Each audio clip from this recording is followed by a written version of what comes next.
All right, looks like we're going live here on a beautiful Sunday morning at 9 a.m. Welcome, everybody. Welcome, everybody, to Hash Church, Season 11, Episode 10. Wow, am I glad to be here.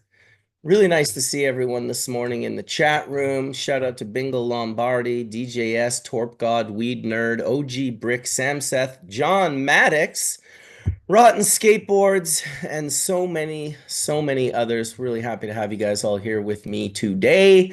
And I'm just going to go through this, making sure that I can actually hear because I do sometimes not, yeah, I can't hear. So I'm going to make sure I fix that up.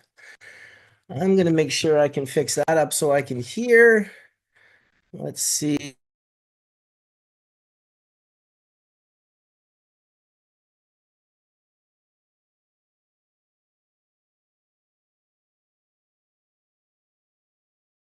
There we go. I muted myself. My bad. My bad. Sorry about that, guys. Sorry about that, guys. I still can't actually hear, but that's okay. I'll figure that out here in a minute. As long as you guys can hear me, we are good to go. I'm gonna just check. Oh yeah, I can hear. Perfect. Okay, well, thanks for your patience, everybody. I don't actually see anyone in the room as of yet, but that is interesting. I'm gonna go through the sponsors here quick. And then hopefully we'll see some participants coming in here in the near future. Okay, so we're going to shout out Rosin Reactor for starters.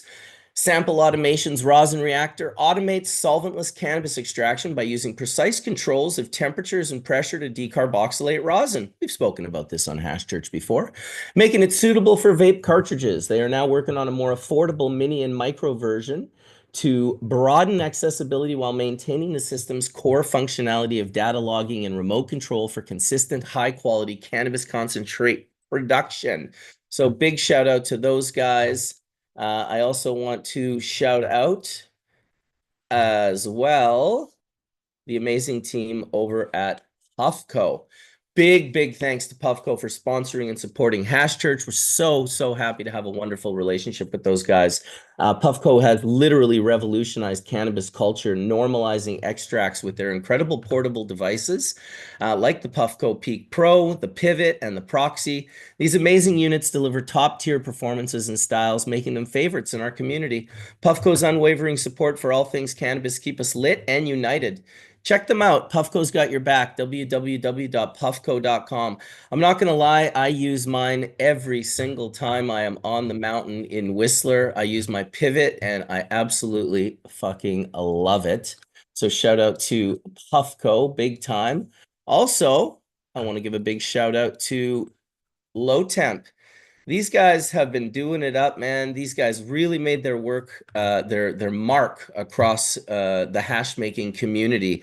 Low Temp Industries has built a reputation for crafting reliable USA-made solventless extraction equipment, trusted by the best hash makers worldwide. In 2024, they introduced the 30-gallon Mini Osprey, compact hash washing system for those who need a solid alternative to hand washing or plastic washers without compromising that small batch quality.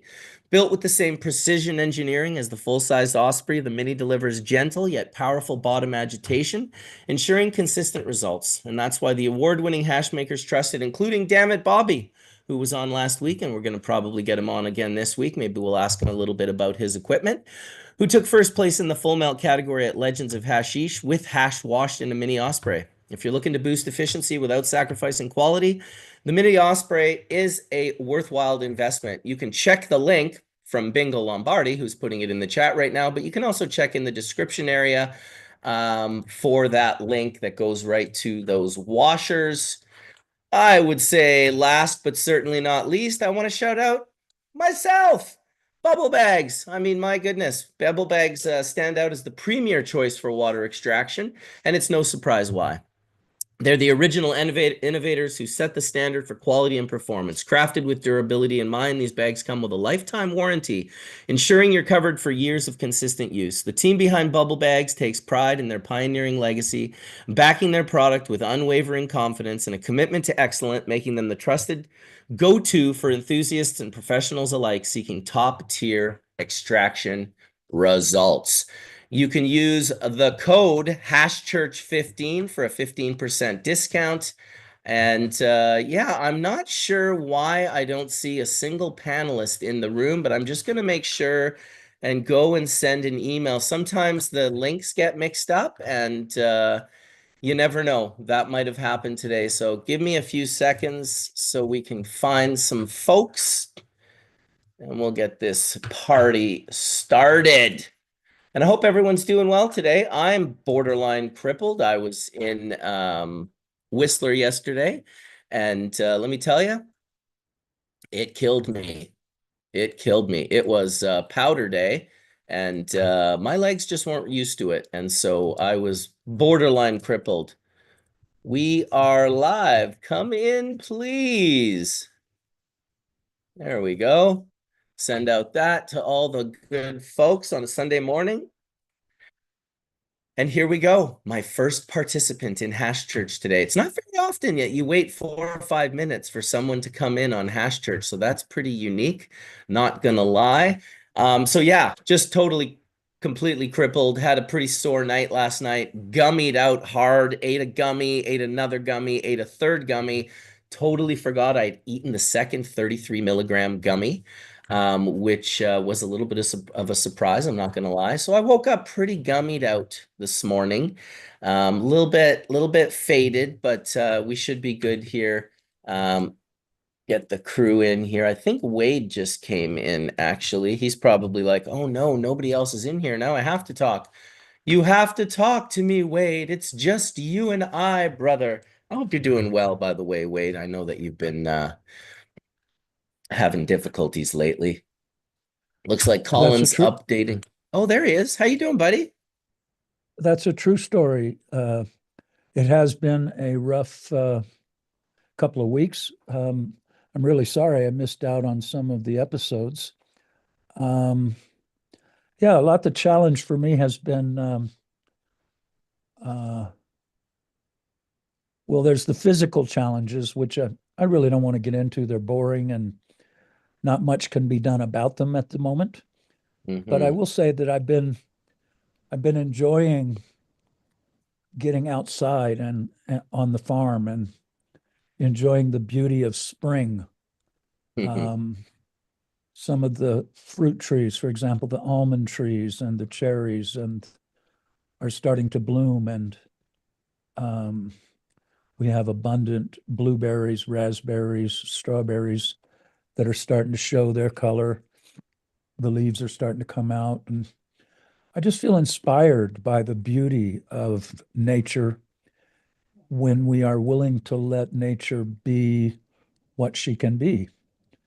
Um, as a farmer, as a cultivator, I think all of us strive to learn what works best for the plants we're working with and how to provide that.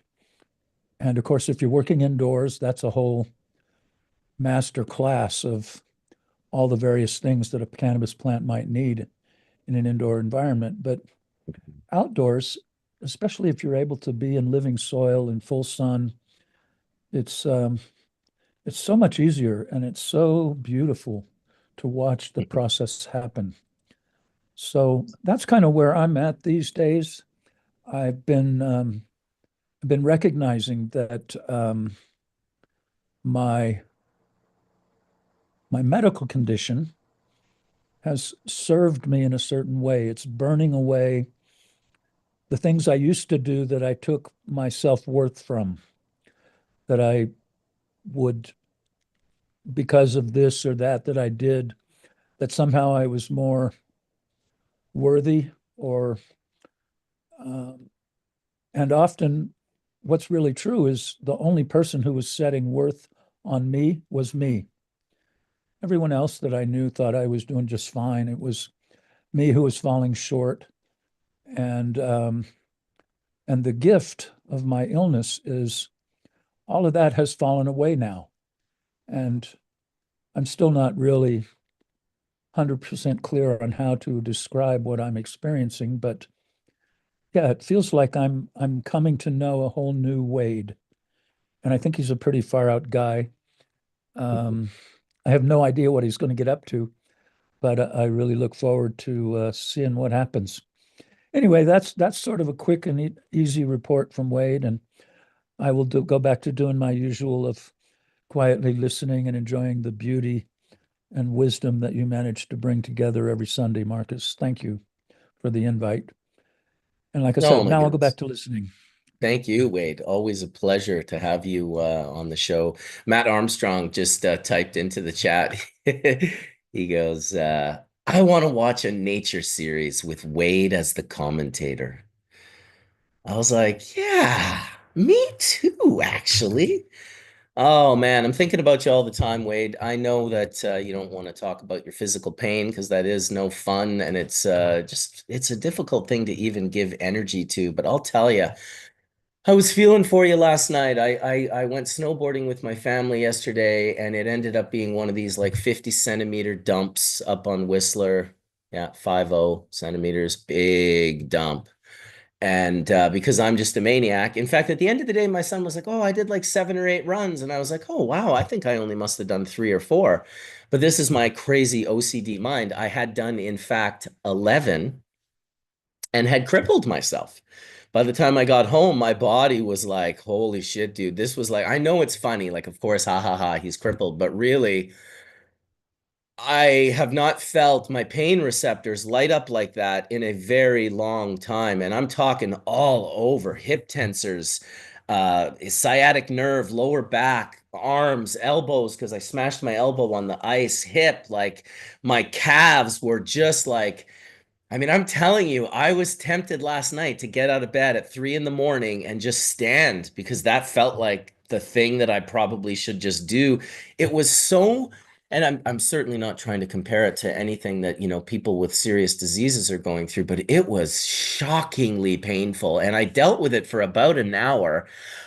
Another reason that I'm a little bit foggy this morning is I was eating gummies. I was like, oh, I'll take a 20, oh, I'll eat this 33, I'll have this 25. Well, I ate the 25 after I forgot I ate the 33. And I'm not really like a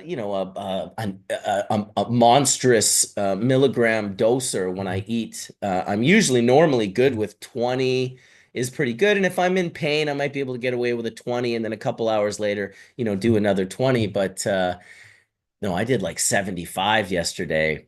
And so when I even woke up with the pain, I was so high, like just so high that it was kind of like this, like, holy shit. But yeah, I think I convinced my brain to focus on something else, which I've had a lot of people who deal with pain in a very serious way, meaning consistent pain, right? Like anyone can do little bouts of pain, even if it's a 7 or an 8 or a 9. But it's when it becomes consistent that pain really becomes a beyond pain in the ass. I speak from experience because I had headaches for 2 years straight, and I had this crazy tweaked out neck and had these migraine headaches for a couple years, almost every single day, and it really was thinking with my mind and not feeding that.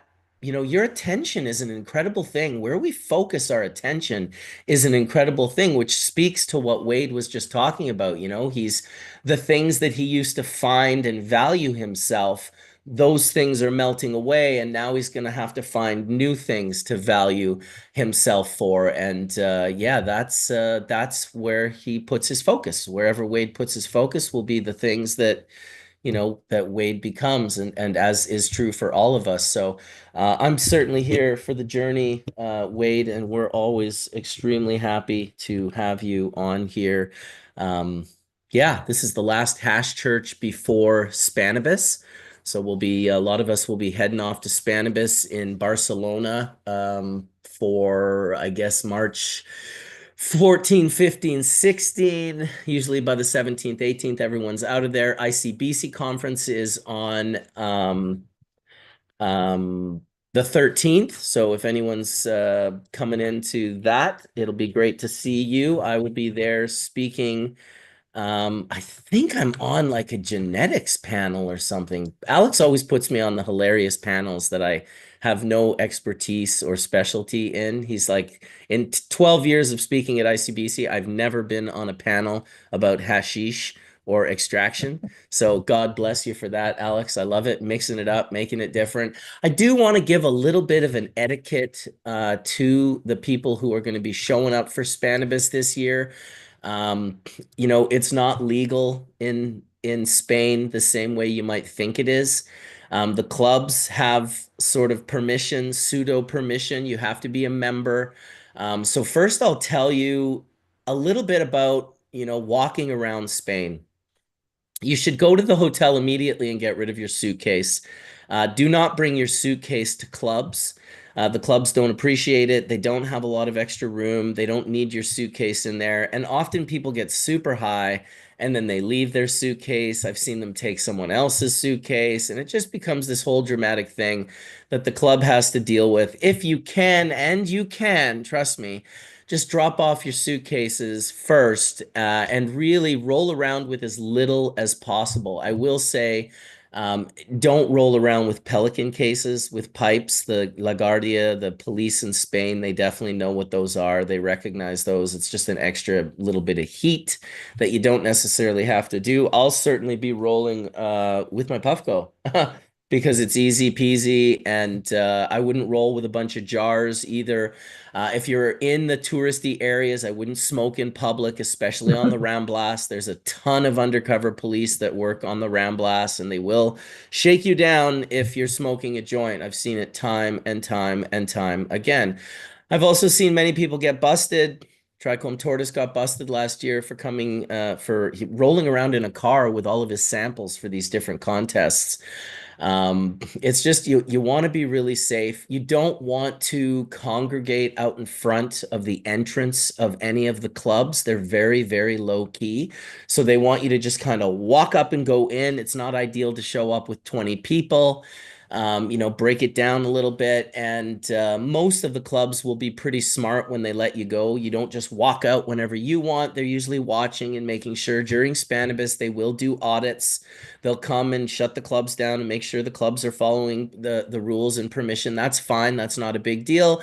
They are also known, the police, to do checks when people are coming out of these places. So this is why if you're a judge at Masters of Rosin, it's not a good idea to be rolling around with 30 grams of rosin in a Pelican case, or at any of the contests. So just be careful. It's not a worry. Spain is amazing. It's really fun. They're not looking to bust you. But if you make it too easy, they have to. So, just be smart. This isn't like Amsterdam in 1993 where you can just like chuff and come out of the coffee shops with weed falling out of your pockets. It's a little bit different, and so you want to protect the clubs, the private clubs. We want to protect them as much as possible. This will be the last Barcelona Spannabis that's happening at La Fiera. I guess they're going to be demolishing the facility. I think they've been the talks to do this for quite some times. I've heard Bilbao is where it's going to be happening next year, which is the 10th largest city in Spain. So it's not some tiny little spot, but it's certainly not Barcelona.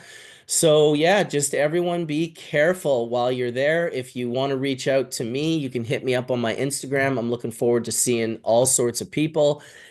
So far, the schedule, and I'm going by memory. I saw Nicotine and Real Deal Resin. These guys have like a professional calendar put up of everywhere they're going to be.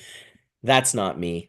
But I will arrive on the 12th, and I will be doing the jar check with Jolly Roger, and you can check that out. That's going to be streamed. It may be streamed here on my channel, but if not, it's going to be for sure streamed at Jolly Roger HQ, which is YouTube / at Jolly Roger HQ. And we're going to be doing like a 4 to 6 hour jar check at Ego Clash. I think we're in some epic building. I don't know too much about it as of yet. That'll start around 2 p.m. on Spanish time, Barcelona time. And it'll basically be myself and Roger going over all the different jars, smelling and breaking down what they look like and feel like and textures and just an overall real jar check. We're not going to be like dipping in and smashing each jar, but what we will do is definitely mark down our favorites and see if we can't do some video content with some of the people who were responsible for some of our favorite jars. So super excited for that. Jar check with Jolly Roger and the Puffco crew at the Ego Clash on the 12th of March. On the 13th, I will be speaking at the ICBC conference.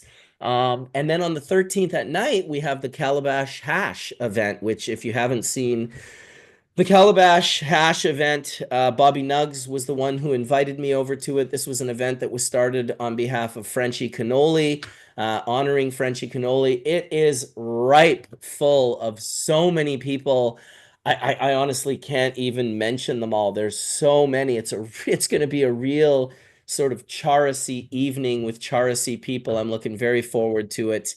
A lot of great hash makers, a lot of great people. And then I guess 14th, 15th, and 16th, we'll be doing Spannabis. I'll be walking around and visiting, Scott over at his booth. I'll be visiting Don and Aaron over at the DNA booth. So you'll see me at the odd booth. If you see me in Spannabis, by all means, stop me. Say hello, have a puff. Let's meet. I'm always stoked to meet new people at Spannabis. And it'll be kind of the closing of an era for this one in reality because we've never done the last one. This is a big one. I've been doing this for 20 plus years, 21 years. My first one was 2004 at La Fiera. And so this is 21 years later that I'm going to be doing the last one. So really looking forward to seeing any of you that are going to be there. For those of you that are not going to be there, instead of feeding into this, whatever this thing is that they've created called FOMO, the fear of missing out, I urge you to instead feed another, which is JOMO. And JOMO is the joy of missing out. Because there is no fear, there is no reason to be fearful, there is no reason to be envious. There's only a reason to be inspired, and envy and inspiration, they live on a very fine line. So don't worry about the FOMO. Don't worry about, oh, I want to be there and this, that, and the other thing. It's just another event. Yes, there's going to be some good hashish people, and we're all going to meet and have a nice event. But don't worry about it if you can't make it. It's not the end of the world.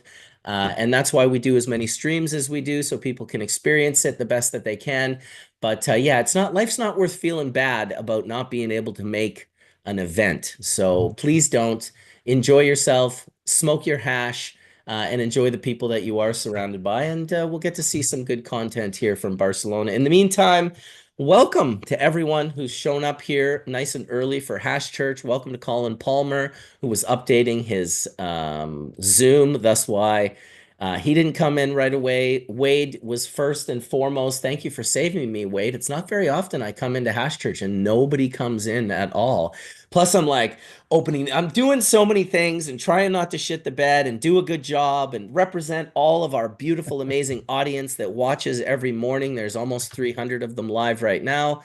So thank you for showing up early. And thanks to Aaron and Tim Clark for showing up as well. You guys are awesome. Appreciate you in a big way. And I'm looking forward to really kind of having a wonderful conversation today in regards to anything that we want. Anything that we want to talk about, we get to talk about today. And that's usually what Hash Church is about. We give a little shout out to our sponsors. We smoke some bowls. I've got my bong heating right now, my bangers heating in the Universal D-nail. And yeah, I'm looking forward to hitting some bowls with you gentlemen.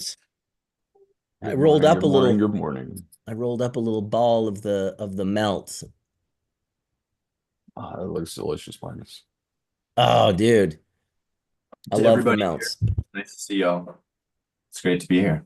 Good morning, Colin. Lots to talk about, I think, as always. I've been on the topic of freezer floors the last 2 weeks and how to seal concrete the best. Mm, That are cold room freaks like I am. Um, I think that's that's a really big helpful. one. That's a big Yeah, one. no, It's a there's pain in the nothing. ass too, because when you choose wrong, it chips. Yeah, and then also like how do you stop welling the best? Is it really R-rated flooring, or can you get that done with a sealer and urethane and other things like that? So we talk about a lot about that amongst my team, and we were kind of going back and forth, and it's I think we talked about it in a couple episodes before. It's having the ability to drop temperatures when you need it, and then go to a certain set point when you need it. And I think that's a unique feature to have in a little tool chest kind of way. Aaron Um, calls that winter. yeah, I mean, I think we all used to call that winter, right? I mean, that was, I think I said it the other day. I wash outside for these contests because it brings me closer to where I feel like I came from, and a cold room with four walls and a ceiling isn't as exciting to be inside. So, but it's certainly something we think about often. So I thought I'd throw that out there as Dude, I just lost my hash. Am I going to lose hash today? Will I find my hash before my thing goes off? ooh, now the Will the clock hash be lost? That was 6-star hash. That's like a crime. My thing's going off. I have six no star idea where my crimes. ball is. That's another shirt I'm gonna make. 6 star crimes. Yeah, well, What I'm state are you thinking about applying this into too? Because So that would make a significant difference as well, depending oh, upon what awesome. the local regulators have to say relative to your retrofit. yeah, so we don't so much. Are you in the Canadian market, Tim? No, I'm in Colorado. Got We it. do So hemp and THC both sides of the fence in got it. Colorado, so that's why. Yeah, so we have a unique scenario. I'm in New York State, so our brand Vessel Life Science VLSNY is in stores now. We're doing flower. We're starting to wash, and we have a couple different cold room scenarios that we use for different processing techniques, right? And regulation wise, we fall under a CGMP compliance overview. So it's just really unique because in any other market other than Canada, I've never had to abide by those types of rules. So it's not new to me because we like yourself had been in hemp for quite some time and have built labs like that. But there's really no oversight on it's more of a business decision. They leave it to that, right? They always say that. They're like, well, that's a business decision. You're like, well, I guess we don't view it that way, but we view it as tools. Like, is the tool right for For our the application. processing, and is that going Absolutely. to help us? Yeah. So we don't really have that kind of regulatory oversight that you're kind of thinking of. It's more, well, we do, but it's under the CMG, and that's more or less is the finishing the way, if you've gone through an audit, you Mhm. understand that they want to see the finishing look a certain way. It's not necessarily about always the functionality, I think. It's more about antimicrobial walls and can bugs and animals and other ants or the things get inside? And if the answer is no, then they're just like, check the box, you're good. So Absolutely down the we road talked too. we talked a lot about not having floors in one of these walk-in freezers that we have. And I like the concept, but the humidity got to a place where it was like 70%, right? And that's really a weird place to be if you're trying to do things like dry sift. So, we're looking at sealing that particular box up and not building an R-rated floor for it like we've done in the past. So we'd be going on a tangent looking at floor sealers and cement sealers that can kind of do what an R-rated floor or mimic what that would do from an upwelling perspective. But these are new thoughts. These are things and challenges that as a younger hash maker I never thought of. So that's why I bring it up to those out there and us on the panel because it's not something you talk about often. So I don't know if you Absolutely. guys No. have any Because experience with it, but it's You see just the hash? It landed on my pipe. I found it. it's the best, man. You find it. You There's find there's the old dab. I found it while I was hitting The second one, I could feel it with my finger. Yeah. In Colorado currently, Mhm. the MED is pretty sufficed with just the standard floor covering for a normal walk-in to be able to process them. They're not even really requiring beyond much of a standard epoxy covering, of which, depending upon what that temperature rating is too, you're not going to get that with even a composite. So yes, that what would you find, Colin, to be most applicable for your environment running cold room at what, -4?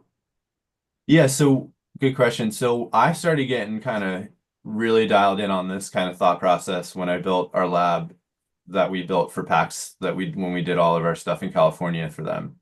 At Final Bell, we built a 20 by 30 cold room that was split. So I was able to kind of process different things in one room versus the other. And then I had a 40 by 40 storage where I could hold, 5,000 to 10,000 pounds in.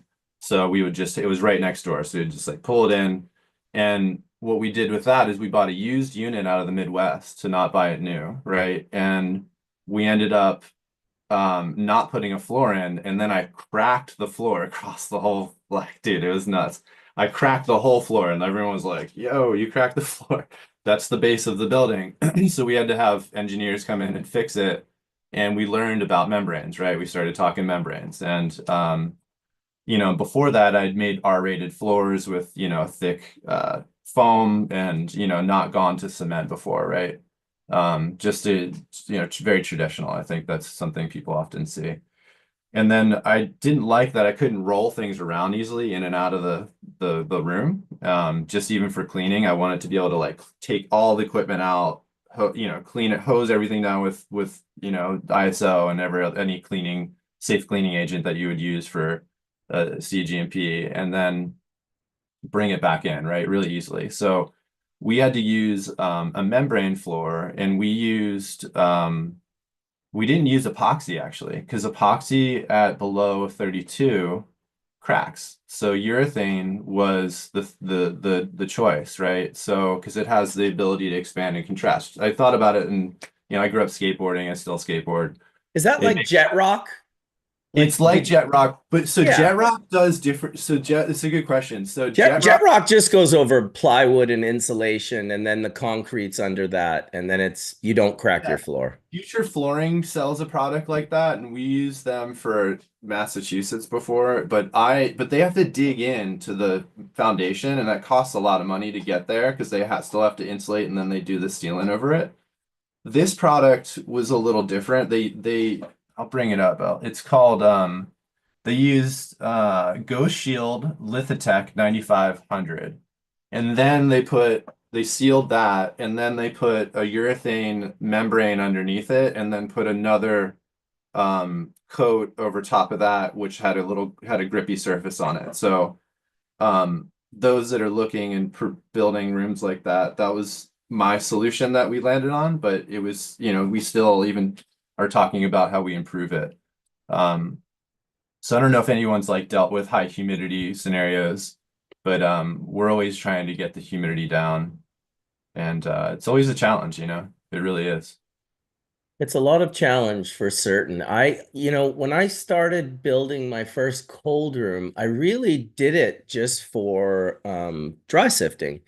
People are like, oh, aren't you going to wash in there? And I was like, well, no, I don't need to wash in there. My reactor is already the temperature that I require it to be, and that's where I do all my work.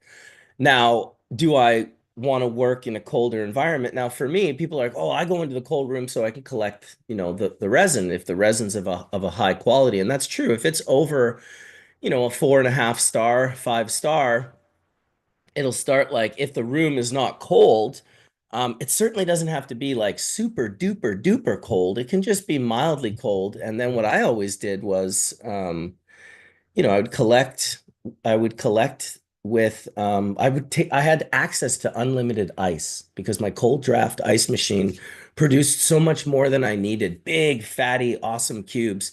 And I would put those into trays then my trays would go over top of them. And that just little tiny thermocline that I would create from that little tray of ice was enough to keep my hash from like, gumming out or like, melting enough that it would start to cause me problems. So I found more efficient, more effective, and way less costly options to just doing everything in a cold room. And I also found that, the people that I know today that do everything in a cold room, they wash in a cold room, they collect in a cold room, I feel bad for those people that work in that environment because that is not good to be that cold all day and then warm at night and then cold again all day and warm at night. They pick up colds and flus and they just like they're not operating at 100%. That's just my opinion. I'm looking out for the hash maker. I'm also older. Young people might be listening, going, "What the fuck is he talking about, man? I love it in the cold room." It's like you're exposing yourself to the elements more than necessary. Dry sifting, I do in a cold room. All my dry sifting is done in a cold room. I don't sit in the cold room with it, though, the way I do when I'm making hash. I'm kind of making hash in the hash room. I never really leave. I'm just, making sure that the freeze dryers are pulling back or almost dry or are starting to cool down, starting to freeze, make sure the ice machine's operational, make sure everything's clean. Like it's hours in the hash room when I go in there before I actually leave, sometimes 4 or 5. And yeah, speaking on floors, I would say my favorite, I could care less what type of floor, as long as whatever you're putting over the floor doesn't chip when stainless steel tools are dropped. Because I've seen many different types of epoxies sprayed onto floors that look amazing when they're new, but after a couple years of hash making, there's just chips everywhere. And those chips, to me, just seem like a vector of potential disaster, whether it's going to be some release of something. I just, in the hash room, I don't want anything at all, particularly little broken pieces of epoxy floating around my hash room. Um, Oh, what I was going to say was the most important part for me now as a hash maker is a massive drain. I love an 8 foot, minimum 2 inch drain, just Yeah, right down the center of the room. And then you deep get the center big drain. squeegees. You make sure that room is nice and flat and rounded corners. And then it's just really like a giant kiddie pool with a drain in the middle. It all Yeah. heads down to the drain. I tell you, I made a lot of hash. I made over 100 kilos with a drain this big. I shit you not. Yeah, man. I It's was like, tough what with do you? the water movement because, your flow rate slows down and then you're waiting for things like that to drain and you're like, why can't this happen faster? But the center drain I think is a really good suggestion for everyone because I like yourself, Marcus, I had these like smaller drains and then I went to doing the whole room. Like I would take like the whole part of the room and then pitch it to have the water just go towards that big long like 12-foot drain, it's just a Yeah. big floor gutter drain. Um, yeah, but Just yeah, geeking out on floor drains over here at 9:36 in the morning on the west coast of British Columbia. yeah, I Not had to all of bring us, but so me. it's like been my life for the last 2 weeks. It's It's the fun. understandable. I spent a lot of time in ISO rated classrooms and doing GMP stuff just in the pharmaceutical side of things.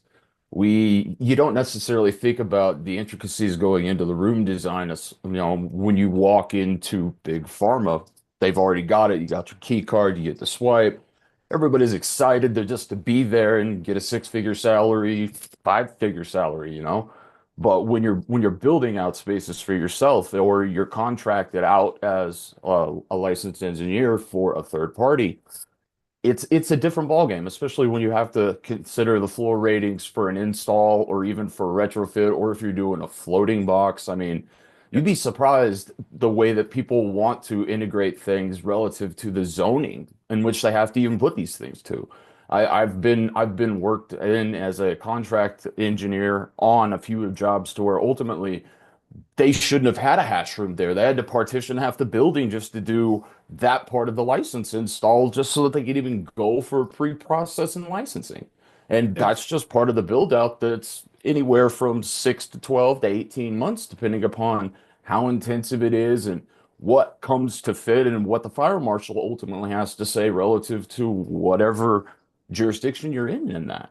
And it does vary, unfortunately, in our industry. You would think some things relative would be uniform. Granted, GMP standard is relatively uniform, but that's always third party audited.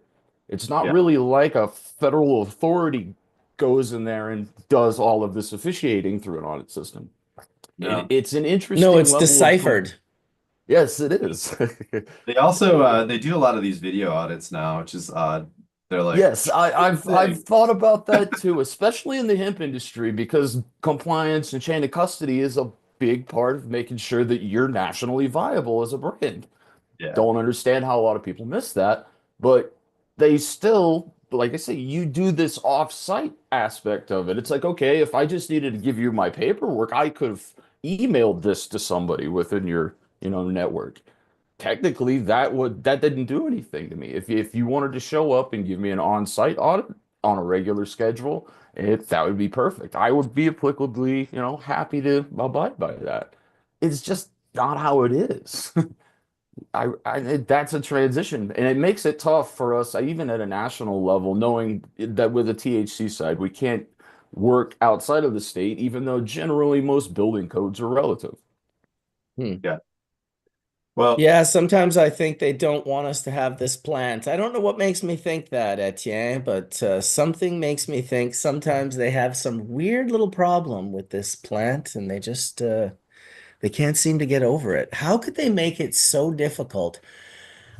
I get it. We did fight for cannabis as a medicine, and that's good and important, and I love that aspect of it. But it's almost this double-edged sword that if we could have just, well, I guess for you guys, it is exactly that. You have your agricultural aspect of cannabis, which is this THCA laws, which I still can't believe they shit the bed on that hard.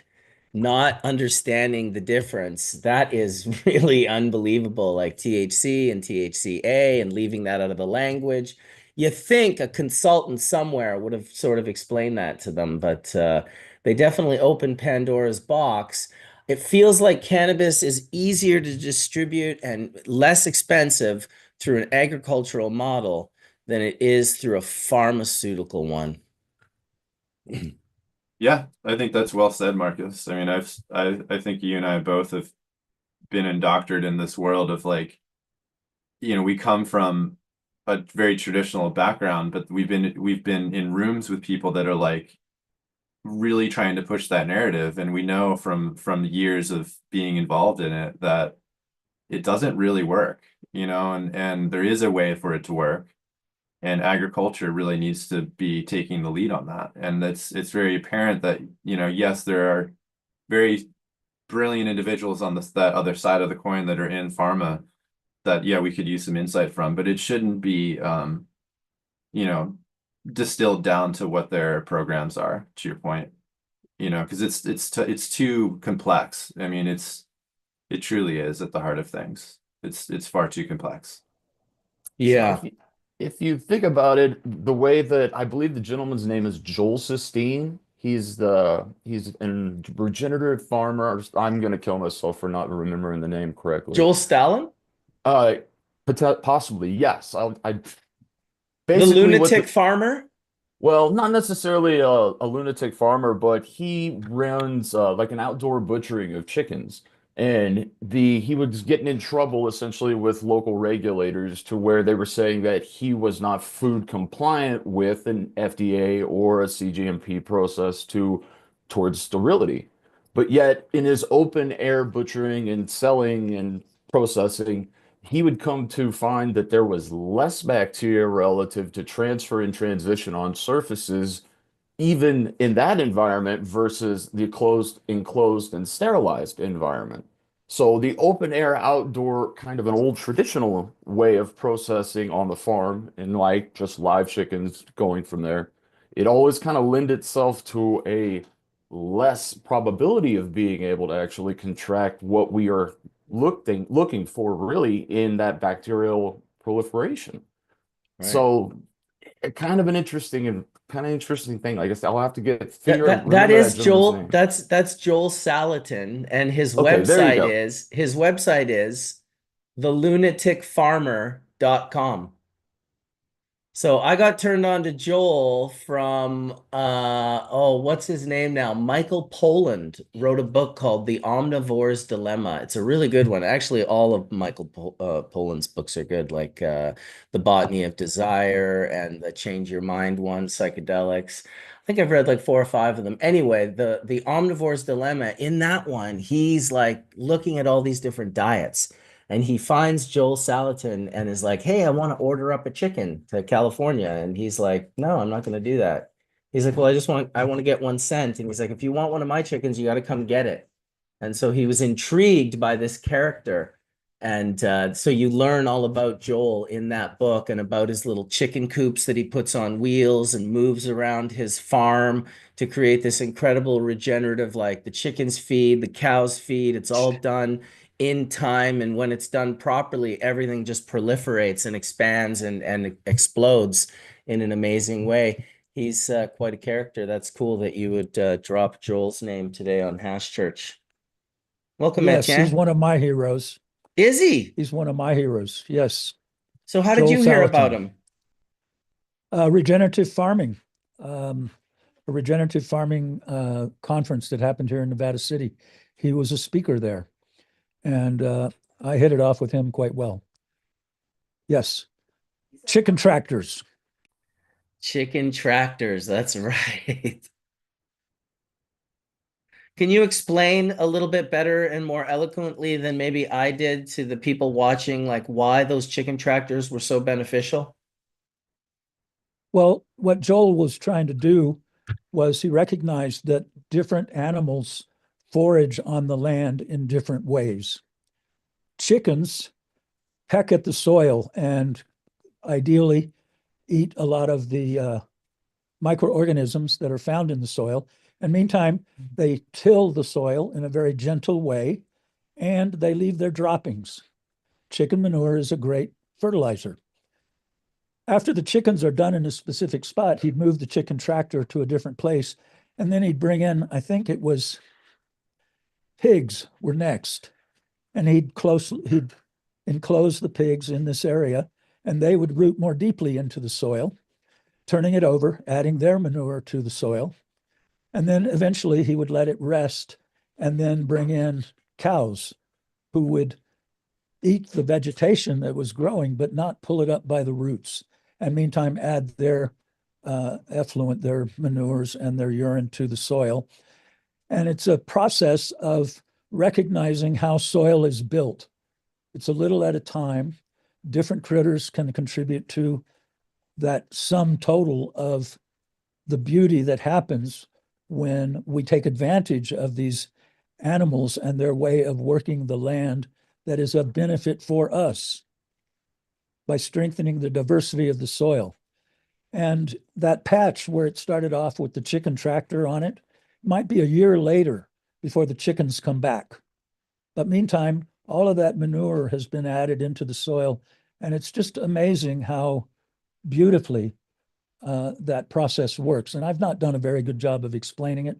It's been too many years since I was really studying that. But that whole idea of working with the animals and the plants that we have access to, they are our allies.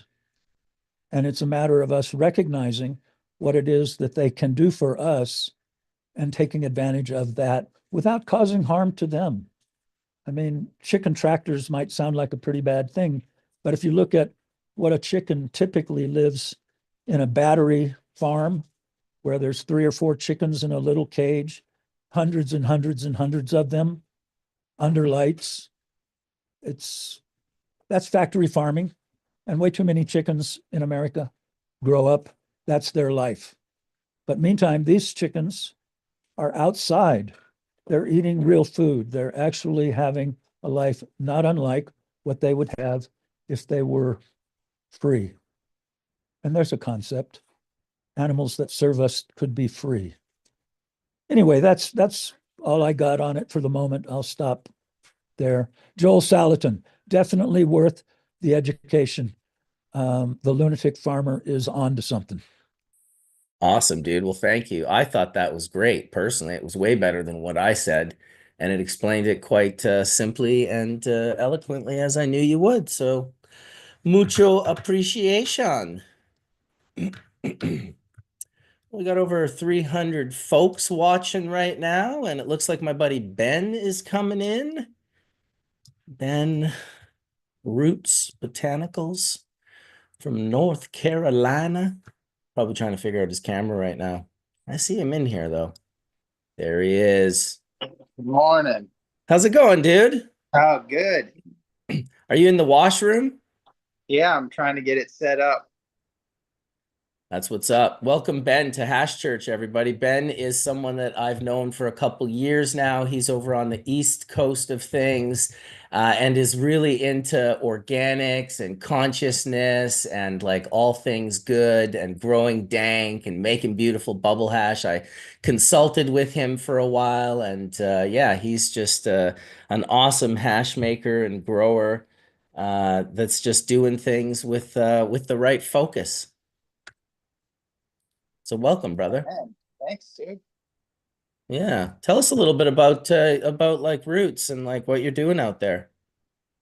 Trying to hold it together, trying to keep my head on straight. Yeah, it's a little bit crazy, but yeah, I just we're in the hemp space, so it's a little bit different. But the cool thing is we can pretty much do everything everybody else can do and play by the guidelines. So that's giving us a lot of great opportunities. And actually, we're just getting ready to expand and get into a bigger facility. It's been a little bit crazy, yeah, as you grow and just trying to make it all work. And that's what we've been just trying to do is make it all work. And really, because we're focused on, quality and not cutting corners, not making fake Delta 8 and things like that when it came around, just trying to stay true to like, trying to do it the right way. And it's just been a challenge, but, it's been rewarding too to just see the results of that and to see really good compliment I got the other day. We've been trying to, make it work, and a big distributor in town is taking on our rosin and our gummies, but they won't take my flower. And so I asked them, hey, what's up with my flower? What's wrong with that? And they're like, well, we don't know what to do with it because right now in the market, there's nothing like it, and we don't know how to sell it, and it's going to mess up all our other flowers. So, that's we're trying to do living soil, focused on, not pumping it full of steroids and just creating good quality, clean medicine for people. So yeah, that's just a little bit about what we're all about. It's awesome. I think it's why we clicked, you and I. And I actually even got to meet Ben. Ben came out to the West Coast and he was here in my home. It was I think I might have even brought you into the Hash Church office. Yeah, it's a good time. That's what's up, dude. Well, welcome. Glad to have you here. And yeah, I'll tell you, many days consulting with Ben as he was pressing beautiful rosin, and I just wished I could smell it.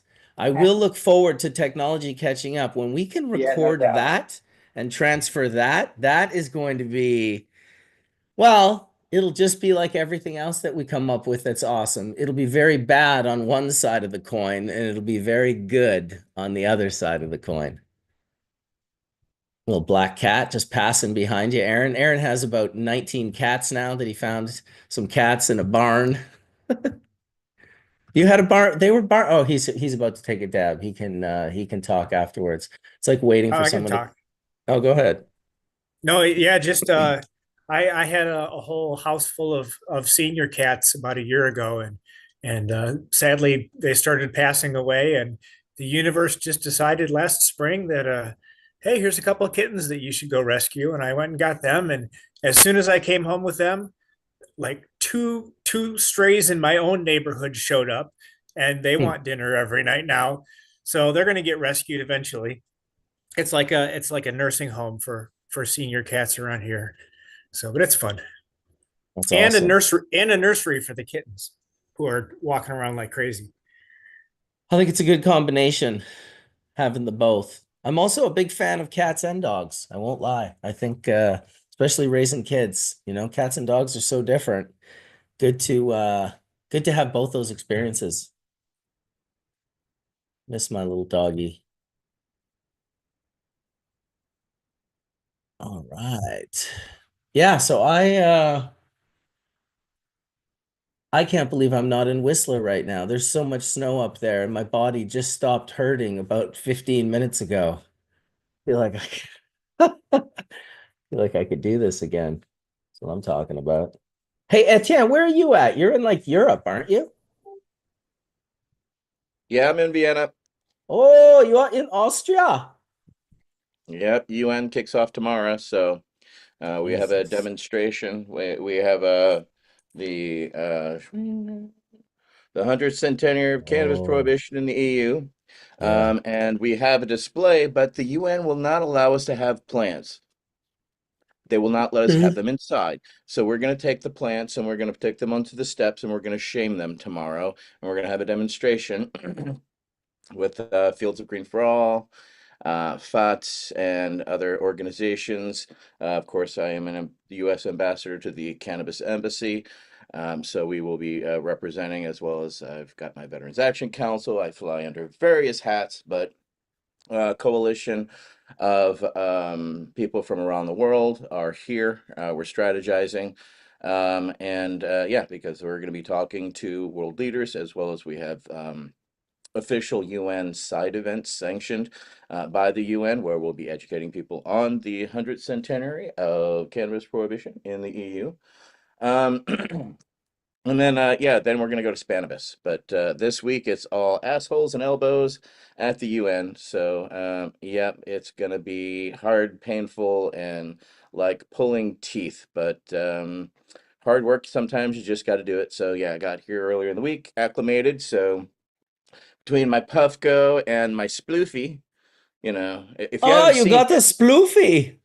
the Sploofy is pretty awesome. The great thing about the Sploofy is the inside's all cardboard and it's recyclable. So yeah, um, yeah, smoke eaters. They're big fans of these. So yeah, between my Puffco Proxy and my Sploofy, I'm doing good in the EU.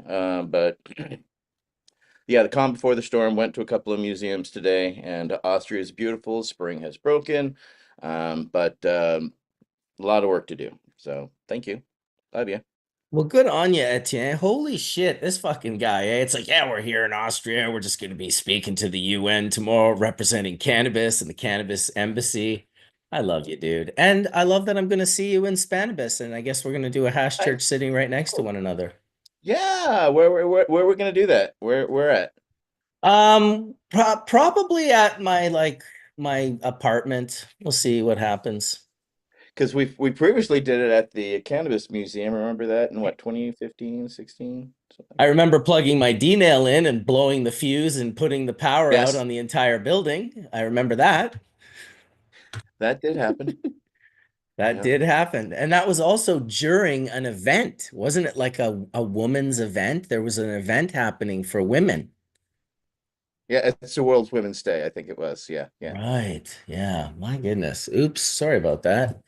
So yeah, you can't just bring, I will say this, for whatever reason, D-nail never worked that way, where you could just unplug the back cable and plug in a European one and then plug it in, it would fry. But what was it called? The Dabinator, Maximilian from Germany. His unit, you could just unplug the back of it and plug in any cord to any country and just plug it in, and it just worked flawlessly. It didn't burn out the piece in any way. So I got to give him a shout out. I don't know if he has that company anymore. And my Dabinator finally shit the bed. I will say my D nail still works perfectly. So that D-Nail is does what it make an is. EU version, by the way. I have one. But you know what? I don't want an EU version. I just want a version that works everywhere that I don't have to Yeah, remember. that would be nice. Unfortunately, There's life there's doesn't work that way. videos of me in Amsterdam plugging my D-nail in, and I've got my camera set up and I'm walking around and I'm looking, and then I'm realizing, oh shit, I forgot. Because every year I would forget that you have to go to the desk and ask for this like inverter. which ends up at the Krasnopolsky Hotel. This fucking thing weighed like 25 pounds.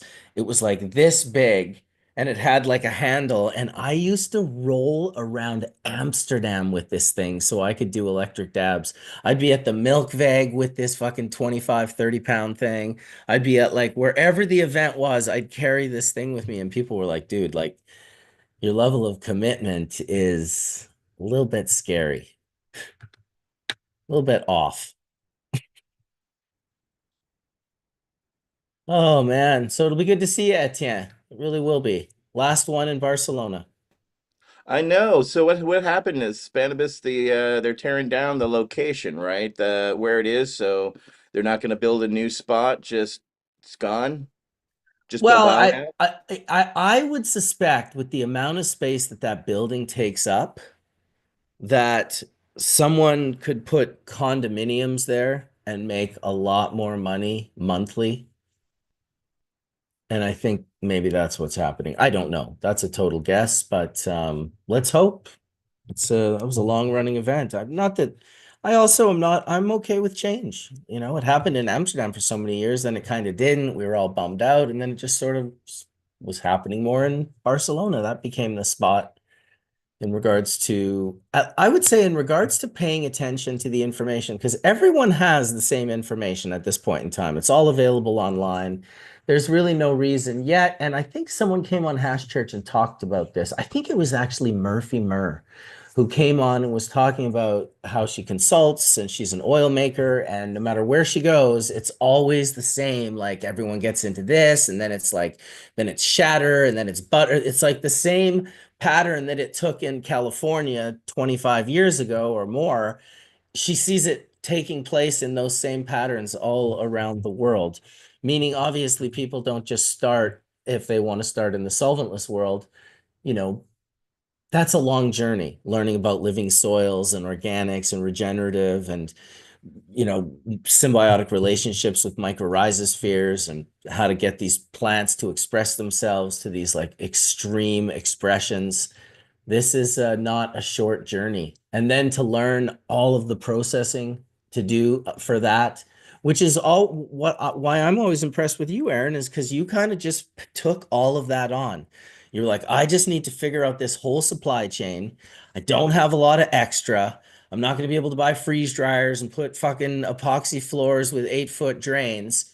But yet you constantly have beautiful hash and live hash rosin. Thank you. Fuck. I, Thank I mean, yourself, dude. You should literally thank yourself the way Snoop Dogg did when he was like, I think it was when he got his right, star or he was like, I want to thank me for doing all the work. That's what you right, should do. right. So yeah, I mean, like I started on the medical side, and I ran out of my disability settlement and had to live on my disability check, which was really not a living wage. So I had to do everything on as tight a budget as humanly possible. So fortunately, I'm in Michigan, and it almost everything works out for being a hash maker in Michigan because you've got enough sunlight that you can grow your plants outside, put them right in the earth, and they're in the sunlight. And in the fall, when you're getting ready to harvest, it's almost cold enough to dry them in a cold room. It's not quite. Usually, I have to run an air conditioner, and that's about the only electricity I use when I make my hash. Um, so yeah, Michigan is perfect. It almost, if you want to go as natural as possible, you can almost do it. You harvest in the cold in the fall, and by the time your plants are dry or half dry or however you want to wash them, um, it's cold, and you're trimming up in the cold. It's like a cold chain for the entire process. So by the time you get all your bud trimmed up and ready to wash, it's ice cold out, and you have a 40-degree hash room. So you don't really need any electricity there. It's just a matter of keeping the lights on. So That yeah, is awesome. and it's good exercise to do the hand washing. And there is cryotherapy is a thing, even though it might not be good for you all the time. So I feel like if you're doing the hand washing, you get just enough physical activity that you're not freezing to death while you're pulling the hash out of the bags. so you stay warm in a cold room. And what are you hand washing with? Like a paddle? I've done the metal paddle, it probably comes from like the food industry. I think I got it from a restaurant supply store. And I've also used a whisk, which I really liked. I thought it was, I don't know, I could be gentler with my stirring with the whisk, and it would still knock off the heads just as efficiently. Um, but the whisk I bought, I demolished, so I haven't replaced it yet. But just a metal paddle is all I use. Yeah. Man, I'll tell you, I used to make all my 6-star with a fucking cake mixer.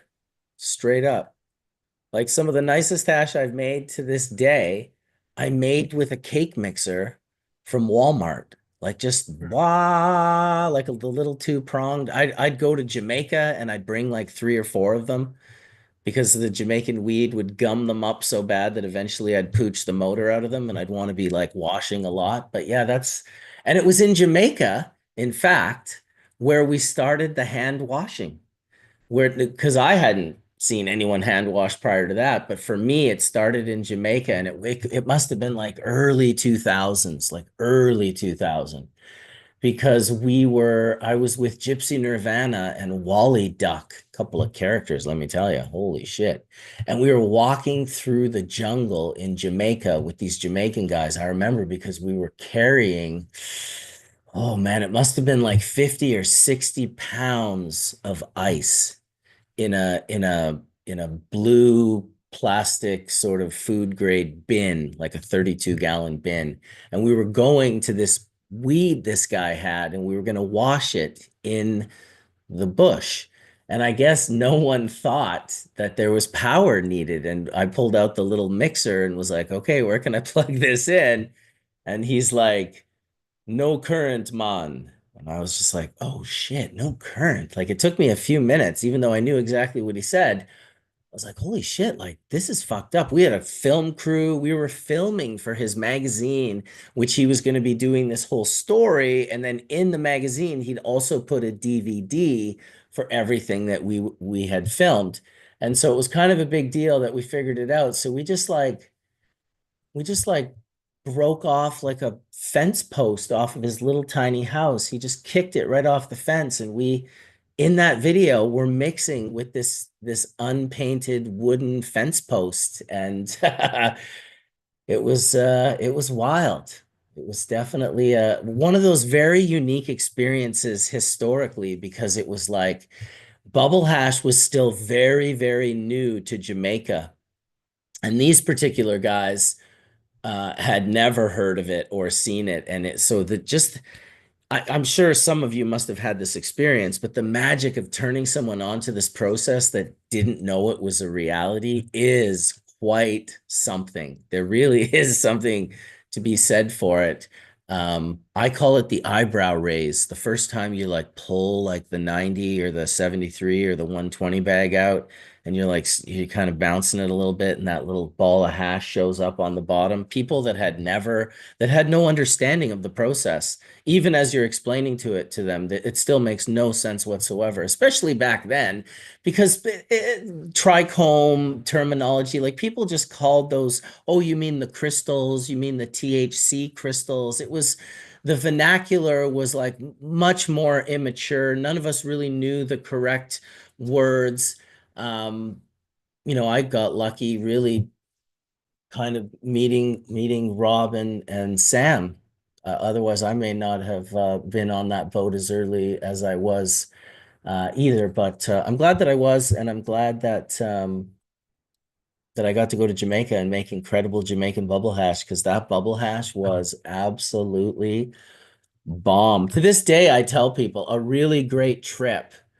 And I think, it would be cool if more countries grew great weed just to attract tourists. Jamaica's got it down pat. That being said, you can find lots of bad weed in Jamaica, but you can find good weed. If you know what good weed is, and you go look at 4 or 5 different things, you'll find a bag of something that appeals to you. And you can buy weed in Jamaica, by the pound or the kilo, which is also awesome, not super expensive. And so great countries to go to make hash.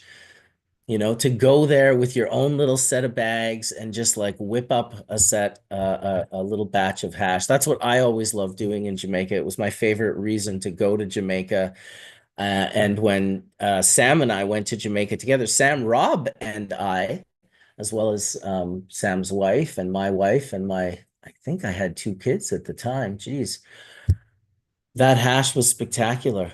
We were smoking it full clear domes, just beautiful 6-star full melt tropical grown cannabis resin. I hope legalization gets to a point in the world where countries can, use their terroir and cannabis together to show the world what they're capable of. I think cannabis or hashish, at least, I don't know. I'm sure cannabis could fit into that as well. To be able to be exported around the world is something that I could really get behind. I'd love to be able to go and, buy some Lebanese hash from this year's harvest or 2 years harvests ago. Like that is something that I would be down for in a big way. What's going on, Dirty Arm Farm? What's up, man? Thank you so much for having me on. Yeah, dude. Thanks Appreciate for it. coming on, dude.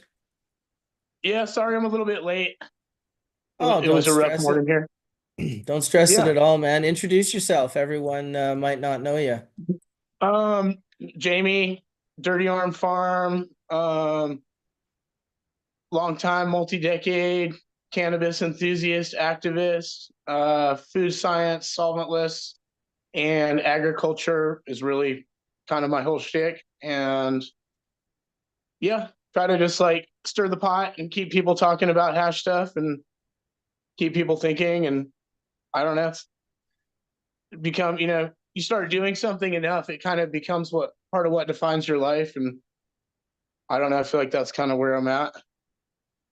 Beautiful. Stir the pot, move the heads. Welcome, Brian from Yeah. Best Friend Farms as well. He's always sneaking in low key.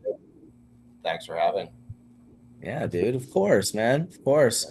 Just kind of talking about hash all day today. Colin started us off. We were talking a little bit about freezer floors. I always appreciate. I like the other side of the coin that Aaron offers in regards to, and Aaron, I'm sure that you have inspired countless people out there who might not have the budget to go and buy freeze dryers and, all of these expensive things, but still making hash that's like, I mean, really nicer than most of the MSOs that you see across the country. And you're doing it with no Thank budget you. at all. Right. Like, I mean, what the fuck? like I said, working with the seasons works really well in Michigan because once everything's cold, it's all cold. I mean, you make your hash in the cold. I even press my rosin in the cold, and that presents some challenges when you're pressing rosin and the room temperature is 38 degrees. The rosin tends to harden pretty quickly as it comes out of the press. So but I don't do the rosin pressing in the cold to preserve terpenes, but I'm sure somehow it does, compared to people pressing in a 70-degree room or something like that. So everything contributes to that final product, and keeping it all cold, from cutting the plant down to storing the jars and only pulling it out for the first time and seeing room temperature when I'm going to consume it.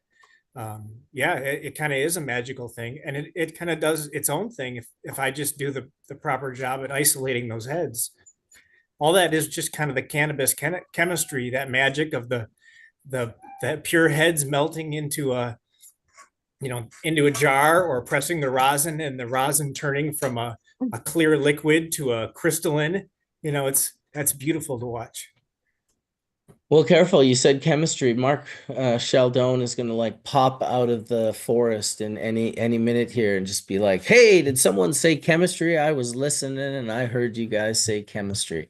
But yeah, Say you're not three wrong, types of dude. ma- Go Say ahead. 3 types of pharmacophores and Mark shall appear. Yeah, exactly. Exactly. Yeah, well, that's cool, man. Very cool. I will say that the hashtag never touched is very applicable to your hash. And it's my favorite hashtag never touched. It's like, I don't don't think I've touch the used that hash. one. Oh, you can. That was actually an issue this year. It was the only thing in my perfectionist head that messed with me, is that my neighbor came over one day and just walked in to see how I was progressing. And in my neighbor's world, it's perfectly okay to walk up to the drying cannabis and just squeeze the buds. And he did that to one of mine, and I was just like, well, I'm gonna throw that one out now. But yeah, it's drying pretty nicely. Oh my So yeah, God. it's literally not touched. I put gloves on to do the harvest, so it's never touched until it's never touched. It's dabbed. Never touched. Hashtag only dabbed. That's There you perfect. go. I love it. I absolutely love it. So, anyone on this panel other than Etienne coming to Spannabis? You guys all missing Spannabis? Not coming? Last one. Come on. Got to do work here. I feel you. I feel you. I'll be Well, I'm going to doing- go rep Hash Church out there, and I'm going to go do a Hash Church with Etienne in Spain, which should be pretty awesome.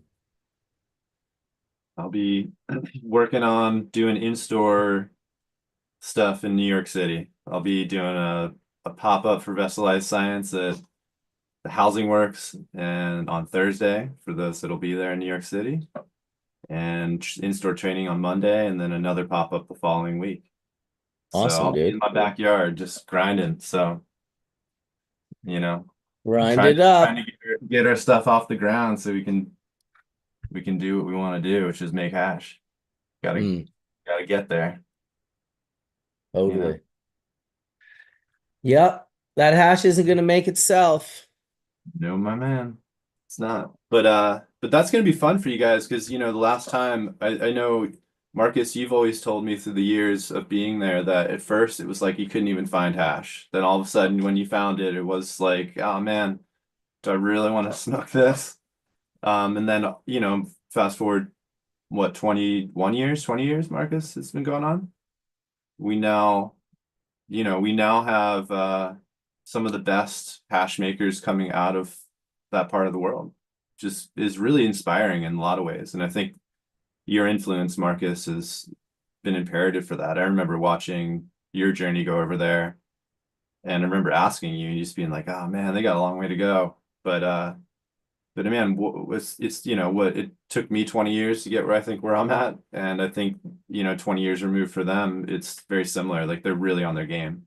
And I Yeah, think it didn't even take them that long, let me tell you. Like by 2012, Yeah. from 2004, the first time I went, to 2012, and I can't remember, I'd have to ask Soma. We had this conversation before. It was like between 2012 and 2014, we both agreed that there was no reason to like bring resin, that the resin was like on point, and more importantly, available, and more importantly, affordable. Totally. And so those three things were a pretty big deal.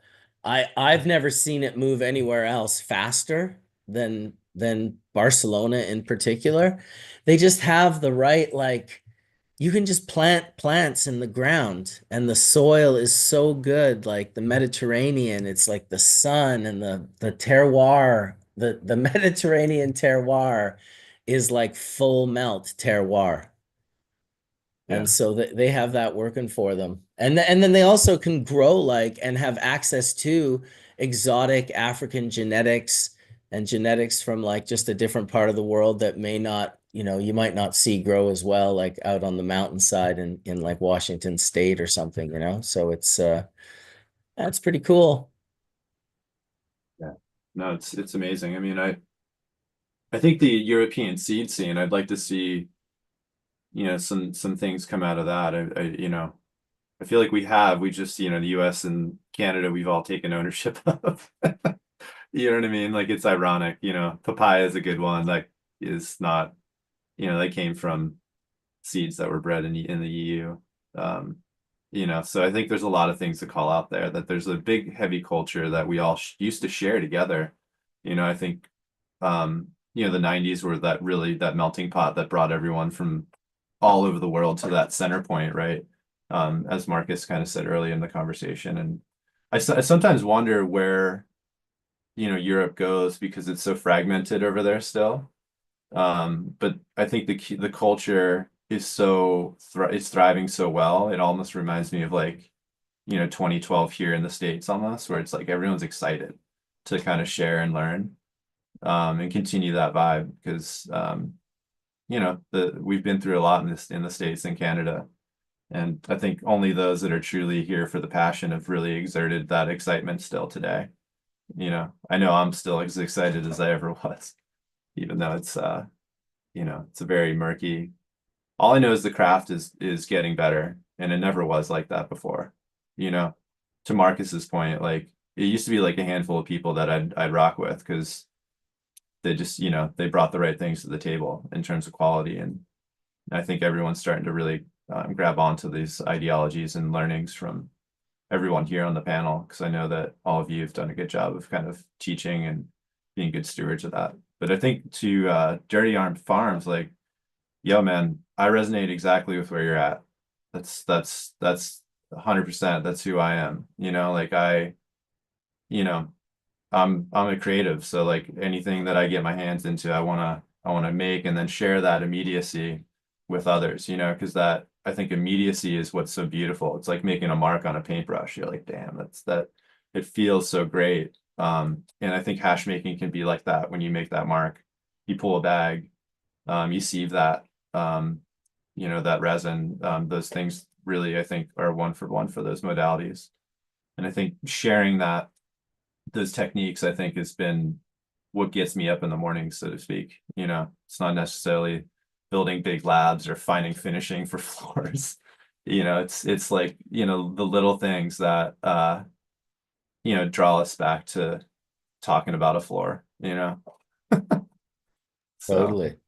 It's nice that you can have both aspects. If you want to go build something and feed a state, you can do that, no problem. You can also like make it work by using the seasons in your favor. I always made like dry sift outside in the very, very coldest weather. Now, when I was living in Manitoba, that was easy because it could get to like -40. Not that I'd ever do it in that temperature.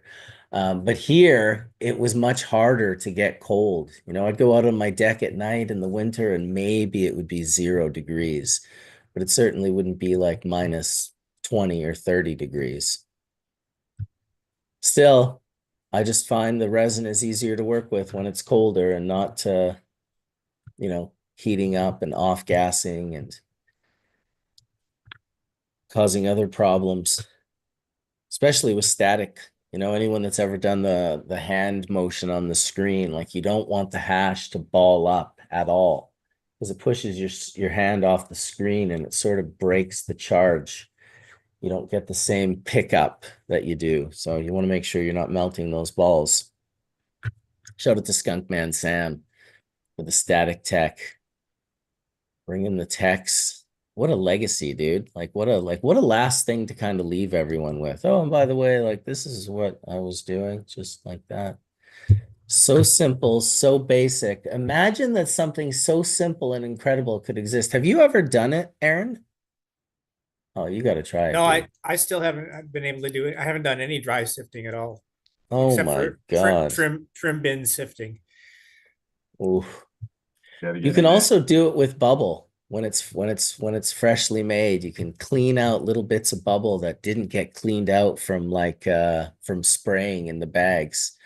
Depending on the capitate stock content, sometimes they do make a decent percentage of the material, 1 or 2%. A handful of the varieties I've actually gifted Aaron can be dry sifted that we've made. They are type ones, regular THCA type plants, but over time they can definitely work out. He's just got to get a good season in, and that man can do some amazing. Oh, absolutely. I always watch it with enjoyment. I'm like, it could be like a Netflix special for sure. just following Aaron around, humble Aaron. He's like, today I'm just going to spend like 3 hours working on the Facebook groups I manage for Bubble Man. I'm just going to like basically delete people who are trying to sell hash and weed illegally on our groups and get us shut down. He'll just do that for 3 hours. I'm going to go to the coffee shop, do open mic with my buddy on my acoustic guitar, hang out with my cats for a while, go to the barn, make some hash, go check out on my crop. I'd watch it, dude. I do watch it. Yeah, I mean that's kind of what my Instagram theory has always been, is like a day in the life of a disabled hash maker at home. So yeah, send me a film crew. I'll do it. Oh shit. Trust me, that's overrated. You don't want a film crew stomping through your shit. All right, Just just gotta, some secret hidden cams then around, and I'll edit it all together then. there you go. There you go. Well, we got a bunch of folks in the chat room chatting away as always. Bubbleman, can you describe what it is about Nitex that you like and what type of rated nylon it is? Is it a 66? Is it a 60? Or is it a 6? Is it a 4? Like what is it about Nitex? Well, I'll be perfectly honest. Skunkman Sam never used a glove, and I never used a glove while I kept it secret. It wasn't until it really became like a public thing that obviously people were like, imagine just posting your hand with the resin on it, like how destroyed you would get on like Instagram or any other social media, because that's what people would do. So the glove just happened out of sort of happenstance, also because I was starting to do it at my facility, and we had to have a glove. And so the gloves we had chosen originally, I can't remember the name of them, but they were very thin and they ripped easy. And it wasn't until we ordered these black nitrile gloves, I couldn't really tell you. I mean, usually I'd have to like try to find a box. It was like I think they were mediums, like 4 to 5 mils. But I'd have to check with my team back at the facility. The facility's still there and they still order those gloves, so it's not an impossibility. But it was just the glove that worked the most like a hand. But really, just keep in mind the hand is what's doing it. The glove is just a membrane between your hand and the resin. And from a commercial standpoint, totally makes sense. You don't want some person's hand like in direct contact with your hash. We were literally just talking about that. So you put the nitrile glove on and it works perfect. That is something you definitely want to be in a cold room for, and certain people will find that they're not good at it. If you run hot and you always have warm hands, you're not going to be overly good at it. But I'll tell you that like women that have cold hands all the time are really good at it. That's like like an absolute fact. Um, I think it was Rob Clark who had really warm hands and it didn't work for him. For me, sometimes I would find that I would want to cool my hands. I would like place them down um, on a stainless steel table. If I was in a lab, kind of in a colder environment, the table would be very cold and I just put my hands right down on there. I wouldn't want to necessarily use cold packs because they create a bit of a moisture content that precipitates back into liquid on your hands, and then you don't want that when you're touching the hash in any way. But yeah, the process is pretty simple. You definitely don't need a glove whatsoever, but the glove is for SOPs and, GPP and regulatory framework that is required to be followed in all of these sort of situations. That being said, it would be interesting, Aaron, for you to one day do some dry sifting where you use your bare hand, and you could use the hashtag only touched, always touched many times, and Right. smoke resin directly off your hand. I smoked resin off my hand for years. I use a little brush. So the minute you do a run and you pull out a nice big amount, you want to get it off right away. Because the more you leave it on, the little bits will start to kind of melt to your hand, and they'll build up over time, and they'll affect that process of, kind of grinding your hand, moving your hand back and forth. And I've said it before, but that process is two parts. It's to create a static energy that's going to allow things to be picked up to your hand, the charged hand, but it's also breaking and pushing through contaminant like capitate stalks and cystolith hairs that are able to be broken up with the sharps. You know, if you think of on a microscopic level, those little strands would be sharp for those pieces to be rolling over with a lot of force, and they just break and snap and they get pushed through. And anyone that's ever done the static tech, when you lift the screen and you clean up the hash that is underneath, it is like it's like talcum powder. This is at Sam's old greenhouse on the floor. This is like 8 feet by 10 feet or something, some dry sift that we made. We made like 4 to 6 kilos in like 3 minutes, like literally just dumping a 55-gallon bucket over these giant screens. Rob and I raked it back and forth. We lifted it up, dumped it back into the bucket, and had that resin right there. So dry sifting is fun. As a hash maker, you should definitely look at it. It's not as efficient as bubble, but what you can do is you can learn and you can pull off some really special heads, small amounts, much smaller amounts, and still go back and make, you know, some bubble hash from. And yes, it won't be quite the same if you're using fresh frozen or half dried, but you can dry material. I mean, and great material. As a hash maker, I will say this. If you grow exceptional material and you make hash out of that material, whether it's fresh frozen or not, it still comes out. Like I've made 6-star from bone dry material, not fresh frozen at all. Bone dry material, run it through the bags and gotten 6-star hash. So that to me is always the sign of some exceptionally grown cannabis. I felt like fresh frozen was a thing that seemed to happen when people realized that they could increase the melt factor of the hash by running it fresh frozen, which was preserving these caustic monoterpenes that no one had really ever kind of done before that. It was kind of like we always cured them out of the flower. No one was just rolling up their wet flower and smoking those down fresh. So it's an interesting evolution. I'm sure that we'll make these full circles over and over again in the hash evolution. I do hope we also, you know, travel forward in technology and in yeah, just overall information on how to better our speciality, hash making. I don't want this to be the end. I would love to be like, I'll never forget the day Sam showed me the static tech. The top of my head literally blew off. It was such a psychedelic thought pattern that I had, which was, holy shit, there are these incredible secrets in the world that could just change everything when you learn them. And it made me realize that this hash secret is the least of the secrets that I would be thinking about. There are monstrous world secrets out there that people, it would melt people's brains if they knew them, and it would probably change the way we collectively perceive reality. That was my thought when he showed me anyway.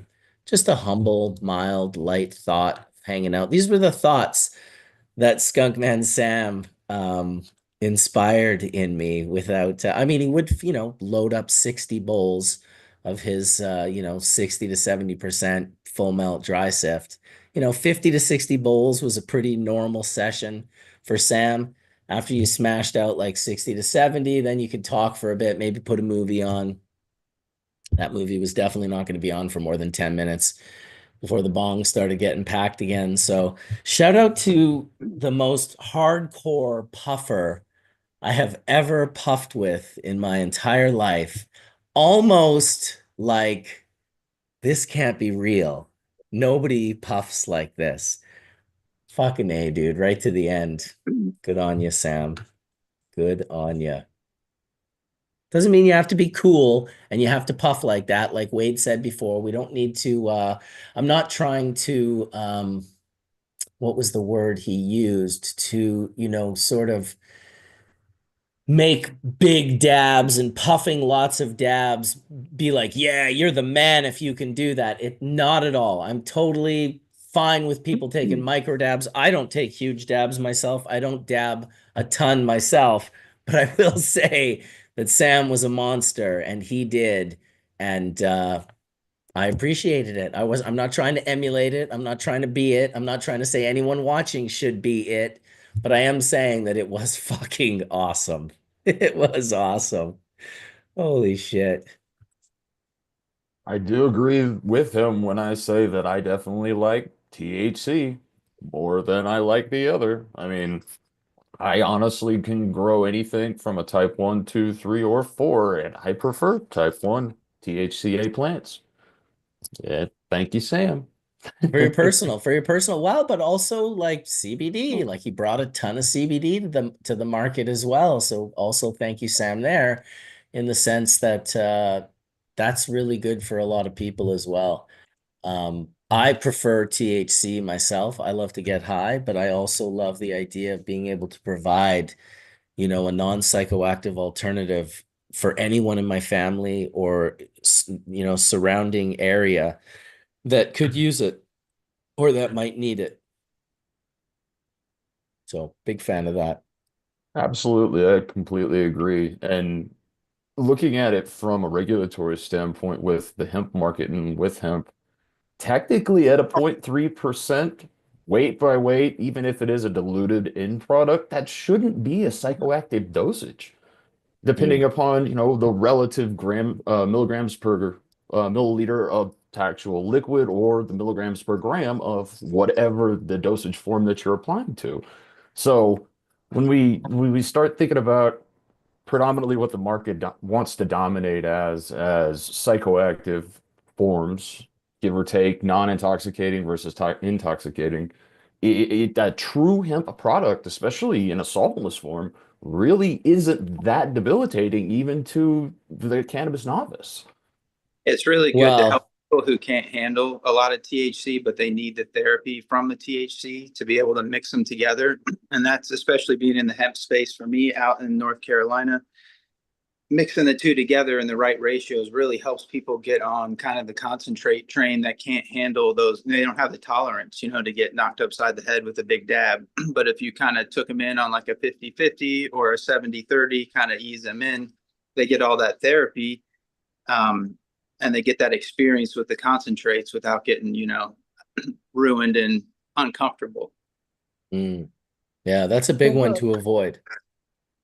Think a lot of the CBD out there, some of it could be doing more harm than it is good, especially if you see something in a shard form or an isolate. It's like so far from the plant at that point that when you use like hexane or something to make some kind of shard, you've gotten so far from what that plant is. And you really, I mean, I know the entourage effect was the buzzword like 10 years ago, but it really is real. You need all those cannabinoids working with the terpenes. Like I do think CBD has value, but as soon as I see it in an isolate, I feel like that's going to scare people away from weed. They're not going to use it.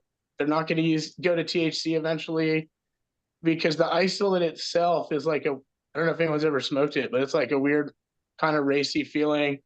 Not recommended. It's been a real challenge I'm from San Diego. I'm coming from out west to North Carolina. It's been a real education. I think the only reason Delta 8 even exists is because they overgrew, so much hemp, they didn't know what to do with it. So they figured out a way to get you high.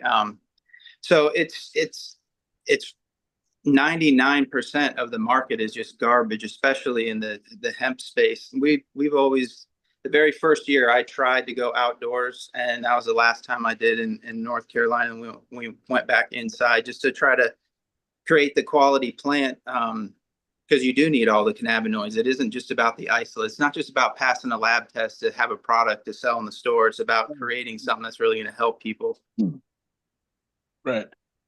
Well, you just have to realize that, this was a hard pill for me to swallow because I, at one point in time, thought everyone needed full melt bubble hash. That's what they needed because that's what I liked the most. But what I realized was that cannabis is bigger than me. And it's so much bigger than me that it means that like it's okay for some people to have BHO, and it's okay for people to have isolates, and it's okay for people to have distillates, and it's okay for people to have organically grown versus salt newts versus this versus that. I just think that I would fight for all of it to be available to people because, for instance, a perfect example is my wife is not really a cannabis user. She's worn hemp for a lot of her life. She's consumed hemp seeds and hemp seed oil for a lot of her life.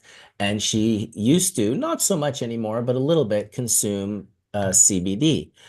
She's super hypersensitive to THC. She has gotten a little bit uncomfortable from as little as 1 milligram of THC from a beverage. Not overly, like it was that lasted about 10 minutes, but like 5 to 10 milligrams would make her very uncomfortable for a very long time. Whereas my friend who was making isolate in Colorado, and I would get some from him. It was really pure and high quality. And she would just take it in a pill form. She wasn't smoking it or anything. And it was just like an anxiety release. It was just like a mellower. It was just like there was no denying that she was benefiting from it. And I ended up giving some of it to my pets as well when they were getting older. And my cat is almost 20 years old. She's got a little arthritis in her body and stuff. And so I give her some as well. And it's yeah, you just got to know that what you think is the best is probably the best for you, but you should still fight for everything, just in case something that isn't what you like could still really benefit someone. And that's how I kind of wrapped my Yeah. head around isolates. In the sense that like, okay, so there was a little girl out here. She's a woman now. She must be in her 30s, my goodness, named Haley.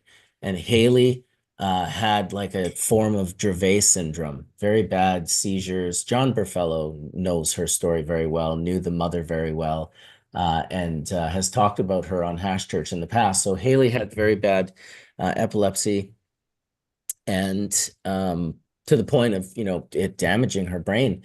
So many seizures, and there was a cultivar that was created for her called the Haley's Comet. And when it first showed up, it was amazing and it worked and it was perfect and beautiful. And then eventually it just wasn't working anymore. Maybe a crop changed, variables changed, his something changed in the room enough to change the expression of the plant. And she was so sensitive that in those stories in particular, I saw, two pathways. Either you're going to grow and control all variables of a plant in order for it to express itself exactly the same in a way that how could you possibly know, because you're not even perceiving everything that's being expressed, versus, the chemistry pharma route of trying to like recreate cultivars where they stay consistent and don't change with variables because they're being grown by a plant, taken apart, and then reassembled into something that never changes. I saw the value in that when I saw small children that were like, having these forms. And I believe Forrest told those stories of Silas as well, that there were cultivars that worked so well, and then sometimes they would show up and they just wouldn't work as well. Like to me, that pathway right there meant that worthiness of people working on that. It didn't mean that was going to be my focus. It didn't mean that I still Yeah. don't promote whole plant, but it definitely meant that I would not fight against that from Yeah, I mean, I happening. totally respect that. I don't think there should be no regulations. If you can go into a store and buy a gallon of Everclear, there should be zero regulation on anything cannabis. It's outrageous. It's not based in reality. I support like any kind of research at all. It's just more comes down to my own core philosophy of not overly refining, and I don't like anything in shards, and just my own philosophy about natural Not medicine. even your LSD? I mean, maybe as a Damn, dude. broken down shard. Yeah. He Okay. missed our Yeah. episode with the solventless diamonds. Come on now, man. Right? Yeah, I mean the solventless isolate. Like I just I'm not like, I don't want to cock block it. If you want to go that route, go that route. I just personally think we got to bring the plant back closer to nature. We got to get everything is grown under like LED lights and warehouses with bright colored chemicals. And like we've gotten so far from a plant that seed was created, and just wasn't perverted like it is now. I feel like we've gotten so far from the real medicine. And the closer you get to a wild plant, the better. Like that's my marker. The closer it is to a wild plant life cycle, if you can direct sow a seed into your spot, that's just all my opinion. I just think that I really believe in that aspect of the plant. The whole thing is one, not like separating cannabinoids and using hexane and solvents and whatnot to do so. But I'm not trying to stop the research, but Everyone's allowed their personal opinions. I mean, I also don't hit solvent extracts, but I do see the value on isolates and all of those sort of compounds, the chemistry, the education and the knowledge that came from breaking like so much of what we know is because like we're curious beings, we want to see how far the rabbit hole goes, and chemistry, a lot of chemists connect to LSD and psychedelics. Like it really does go together, kind of like peanut butter and jam, or like fish and psychedelic mushrooms, whatever your gravy is. But I know a lot of chemists that definitely like the molecules.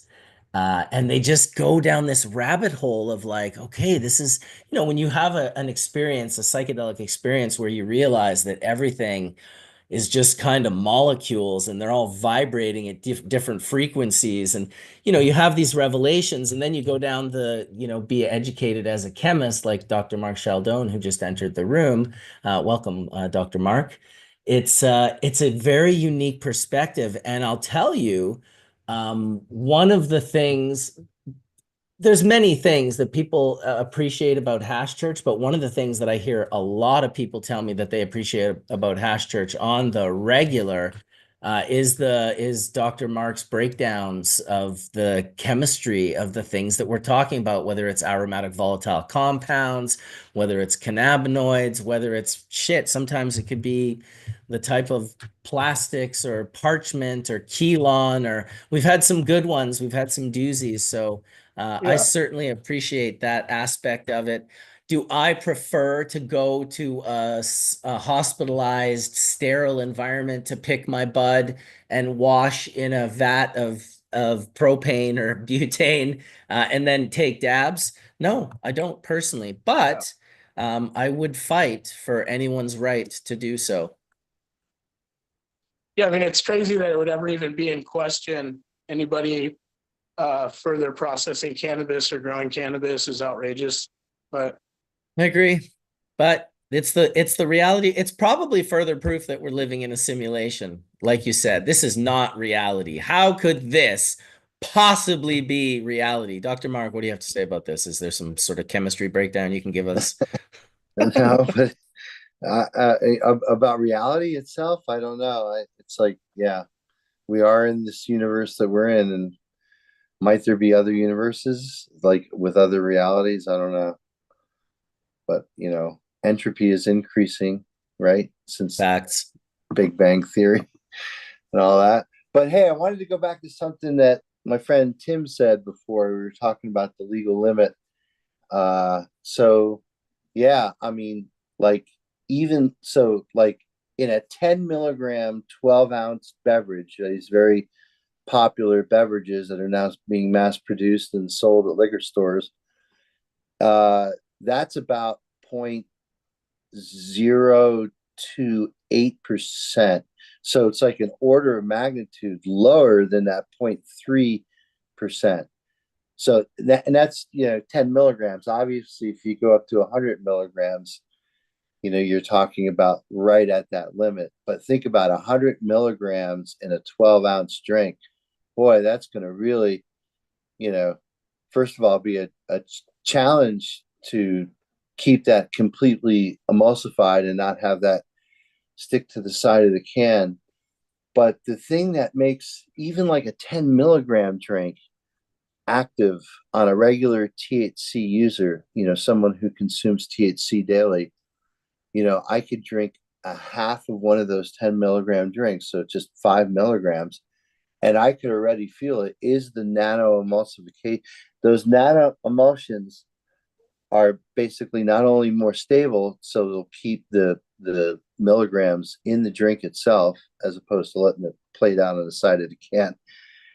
But there's something really to the rapid onset of activity that I could feel, I mean, if I could feel it, I would assume that anybody on this panel would be able to feel it. Even with CBD drinks, I can now feel the feeling of CBD, whatever medication or whatever. There's definitely a feeling. It's kind of like just the opposite of being high, Marcus. It's like, it's, when you take a good dab and you have to sit back in your chair and you're like, holy shit. So I just drank water from a fire hose. You get just the opposite feeling with CBD in these drinks. Again, this is nano emulsified CBD. It's going through the gut, the fact that it's that active and you could feel it like within, less than like 5 minutes of just taking a hit of one of those beverages tells you that bioavailability of cannabinoids are really, really important in their activity. And yeah, does this get it away from the plant, what our friend here was talking about? Absolutely. But we're talking about serving the consumer market here, which seems to be okay with biting their Fritos and Doritos at Walmart with a bunch of colored Kool-Aids and all kinds of shit that they feed us these days. So, welcome to the fucking club. They basically suck cannabis into the consumer market realm, which is why it's a total play for Big Beverage. Big Beverage is all ready to basically take this 10 milligram drink, which again, myself, as a daily THC user, I can feel. So if I can feel it, you got to know that people, are probably walking around loaded on those nano emulsified THC beverages, which, by the way, 10 milligrams in a 12-ounce can is like an order of magnitude lower than the hemp limit. So I just wanted to add that. Are the majority of those beverages carbonated or uncarbonated? Yeah, there's seltzers, fruit waters, all kinds of things. The great thing about when you start adding pulp is that now you have natural emulsification in the water phase itself, right? You have natural ligands, absolutely. Basically stick your weed oil too. But like if you're just talking about like the most naked of seltzers, Tim, so just like carbonated water, maybe a little bit of citric acid in there just to make it a little sour, and maybe just even a hint of sugar or something, right? I mean, even something like that. I'll go back and say about 4 or 5 years ago, I think it was a challenge for manufacturers to make a stable emulsion that tasted good, and let alone at something at like 100 milligrams, where now, you're going to taste it. There's no question about it, right? There's definitely going to be a taste. But some of these 10 milligram drinks, you could barely taste anything at all. So they've improved on emulsion stability, but they've also improved on, how they taste, which is probably much more important, right? I mean, you don't want to taste it at all. In some of these things, you can't taste it. And the other interesting thing, which I kind of was really super skeptical on, Tim, was that like, okay, when you have a nano emulsion, so what it is, so milk is kind of like a nano emulsion, right? Milk is water with emulsified fat, right? And the components in milk basically keep the fat particles from talking to one another, or else they'll separate out into an oil layer, right? So that never happens in your 2% milk. And the interesting thing about milk, and the reason why it's a perfect analogy, is you could infinitely cut milk with water and it'll never oil out, because there's a perfect balance of emulsifiers and fat in the milk. Well, so like a cannabis nano emulsion is kind of like the same way. You have to emulsify fat, which we know cannabinoids are soluble in basically a continuous phase of water, right? So like you want to basically almost recreate like a milk, which is having some kind of surfactant or emulsifier to basically make sure that your oils, so you'll have an oil, like if you're dissolving CBD or if you're dissolving any one of the cannabinoids, you put it in an oil phase. And then with a really high shear rate mixing, you would take that oil phase and drop it into the water phase and make what's called an emulsion, right? So again, the reason why milk's such a great analogy is because it's emulsified fat in water, as opposed to butter, which is the other thing. Butter is emulsified water in fat, right? So when you heat up butter, you get the water layer and the butter layer, and clarified butter is what we call ghee. But anyway, so go back to the cannabinoid thing, is like, if you have to emulsify 100 milligrams in that 12-ounce beverage versus like 10 milligrams, you basically need either a more powerful emulsification system, or you need to have just a whole lot more of emulsifier in there. And any one of those things is going to put taste into the beverage. So it's just really interesting that, again, this hemp cutoff of 0.3%, that you could be well below that and still have basically a product that you could certainly feel the psychoactivity of. So Yeah. I feel the 10 milligram drinks myself. I don't terribly like them because I'm not really big on consuming large amounts of sugar. A lot of how the does it make you Canadian, feel? Like, how do you, like, what does it make you feel like? Like, I mean, it's just kind of like it takes a little while. I'm not sure why my camera's doing that, but see if I can, there we go. It takes a little while. It's just like it's very similar to a gummy. It's just that feeling of, oh, did I smoke a joint? Did I smoke a dab? Did I smoke a bowl? But you know, generally I am also smoking, but when I did the beverages, I wanted to actually feel the beverages, and that's what it felt like. Like I had, it was very light in the sense that, you know, like a small dab that I had, you know, 20 minutes ago or something. It wasn't like the feeling of the dab at the start. It was the feeling of the dab like 20 minutes in. I feel it right now. I ate so many right. milligrams last night that I'm totally, the one dab that I took completely re-instigated this. And it's very hard to describe, but it's almost Yeah. like it's just there. I can just, and it's different there. It's in my body differently than it's Right. in my Right. head when I'm Right. just dabbing. And right now it's in And my head and my body. and with the gummy, Marcus, this was what I was trying to say before. I was like super skeptical of the fact that you can take this nano emulsion, which again is an interface between oil and water, created by this emulsifier molecule, that you can take that and put it into a gummy, where now you're boiling off the water.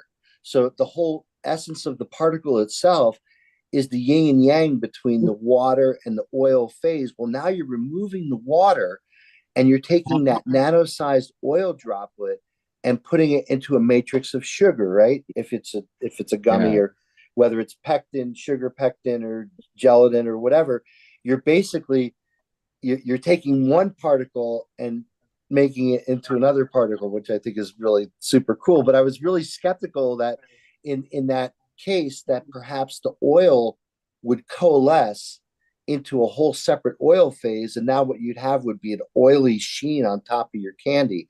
But no, it works. And again, you're not, typically you put water into a gummy recipe to help melt your sugar down. You know, you make, so simple syrup, which is just usually just water and sugar. You boil away the water, and then what's left, the sort of molten sugar that's left behind, is usually some of the basis of creating either hard candy or gummies. But to think that you can take a nano emulsion, which is like a drop of milk, which is a nanoparticle, right? I mean, they when they size these things, they look to see like how big the mean size of the particles are, and they find that, you know, if they're below 200 nanometers, you get that real boost in bioavailability, and that is a real thing. I was super skeptical on that. I've eaten gummies made with just wheat oil, or, you know, can of butter, or whatever you want to call it, for years, It's a whole different thing when you put nano emulsion. You put nano emulsion in there, a 5 milligram gummy, you could feel it. I'm telling you, man, I was super skeptical going into it. You get way more of the THC. Yeah, because you're going to pass it without that emulsion. Yeah, it's, Well, as you yeah, Mark, it how just, you're metabolizing it, I think right? it just, it's providing just a really rapid onset of activity into your system because of the size of the particle as opposed to a much larger fatty particle. I don't know. I think you get more. We do atomic gummies and drinks we're getting ready to get into as well. And I know with that emulsion, you like you said, you can feel 5. I think normally you're going to pee it out or pass it. You know, you're not gonna actually absorb it, and it's not as bioavailable to actually enter your system and interact with you. So with that emulsifier, you're getting, and a 10 milligram gummy, you may actually be getting like 9 milligrams of THC, whereas without that, you may only be getting like 5 or 6. Right. Yeah. So In terms of just bioavailability, yeah. Right. I just wanted to add, I make a 4-ounce nano emulsified drink with 1,000 milligrams. And I've been making it for about 11 years. The nano part is using sonication. Your sonic, if you can suspend your cannabis oil, then you add your sonicator, that blasts the cannabinoids into these nano-sized particles, right? And that's what makes it so bioavailable. The emulsion itself is really more that water and oil won't mix, and cannabis is one of the most hydrophobic plants on the planet. So to mix it, you have to actually encapsulate it in an emulsifier to get it to mix. So you're never actually mixing, you're encapsulating, and your nano is coming from your sonication. Yeah, a lot of people use liposome encapsulation. We had sonicators, although I will say that if you get a macro lens out and you look at those sonicator tips, they'll pit. They do pit. So my friend Steve Henson, Steve, he has a PhD as well. Dr. Mark, we'll have to bring him on one of these times. He specializes in nanoemulsification, and he used sonicators for a long time. But then he got into these other ones that were like this. It was like this bank that you like fired the material through, Yeah. and it was a ceramic bank embedded with diamonds. Yeah, it's called a microfluidizer, and that's the kind of instrument that I use. So a microfluidizer is basically the way you could describe it is it's sending 12 lanes of traffic through a 2-lane tunnel, right? So what comes out the other side is shredded, really super small.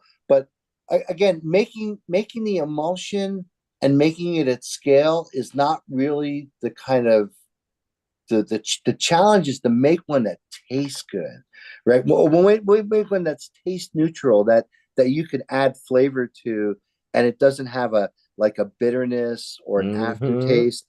Some of these things do have definitely a bitterness or an aftertaste, and only up until a couple of years ago, a lot of them lost potency in the can. So a lot of them you had to shake before you used it because it would get all on the outside of the can. It's a big problem, as you know. It would bring out. Yeah, it's less out. Yep.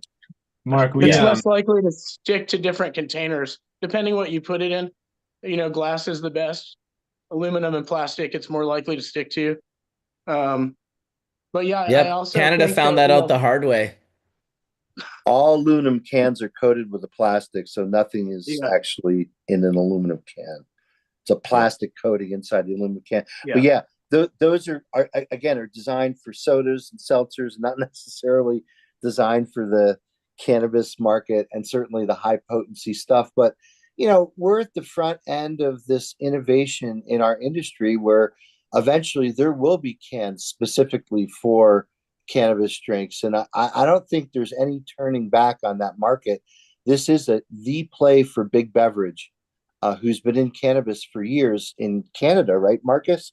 They've been part of the ownership structure, some of those big operators in Canada, and so certainly, like in California too, Dr. Mark. But like just think about just in terms of like the distribution chain that they already have in place.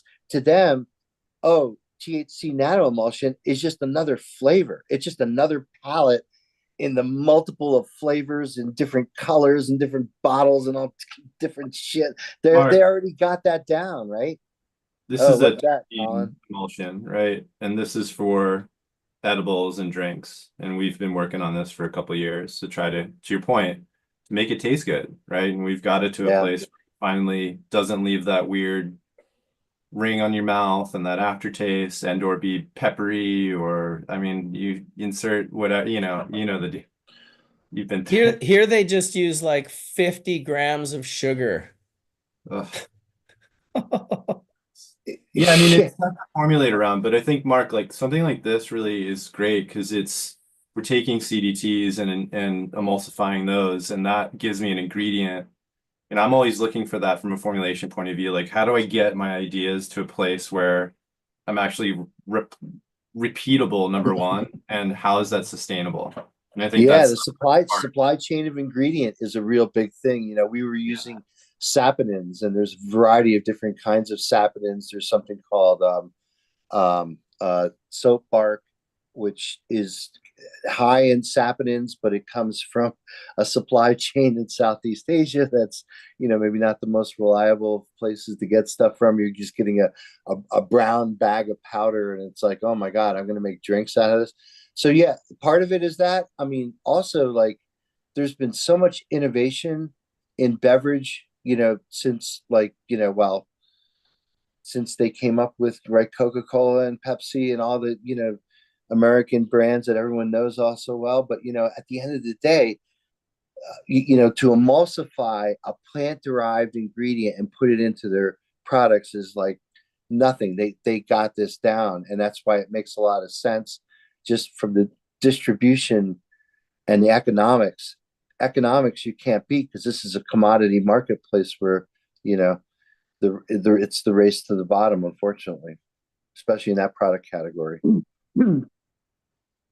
I think in that category too, it's important that you're able to grow it more efficiently than the next guy. If you want to compete in that space, you got to be able to produce your cannabis for less. And I think that it all falls back down to the farmer. It's literally the better your farmer, the more chance you have of making it, because you have to be able to cultivate a lot for a little. That's what I think. Yeah. In the drink space too, there's levels to it. Guys that are doing distillate and isolate, they're not going to be in business in 6 years, I don't think. Guys doing solventless, they're going up. All solventless, everything's going up. The distillate and isolates, again, no hate on them. I just don't see the market going that direction, just the same way it was so brutal to BHO. It's just a matter of time before consumers become educated consumers. And I really think the drink space, that all the art is in making it with solventless at this point. Just what I think. I know a lot of guys are doing isolate because it's water soluble. Distillate's easy to deal with. I also want to add the bad taste comes from amateur decarboxylation, personally, and also mycotoxins. Yeah. Just so you know, all of those beverages in Minnesota, all those beverages in Texas, without exception, hemp-derived D9 is chemically converted CBD, right? Yeah. None of that comes from the plant. I mean, the CBD molecule comes from some hemp plant somewhere, but that's chemically converted. All that hemp-derived D9 has no residual stuff from the plant. Well, that's what I'm saying. It's a whole different species. I mean, when you're talking decarbed rosin in a beverage, that's some, to me, that's innovation. That's going the direction I want to go. And the other stuff too, it's so much easier to do with isolate. You don't even have to do an emulsion. You can make it water soluble. It's like all that part's unnecessary. It's taking your finest rosin, like a single strain, and being able to experience what sour diesel feels like, via a super bioavailable liquid. And to me, it's like that's the direction all that innovation could go. You can feel a strain, you can see what has the medicine that you want in it. But not many people do it. Not many people do it. No, because it goes the opposite direction of margins and profit, and so that's why every time. That's why, man, I love your utopian vision of the future of cannabis, but man, distillate is like when you're like distillate's not going to be a big part of the market. It's like distillate like is the market. Like distillate is so much of the market. It's absolutely insane. And don't get me wrong, I don't want to be saying that. I'm not like happy about that.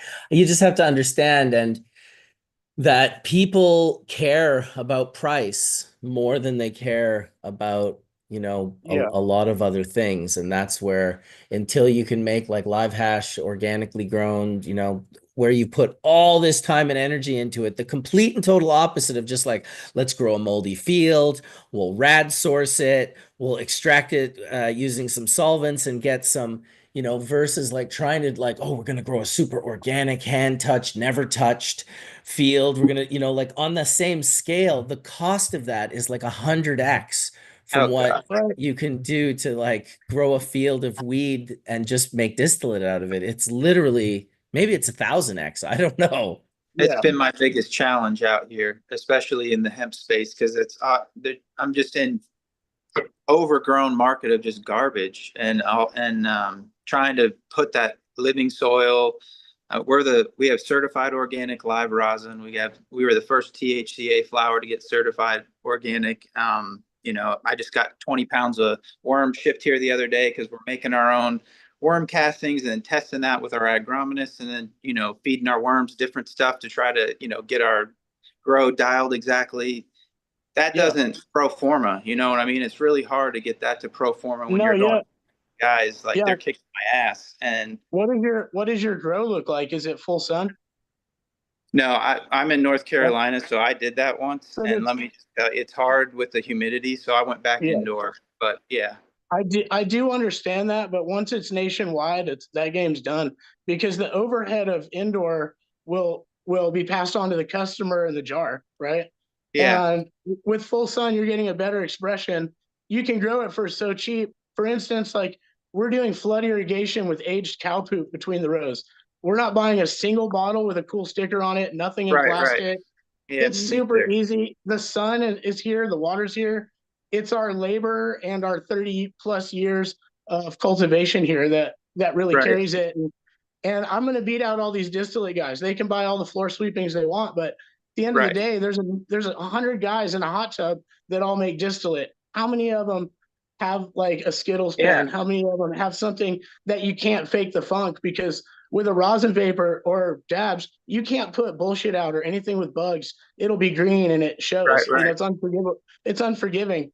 And so I would argue that there's less people in that category, and that you'd actually do better in a harder, more difficult area than the It's distillate space, finally because paying off, but Yeah. it's taken years. I mean, it's finally like I've got my ass kicked and almost lost everything a bunch of times, but we're still like, yeah. it's finally just about to round the corner, and we didn't give in to all the bullshit with D8 and making fake THC with our CBD. I mean, I have barrels of Yeah. CBD that I'll probably never sell, but I'm not going to compromise, you know, because I am like core to, you know, keeping it real and organic and full spectrum, and giving people good quality, and not telling them, I want to give them what I want to smoke. Why would I like rip Yeah. you off? You know? Well, that's how I feel, is like, do the organics because you love the plant, not because of the marketing or extra. Right. There shouldn't be more money asked for organics, should be less. It's cheaper to grow organics. So you buy your dry bulk amendment and it's all done, and like you should charge less. The organics Yeah. should be the cheaper new wave. Well, That's once better. you learn how to do it, yeah, where you're not buying Yeah. it and you actually know how to make it. But yeah, if you're going and buying yeah, for sure it is. Well, Organics is especially once Can we take nationwide. a second and compare this to food? Right. So we're always going to have McDonald's, but we also have Whole Foods. Mhm. Right. So distillate's not going anywhere. It's the fast food of the fucking industry. Whereas you've got like smaller organic farmers for food that are struggling, right? So you've got like farm stands, but then we look on a larger scale, we've got Whole Foods. But let's look at the difference between the pricing on Whole Foods. Because Jamie, you are so correct. Like organics should be cheaper, but Yeah. shop at Whole Foods as opposed to like, you know, a regular supermarket getting all their bullshit. So it's a direct correlation between cannabis as well. Yeah. But Jen, what do you think about, you can make decarbed rosin oil cheaper than you can make distillate. You don't have to recover any ethanol.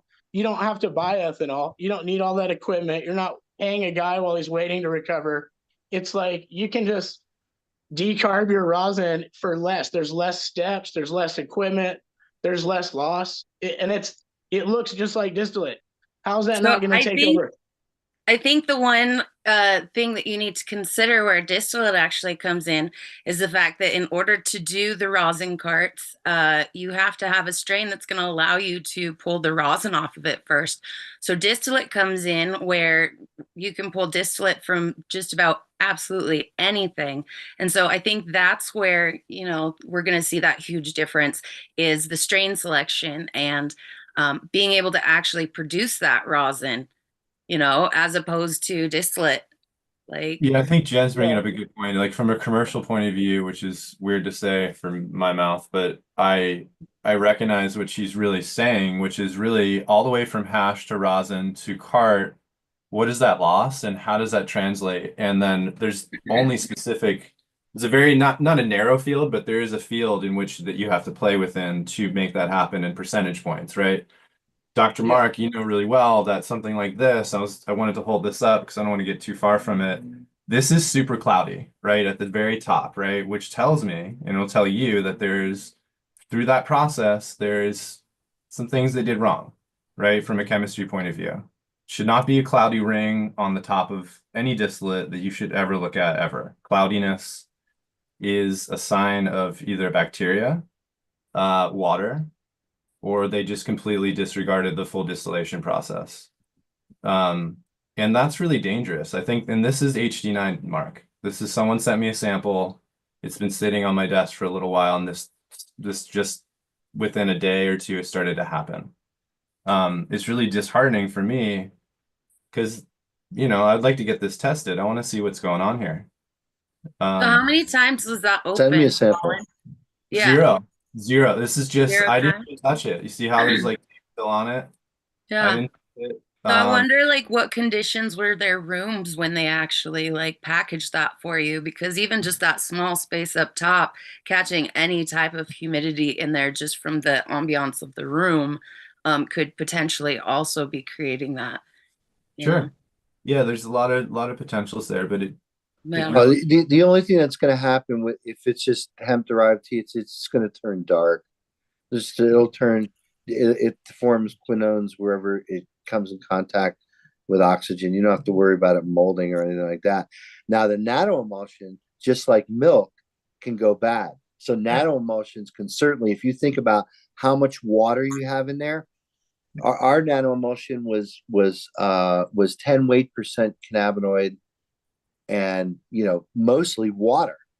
So there's a lot of water in there, and anything like that where you have that's what in your emulsifier and in your cannabinoid, you have basically mold food, and you'll get biofilms forming on those, and you have to be really careful. A good way to prevent that from happening is just make sure you have a little citric acid in there, because that lowers the pH enough that you don't get any kind of mold formation. And typically you're adding citric acid whenever you're making beverages. Yeah. But with distillate, Mark, man, I I'm have a telling you question. that's why distillate can be so dirty. I totally hear what you're saying, Jen. Hey, Jen, how are you, Hi. sweetie? Great Good. to see you again. I have a question on the topic you're talking about right Yeah.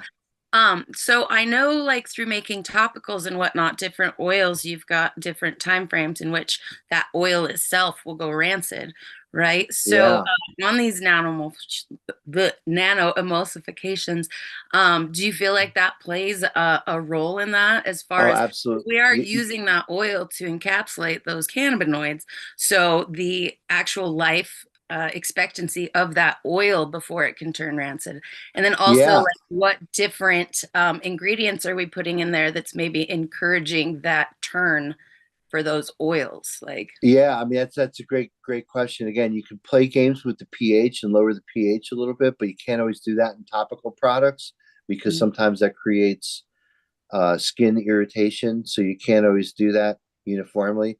Topical products that contain a lot of water, mold, it can be certainly something you have to be on lookout for. And even though cannabinoids are antibacterial, they also don't really possess the broadest spectrum of antibacterial activity. So you never know. I mean, wherever you're in a packaging facility, one of the reasons why GMP is so adamant on changing filters and making sure that they know where the makeup air that comes into those packaging rooms comes from is for exactly the reason you're saying, Jen, which is that, we live in a microbial world. There's microbes and spores all around us. You can't you can't keep places clean enough, you know? I mean, the real it well, I wouldn't say the real issue, but like when you get into where you're adding a lot of water, like in a beverage or in a topical or in a nano emulsification, you know, what we found, and again, I'm about to go to the American Chemical Society's national meeting in San Diego, and I'm going to show some of this data. We found that actually, so you think that, you know, again, cannabinoids are known for being antioxidants, and you'd think that adding CBD, this is super interesting, Tim, listen to this. Adding CBD should act like a sacrificial antioxidant. It's a phenolic compound, right? These things react with reactive oxygenated species. They react to basically quench free radicals. You think that there would be some preservative effects with polyunsaturated oils when you treat it with CBD. Well, we're about to present some data that is very, very interesting, and it needs to be repeated. It says how much research we need to do. What we did is we did something called the oxidative stability index test. This is our chemistry lesson for the day, by the way, folks. Our oxidative stability test, which is what they do in the food industry to look at how rapidly things go rancid, Jen. And so what they do is they take a test tube, they fill it with oil, they heat it to a certain temperature, and they bubble air through there. Now, air we know is mostly nitrogen, right? But there's enough oxygen in air that'll promote thermooxidative degradation of the oil.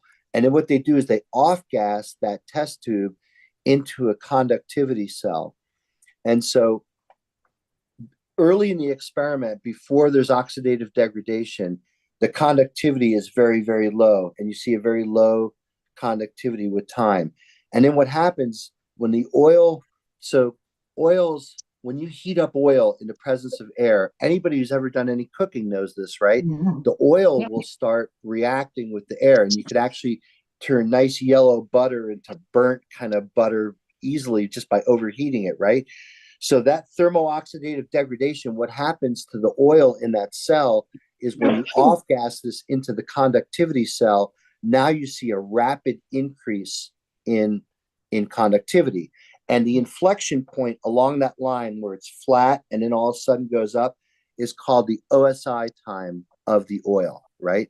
Okay, that's the oxidative stability index of the oil at that temperature. So what we did is we did a very interesting experiment where we added CBD to ghee. A ghee is clarified butter. So ghee is just the oil phase of butter when you heat up butter, right? And we added CBD.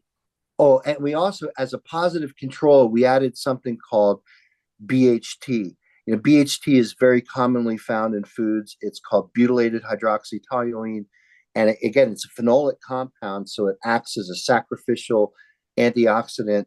It's in Wonder Bread, it's in Twinkies, it's in all the poisonous food. It's in Old right. Dutch chips, Well, BHA and BHT. We know it's an effective antioxidant to add to oils to preserve them. In fact, so what happens is when you just heat up the oil after like about 3 or 4 minutes at this temperature, we start to see this increase in conductivity because that's basically thermooxidative degradation. And when we add BHT, we could extend that time, right? So BHT was our positive control. When we added CBD, check this out.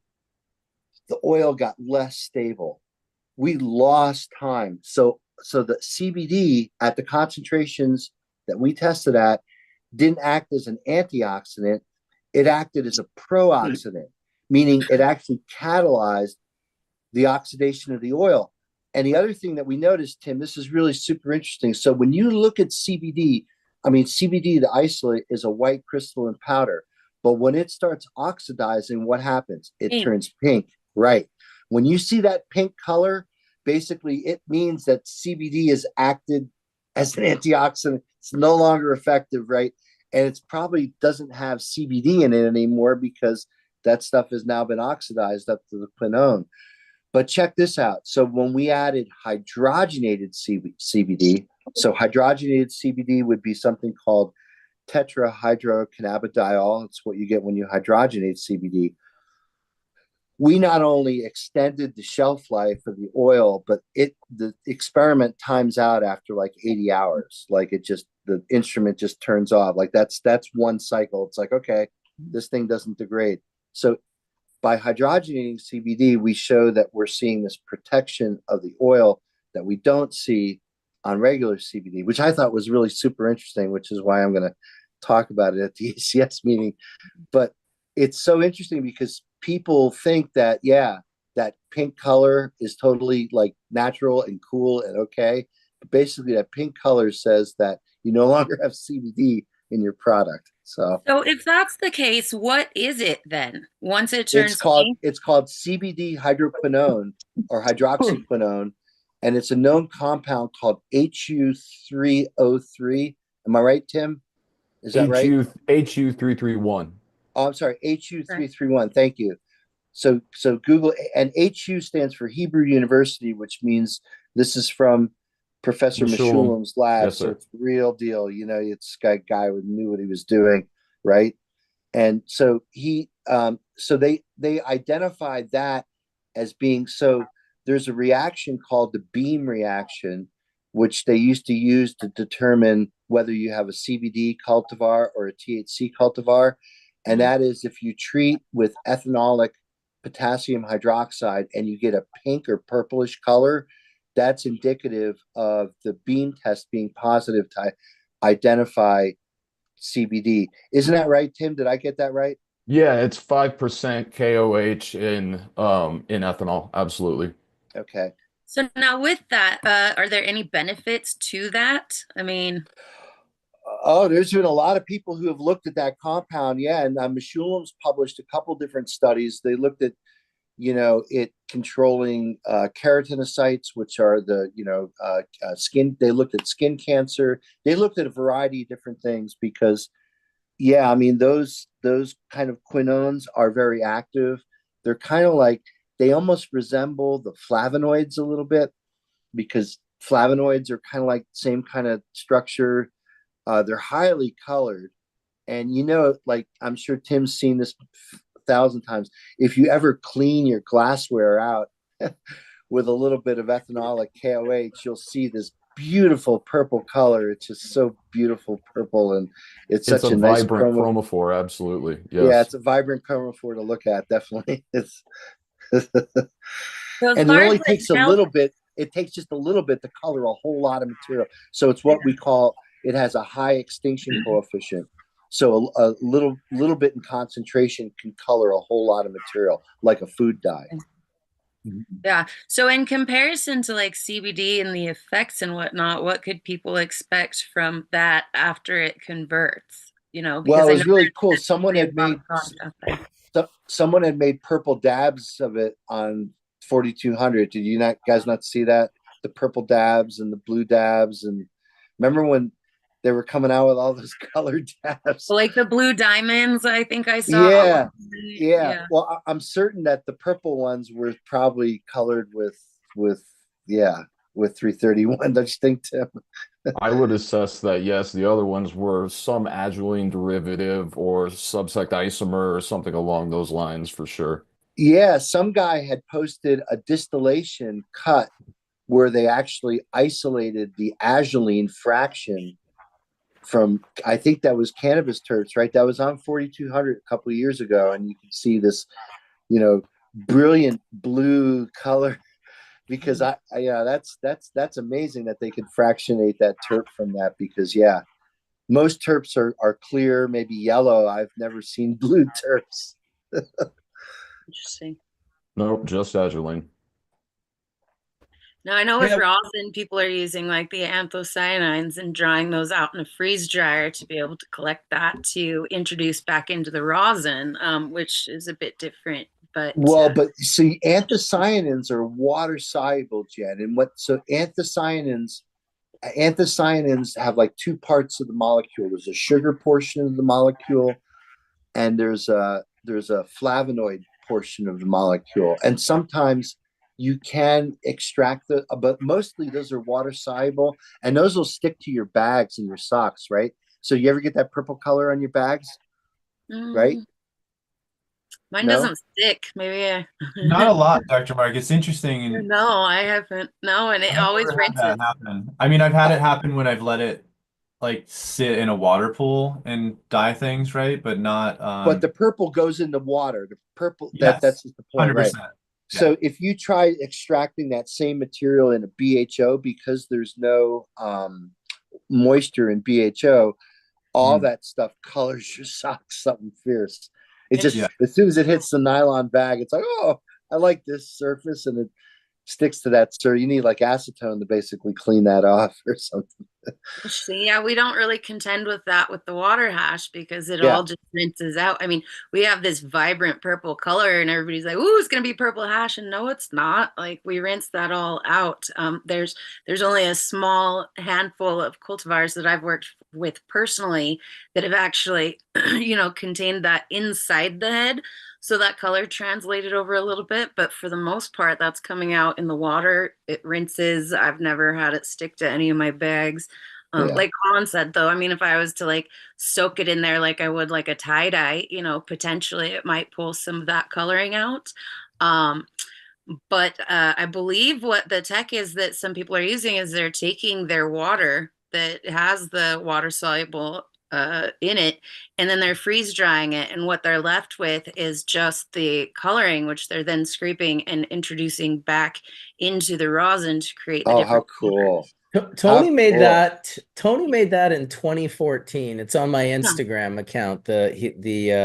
Just an extracted anthocyanin, and you could do it a multitude of ways. The freeze dryer is definitely going to be a great way to do it, but you just have to take the water and basically get it to evaporate to the point where you're left with just the anthocyanins. I'll try to find the picture and I'll try to find the picture and show that here. In the meantime, I wanted to welcome a few people actually, because I see Ryan Lee has snuck himself in here. Welcome to you, Mr. Chimera. What's up? Dude, look at that. Hey, Ryan. How are you guys doing? Sam? Is that the OG Sam? It is. I can't get rid of my background. It feels weird. I'm sitting in Sam's chair here watching church, so it's bizarre as hell. But yeah, his doll was the first time his doll was moved off the chair since I've been here, so I figured I'd hold him in front of me here. Wow. Well, welcome, dude. We definitely want to chat with you and hear how things are going over there. It's too bad you can't turn that off, because it would be cool to see the chair and the. Yeah, it's usually under video settings, video and video settings. I might just backgrounds log and out. I might log out and log back in. It doesn't seem to be letting me do it while I'm in here. So, hey right. Ryan, whatever you do, give a big hug to Diana for us. Yeah, I will. And the first words out of your mouth better be howdy, howdy. That's what I said to Colin. Hey, I have a clip of that. There's been a couple of interns that I got online that have been helping me clip Sam's parts on Hash Church, and I must have 30 or 40 or 50 of them at this point in time. But the first one he sent me was just Sam going, howdy, howdy. And it is pretty awesome. I'll try to get it to you guys because it's a pretty cool, like, I want it to be the ring on my phone personally.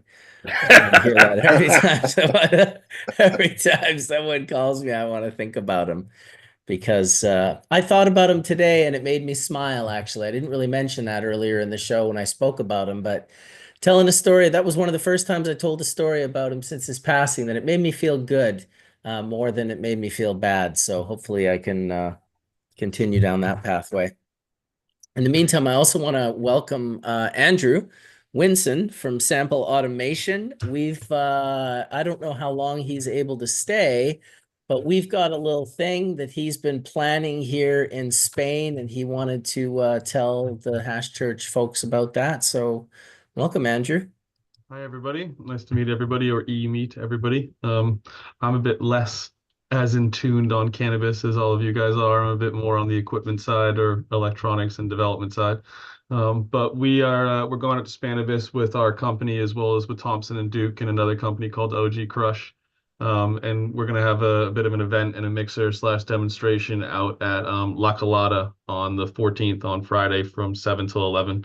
We're going to try and keep people kind of walk people through our process that we've kind of come together as a company or group of companies that allow you to kind of make seed to vape pen all the way through decarboxylation and kind of automated pen filling. But we've kind of tried to do it in a range where we can explain it and provide equipment from the smallest guys doing it in their basement up to the biggest guys doing it into bigger facilities, and basically replicate and repeat the process relatively easily.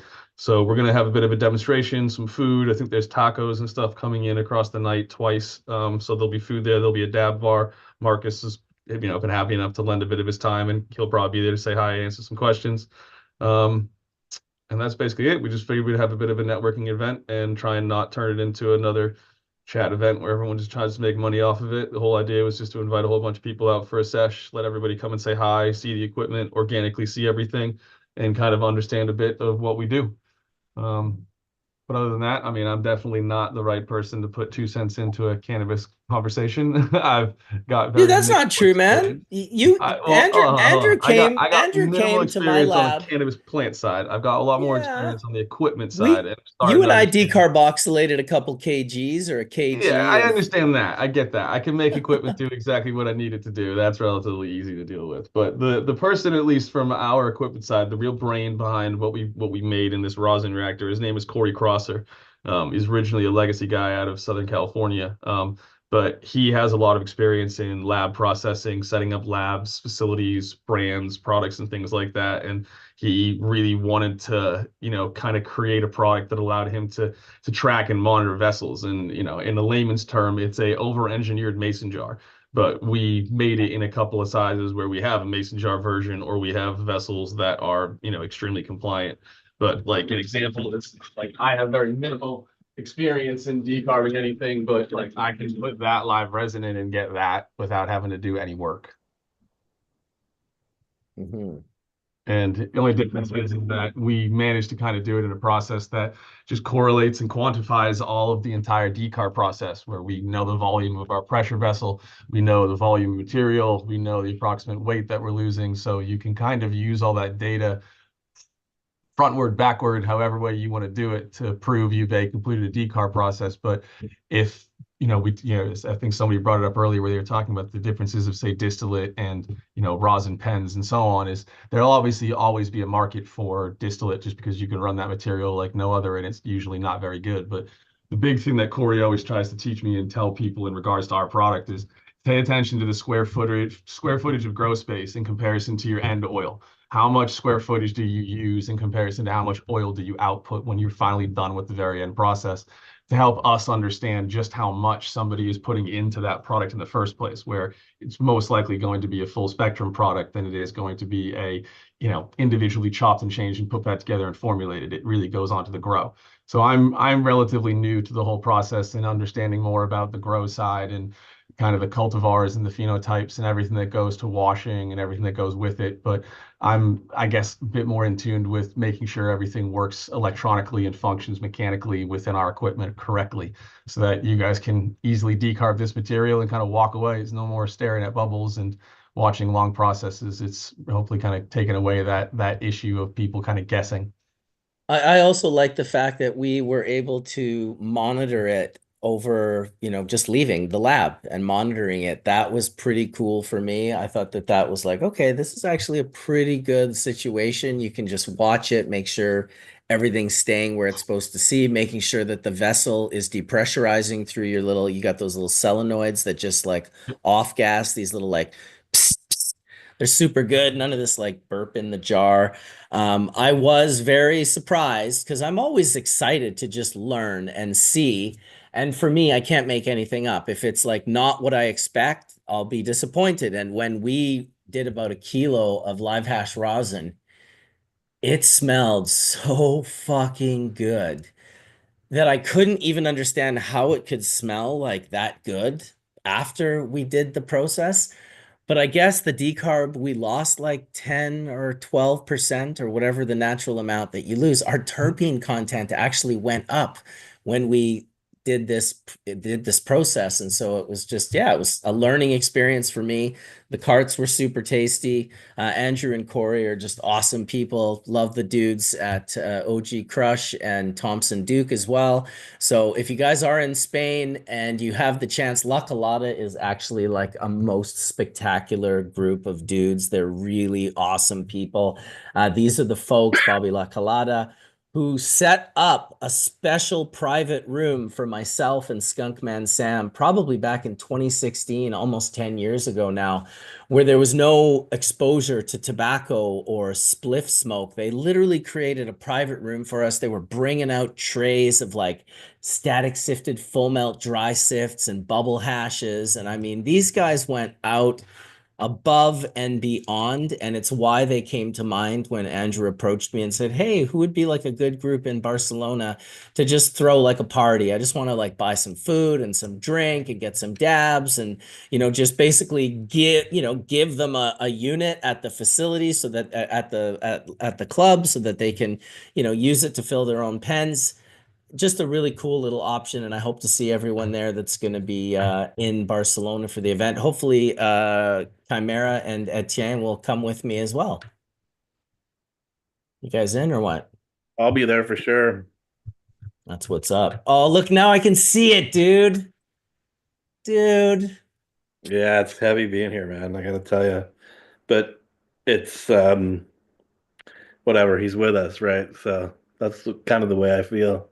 But it is absolutely bizarre being here without him.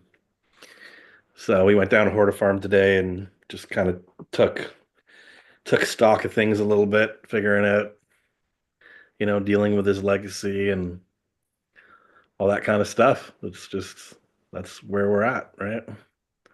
That's a lot. That's a big one. That's not like that's not the passing that you order the bin and just like dump 90% into the bin. Like that guy has like a real legacy of genetics and collection. Just I mean, you've seen all the cannibalist, the cannibalist stuff, right? There's Well, boxes. yeah, exactly.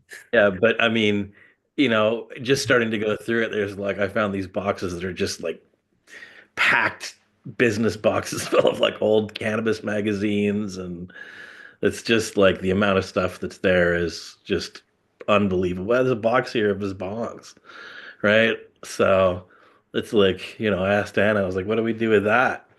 And so I don't know, maybe we auction some of that stuff off so the community can, you know, people can buy it and the money can go to Diana and the family.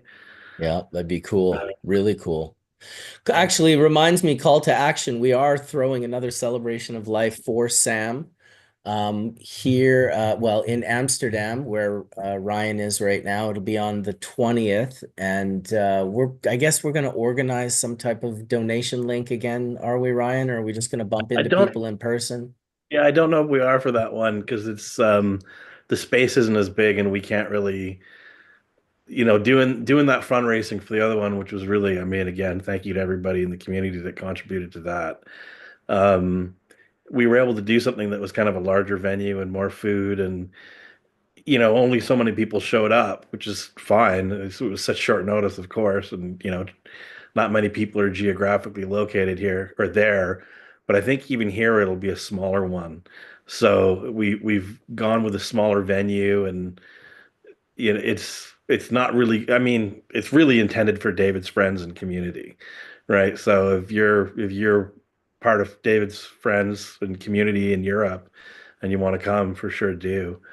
Um, and yeah, but I don't think we're asking for public donations. We're kind of just more hoping that the you know the local community that will all kind of chip in and figure it out. Exactly. So if you see any one of us in Spain, that'll be before his celebration of life. And whether you see myself or Etienne or Ryan, you can pass us on your donation and we'll make sure that it gets to Diana and gets spent on the celebration of life. Yeah, and Doug is going to have a box at the TH Seeds booth, What is which that, number 80 or something, or no? I'm not sure. I'm not sure what. He's next to Scott at Rare Dankness. They're in the back corner there. They've been in the same spot for like 20 years. Right.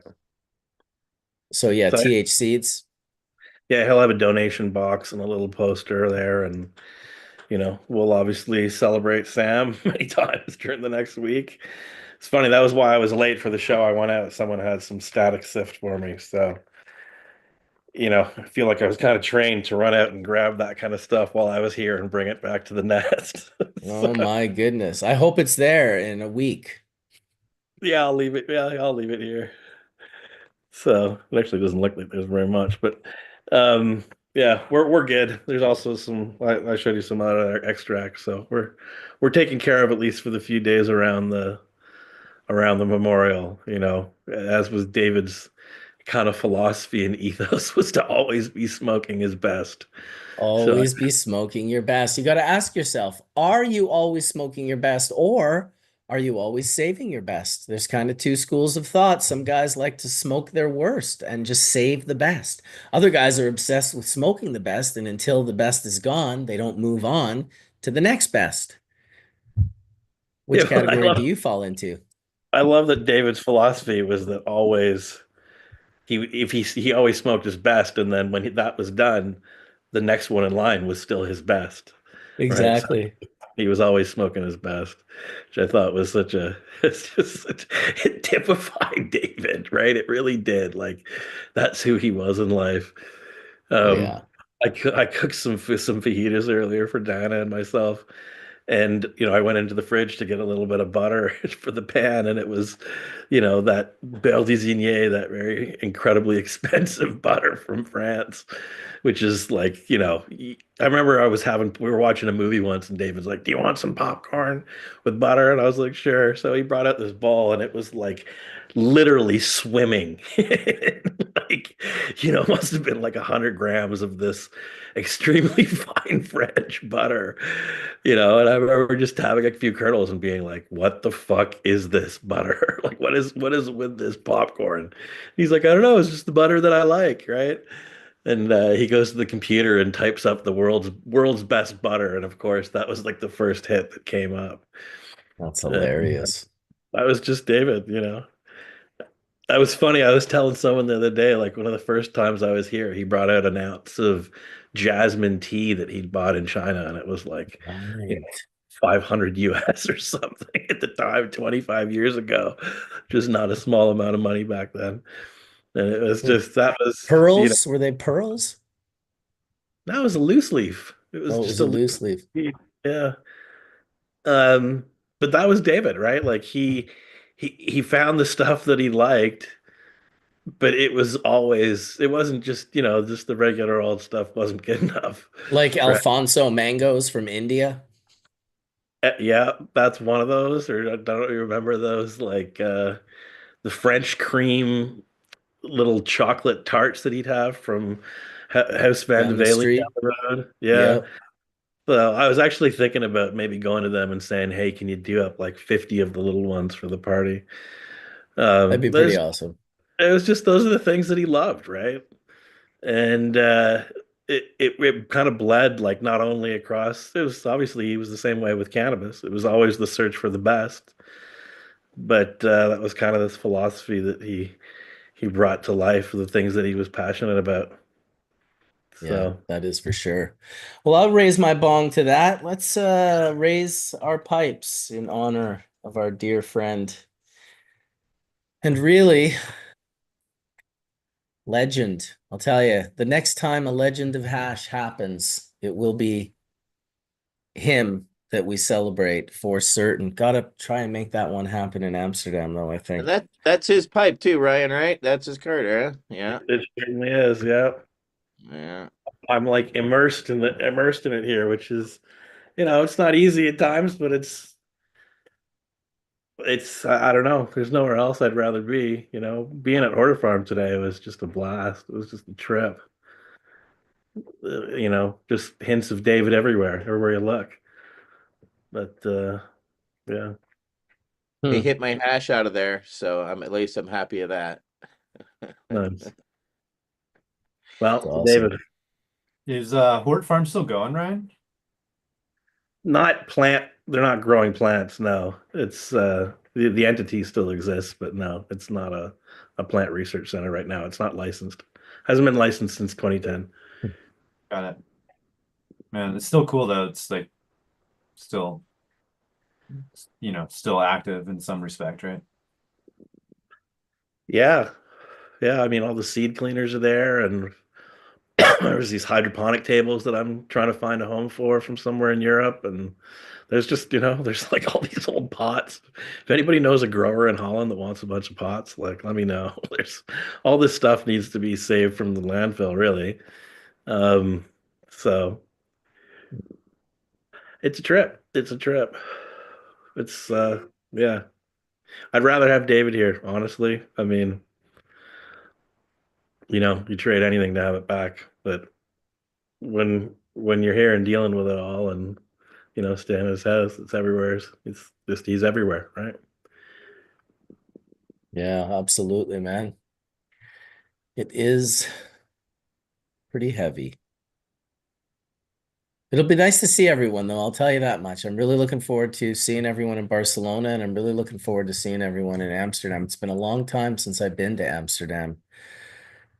And yeah, it's gonna be good to go spend an afternoon with Soma, get uncomfortably high with him in his space. I always enjoy hanging out with him. We'll be able to tell some good, fun Dave stories as well. Really looking forward to it. Be great to see Diana and you, Ryan.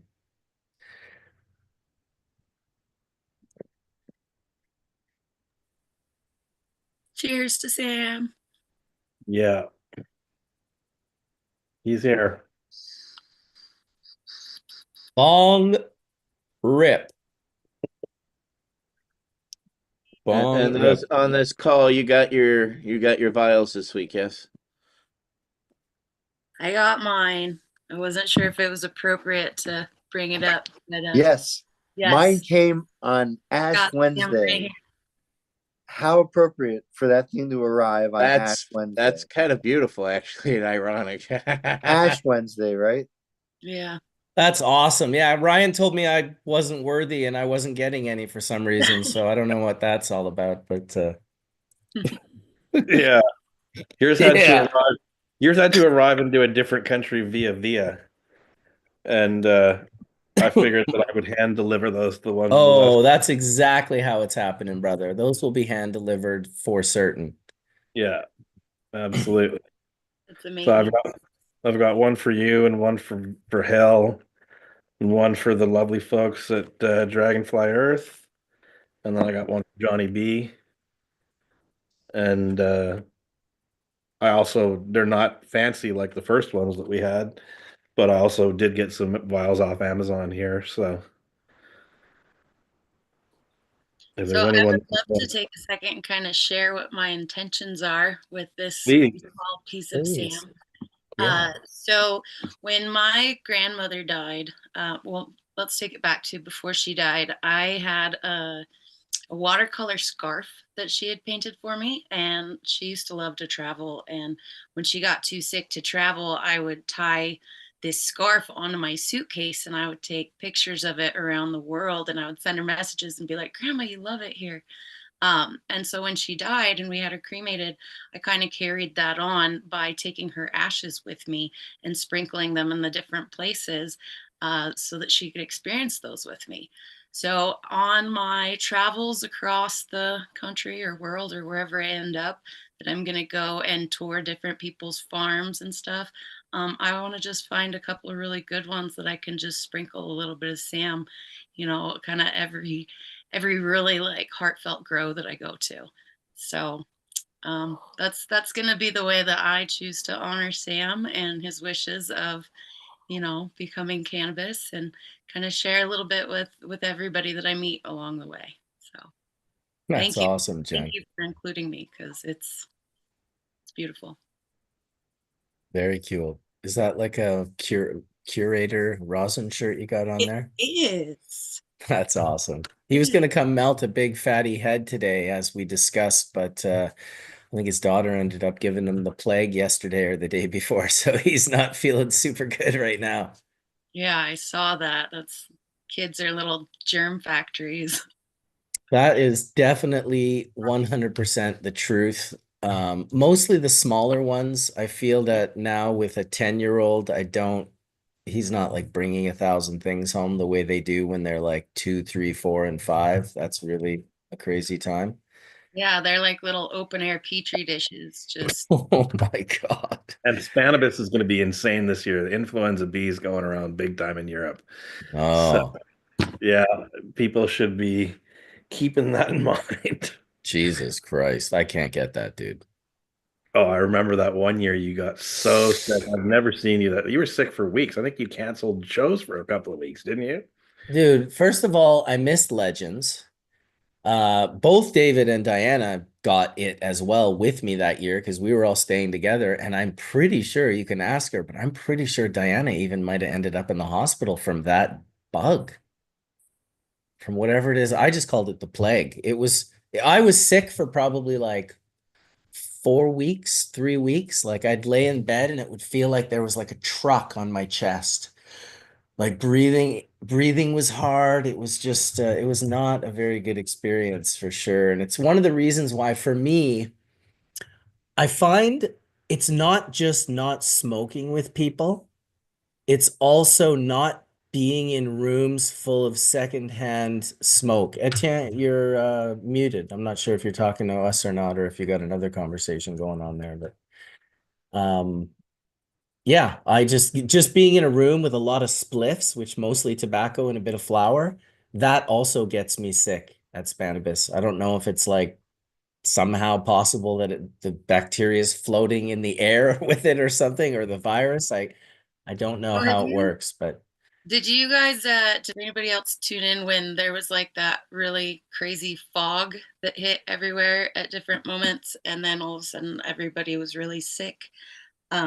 At that time, a lot of different information came out about this old research project that they'd done in San Francisco, where they released a bunch of viruses into the fog without people knowing to see like what the rate of infection would be and if the fog created that.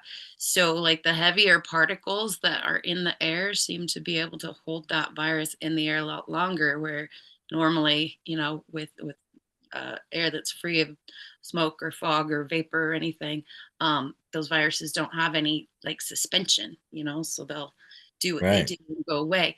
But when Droplets. it's held in that thicker air for longer, it absolutely does hold those viruses, so that as you're Fucking smoking shit. and air, yeah. I'm going to avoid most of those events, I think. I just can't deal with getting the plague this year. I just can't deal with it. It's not an option. Hey, So Dr. Mark, what are your thoughts on that Wear suspending a mask. air? Wear a mask. Yeah. Wear a mask if you don't want to get sick. Seriously, like in an airplane, it just ain't worth it. Like you said, Marcus, you go down for like 2 weeks to whatever it is, RSV, whether it's COVID or whatever, wear a mask, you know. I don't know. Maybe it's I tell you what, I had an incidence where I went to see some fish shows. This was a couple years ago in Las Vegas, and I wore a mask other than to take a drink of water or to smoke a joint. And a whole group around me who wasn't wearing masks. This was in 2021. It was right at the end of COVID, and people started going to concerts again and not wearing masks. I still wore a mask because I said to myself, I'm not going to get sick for the holidays. This was right around, well, it was Halloween. So the whole group that I was around all got COVID except me. And I wore a mask. So I think they work, dude, I'm wearing this one on the plane. Is this overkill or is this too much? Do you think they'll let me on the plane with this? Will I have to take this off as well as my hat when I show my ID at the entrance to the plane? These are all questions that I have. This is why you can't come to the United States, like, right? empty middle seat if you wear that, because people are gonna ask to get moved. Right? Yeah, they're bringing you out back in the airport if you have that guy. Jesus Christ. Can you hook your bong up to it? I don't know. That was good. This is too much. I just don't want to get sick, but I want to see everyone. I want to hang out. I am not sharing my pipe. I don't care who gives me those puppy dog eyes like they need a dab. Here's the secret for the plane, everybody. You want the secret? Blow your vape pen into your air neck pillow. It's a great thing. Oh yeah, it's a great idea on my show to show people how to break federal aviation law, Dr. Mark. Jesus H. No, I'm just joking. I mean, personally, I have a travel blanket that is really thick that I take everywhere, and I can have somebody sitting right next to me, and I just sort of lean on the window and have my blanket up. And Well, here's my travel hack if you need one. Okay, you got to buy 3 tickets for your trip, and 2 of them are fully refundable, like literally up to like hours before the flight, sometimes 24 hours. But you cancel those right before the flight, and then the likeliness of you having a whole row, it's like 70% likeliness that you'll have the whole row, that they won't sell those seats, and that you'll have 3 seats to lay in, which is better than 1 seat. That's a good suggestion. I like that. Well, because it rings true to you, Dr. Mark. You know, if your bullshit detector went off, you would have been like, I don't know how you could possibly do that. It's like, well, you buy the super expensive, fully refundable tickets. I always get the window seat. I love, ever since I was a little kid, looking out the window in the airplane was just always fascinating to me, watching buildings go by and skylines and mountain ranges and all that. And you get the artificial feeling that somehow you're in control because you can see outside the window of the plane, But yeah, I always get the window seat. I'm a window seat guy, not aisle. Yeah. Well, I'm an aisle guy. You ever see any weird stuff out the window, Mark? Dr. What's Mark? that, Brian? The odd stuff out the window? Like any Yeah, well, I was on a plane that got hit by lightning. Boy, that was really super interesting. I don't know if anyone's been on a plane that's been hit by lightning, and it was really, it's something that I didn't realize happens as often as it does. But the wing so I was on one side of the aisle with my son Jake. My son was really young at the time, and my daughter was just a newborn infant. So my daughter and my wife were on the other side of the aisle. And we were flying up from Fort Myers up into Philly, and we were like in the Virginia airspace, and it got super dark all around the plane. I mean, like super, like almost like as though it were night.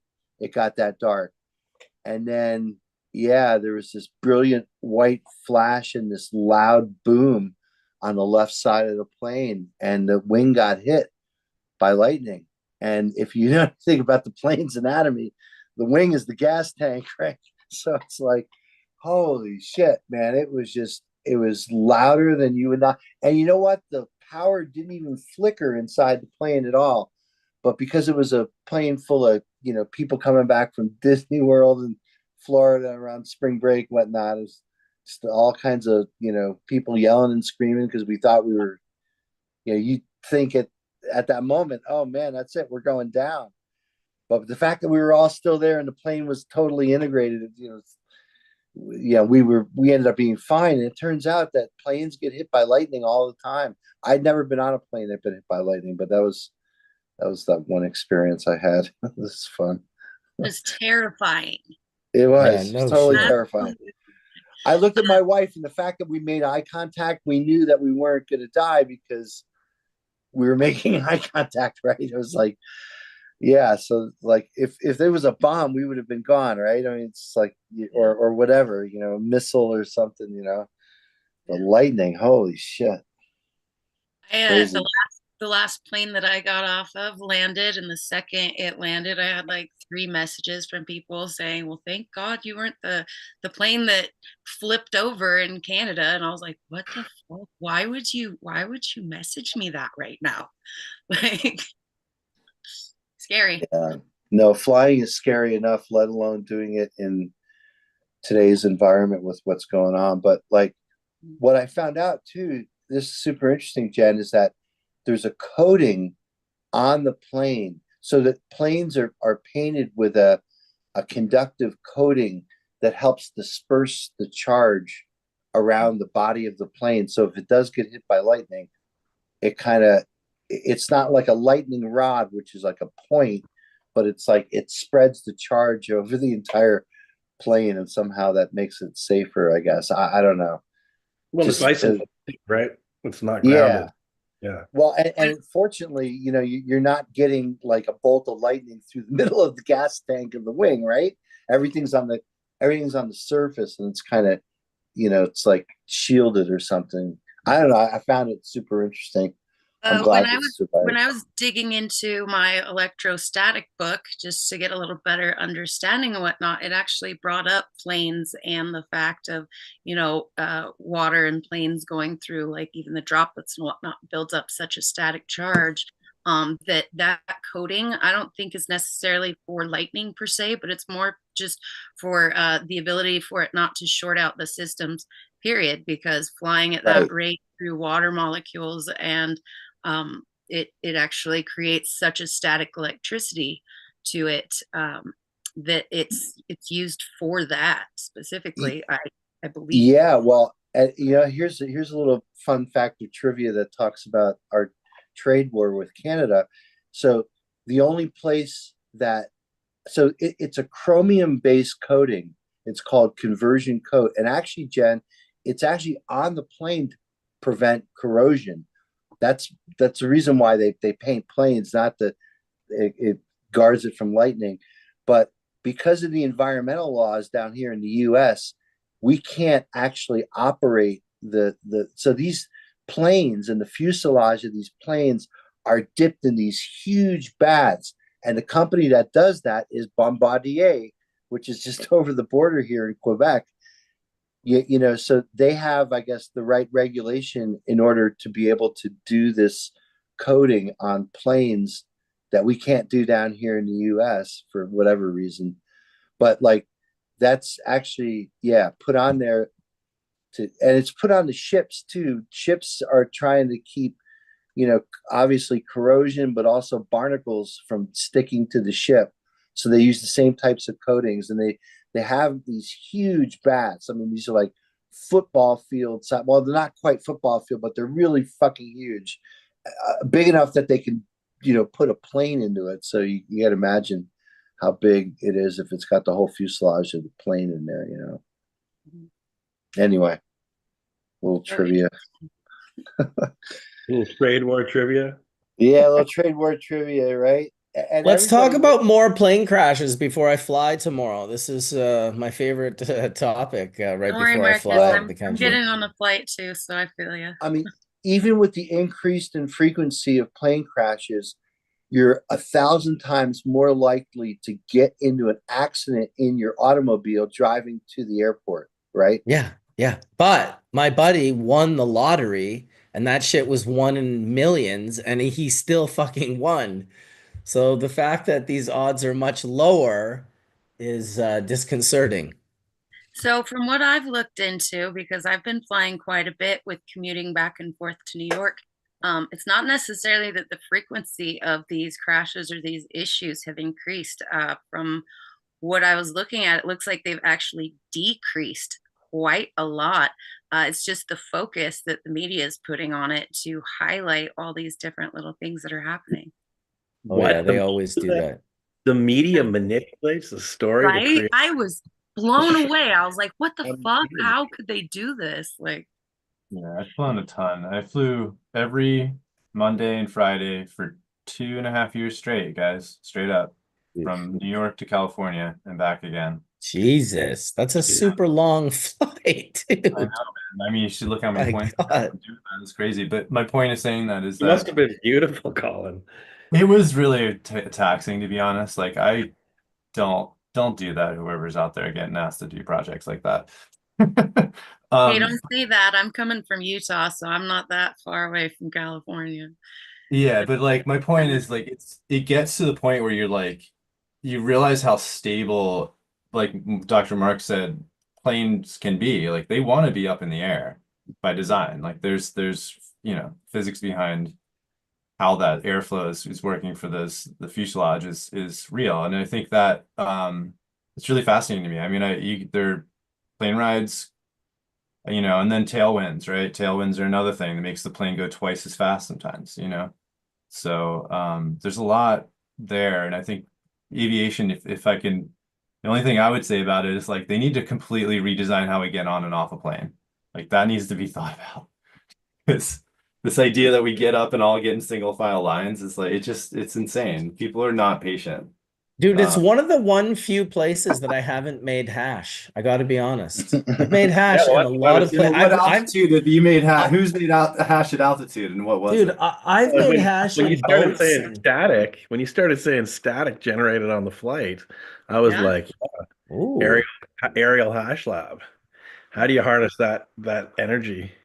No, that I static? can't set up a commercial flight for you, Marcus, but I do have friends that have the smaller Cessnas that I'm sure we could set up a little tiny, maybe use like your 1 gallon sets so that we're not going too hard, 5 gallon buckets, 1 gallon. Oh, the hell with the Might be able to airplane. do The that. hell with the No, airplane. no, Let's do I this want to on see the the space loop. station, right? The space station's got I zero don't have gravity, right? resources to the space station, Dr. Mark. Right, but don't you think we ought to make hash on the I'll get space on that station? though. Let me hit up Elon real quick and see if I got someone that can plug me in there.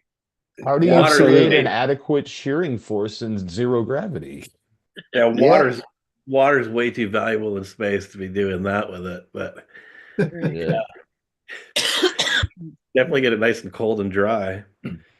Now my brain is going through all the logistics of actually being able to do a wash on the plane and account for like the weight, right? So you're going to need like a collection like jug to keep your water in, because you can't necessarily drain that out of the plane depending on how much water, because you got to keep the weight stability correct. Well, what happens when you use the restroom? I mean, it just goes right out, right? It doesn't get collected. That's true. I don't know. It does not, does it? Oh, no, they that have shit a gets collection. collected. It doesn't Yeah, go it's directly. collected. Okay. There's They're not gets just sprinkling collected. shit all over. That's good to know, Dr. Mark, because I was worried. Except for rich people's planes, right? Then they just, rich people don't want to pay to have their Learjet. No, tank that's not even true. I flew on a private plane when I was doing a project with these rich elite guys. The project failed, but they all made millions. But anyway, they had a private jet, and it was like one of those portable things that you'd see on a boat. It definitely wasn't jettison the crap. You can't do that for environmental reasons, of course. Can you imagine what the amount of planes that are flying over if they just like opened it up and just It does. I think it has to happen at some points in time. Like there is a jettison. They call it blue ice. Like if you Google blue ice, you'll see it. Yeah, I'm those sure. things like crash through people's homes. That's right. It happens every once in a while. Just take out your dinner table while you're eating with your family. Well, bam! Huge explosion. You're just like, what is that smell? and all of a sudden I now feel safer on a plane than I do at my kitchen table. Just like that. That's Just called like that. perspective. Look at that. Well, so you're coming to Spain, Jen? No, I wish. I will Okay, be. where are you heading? I'm heading out to New York. I'm Okay. currently working with the company out there, building up their solventless division. I Nice. actually talked to Colin. I'm going to pop in and visit Colin while I'm there. So Yeah. That's what's very up. exciting. The Nomad, when I do that, we do that pop-up on Wednesday. Yeah. So excited about that. I really wish I was going to Spain. This is one of those I haven't been to Spannabis. Every year I'm like, I'll go next year. I'll go next year. Next year never came. So Well, Bilboa. Yeah, it'll be in Bilbao. Yeah, that's Bilbao, right. yeah. yeah, I'll be living vicariously through you guys. So post as much as you can, please. Maybe take Yes. Well, maybe print my picture out, like just my face, and put it on a stick and take it around. there you go. Well, you should definitely check out the stream that Jolly Roger's doing on his YouTube channel, which is at Jolly Roger HQ, and it's on the 12th. It's at the Ego Clash, and it'll be like, it'll be 9 hours earlier at least, or 6 hours earlier for you, depending on where you are in the country. I think you're in Maine, so probably more like 6 hours difference. I think it's at 2 p.m. Spanish time, but it's the jar check. We're basically, me and him are gonna look at every jar that's entered in the Ego Clash in Barcelona this year, and it's a long stream, so it'll be a lot of content. And then our favorite jars, we're hoping on doing a bit more content with those particular hash makers afterwards. So should be fun. I think that's a Jar great check. idea. Yeah, because I don't think the hash gets highlighted enough while people are there. So live stream to do the jar check.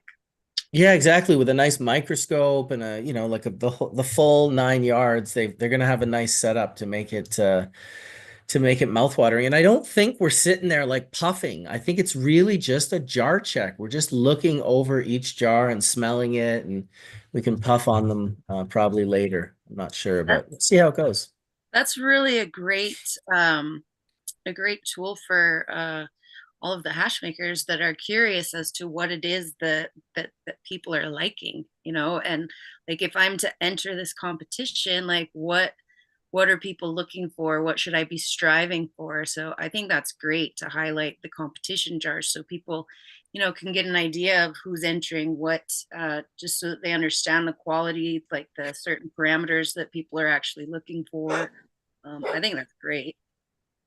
Yeah, and I've seen them do it before in like LA and Colorado, where it's just kind of like you're inviting the local hash community to come show you their jars, which now you're creating an environment where some of them may or may not know one another. If not, they can meet one another. And then also invite a more distant part of the community who are kind of like just, on the outskirts of this experience and like, oh, I've seen this full melt. I've heard people talk about it. I've heard about rosin. Maybe someone gave you a dab one time in your life. So it's another way to kind of to dabble and get even closer to it by having these events. And then of course, which they are the masters of, Puffco and Jolly Rogers, is just normalizing it to make it like to just not seem the way it seemed when it's too bad they spent so much time and energy and money on propaganda and lies, because it did really create a lot of stereotypes and a lot of sort of negative connotations when it comes to cannabis. I mean, some with due right, blow torches and heating up things to the point of combustion is pretty hardcore. The sound of a torch just like going off in the background when you're just at like a party or something is pretty hardcore. But thanks to all these different companies that now you can just have a little electronic dabber if you need, or you can have a quiet little unit that heats your banger, like the universal heater. So many great opportunities. I love the minds of cannabis and how, there's always someone somewhere thinking about some other way to propel the experiences that we have with this plant further along, I guess, as you would say. I love it. I'm Well, a it big does fan. inspire creativity. So as we're sitting there getting high, our creativity is peaked. And I used to call it pipe dreams, right? So we'd get high and just like go over all these different just wild and crazy ideas, but they were just pipe dreams because a lot of times they don't come to fruition. But every once in a while you get that one that really you're like, oh shit, like there's something here.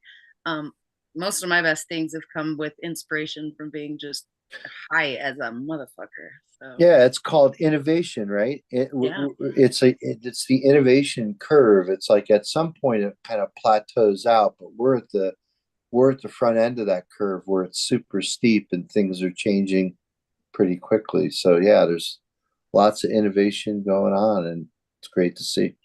Well, and there's so many aspects of the plant, just the innovation. I mean, even just like those dab pens that, have a little heater element in them, and people are pushing boundaries on the plant and different extraction devices and different ways of burning it and heating it.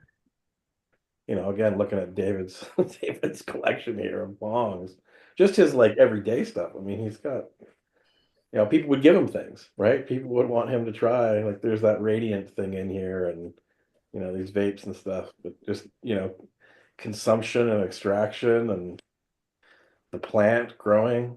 Man, there's innovation on every side. The Yeah, it's a chemistry. great time to be in this world for sure, because this is something that like our children won't necessarily be able to experience.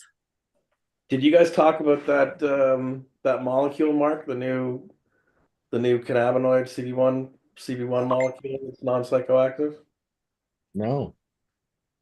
Oh, yeah. So, Did we? no, we didn't talk about it. I actually covered it on High at Nine News the other day, but you're talking about the one paper that from Washington University School of Medicine. I didn't notice where it was published out of, but Yeah. So but this is like was it targeted towards pain but not psychoactive? exactly, yeah. Yeah. So this It's is but similar to the JW compounds. They don't resemble phytocannabinoids at all. And so the craziest thing about that paper, Ryan, when I first looked at it, there's 29 authors on it.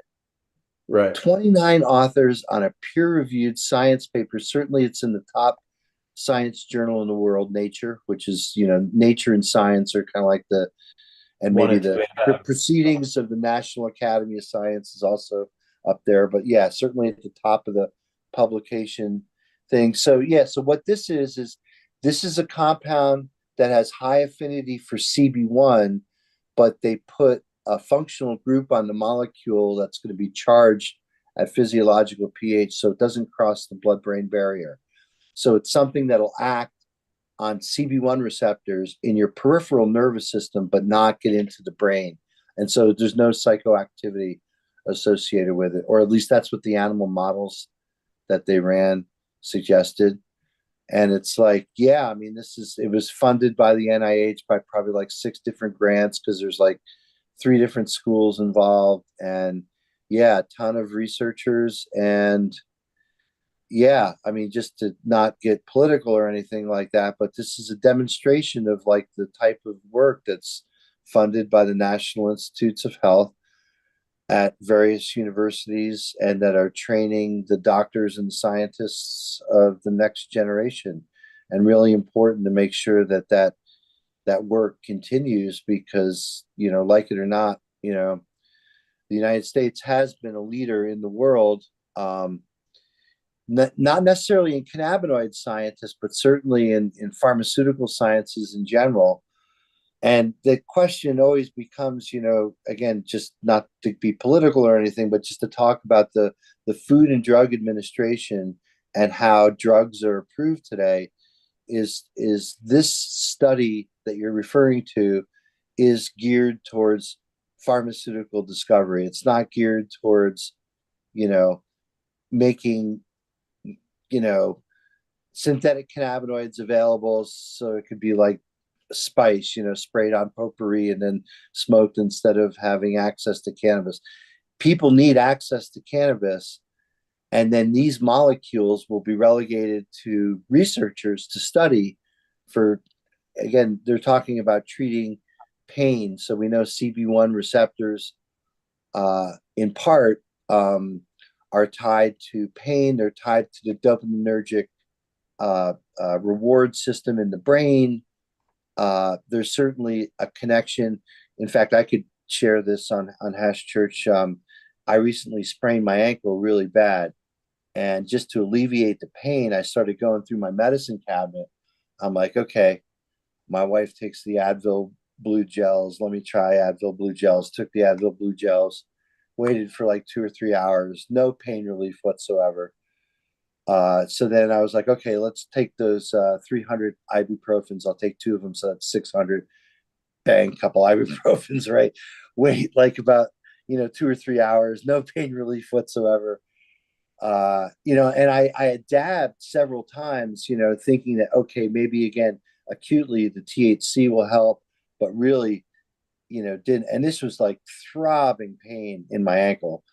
So then I tried, I think, a Tylenol, which is acetaminophen, right? Different molecule, right? So the Advil blue gels were naproxen sodium, ibuprofen. Now I'm trying acetaminophen. I think, didn't we talk about this on Hash Church? I think we did. Acetaminophen turns into a cannabinoid in the body. It hydrolyzes the acetyl group, and then that para-aminophenol couples to arachidonic acid, which makes a cannabinoid, endocannabinoid-like molecule called AM404. And I think AM404 is the reason why acetaminophen, which is becomes a COX-2 inhibitor. COX-2 stands for cyclooxygenase, which is an enzyme that's involved in the arachidonic acid cascade, which has to do with the release of pro-inflammatory cytokines. So if you inhibit the release of those cytokines, which are just these big macromolecules, big like protein-like molecules, then you reduce inflammation, reduce pain, right? So I tried all three of them and nothing worked. Unfortunately, I had a stash of OxyContin from my hernia repair surgery. You know, the physician gave me a bottle. I only like used one back when I had the surgery. So I'm like, oh, let me try one of these oxys, or actually I popped two of them, and within 20 minutes, no pain whatsoever. I couldn't even feel my foot. So there is something to opioids, you know, and the opioid receptors mitigating that kind of pain. Definitely. I mean, oxys are just good for that kind of pain. Certainly, like, they're addictive and something I don't, you know, do all the time. But boy, I was glad I had those in my medicine cabinet. I was my own bioassay, Marcus. I was like, you know, popping pills till I was free of pain. And I landed feel on like the that's oxys. I feel like that's a good segue back into the snake venoms that I've brought up before. Um, so if you look into it, Dr. Mark, did you check into the venoms any farther as far as like health benefits? Because one of the things with cobra venom specifically that they've found is that it's actually more effective than oxy.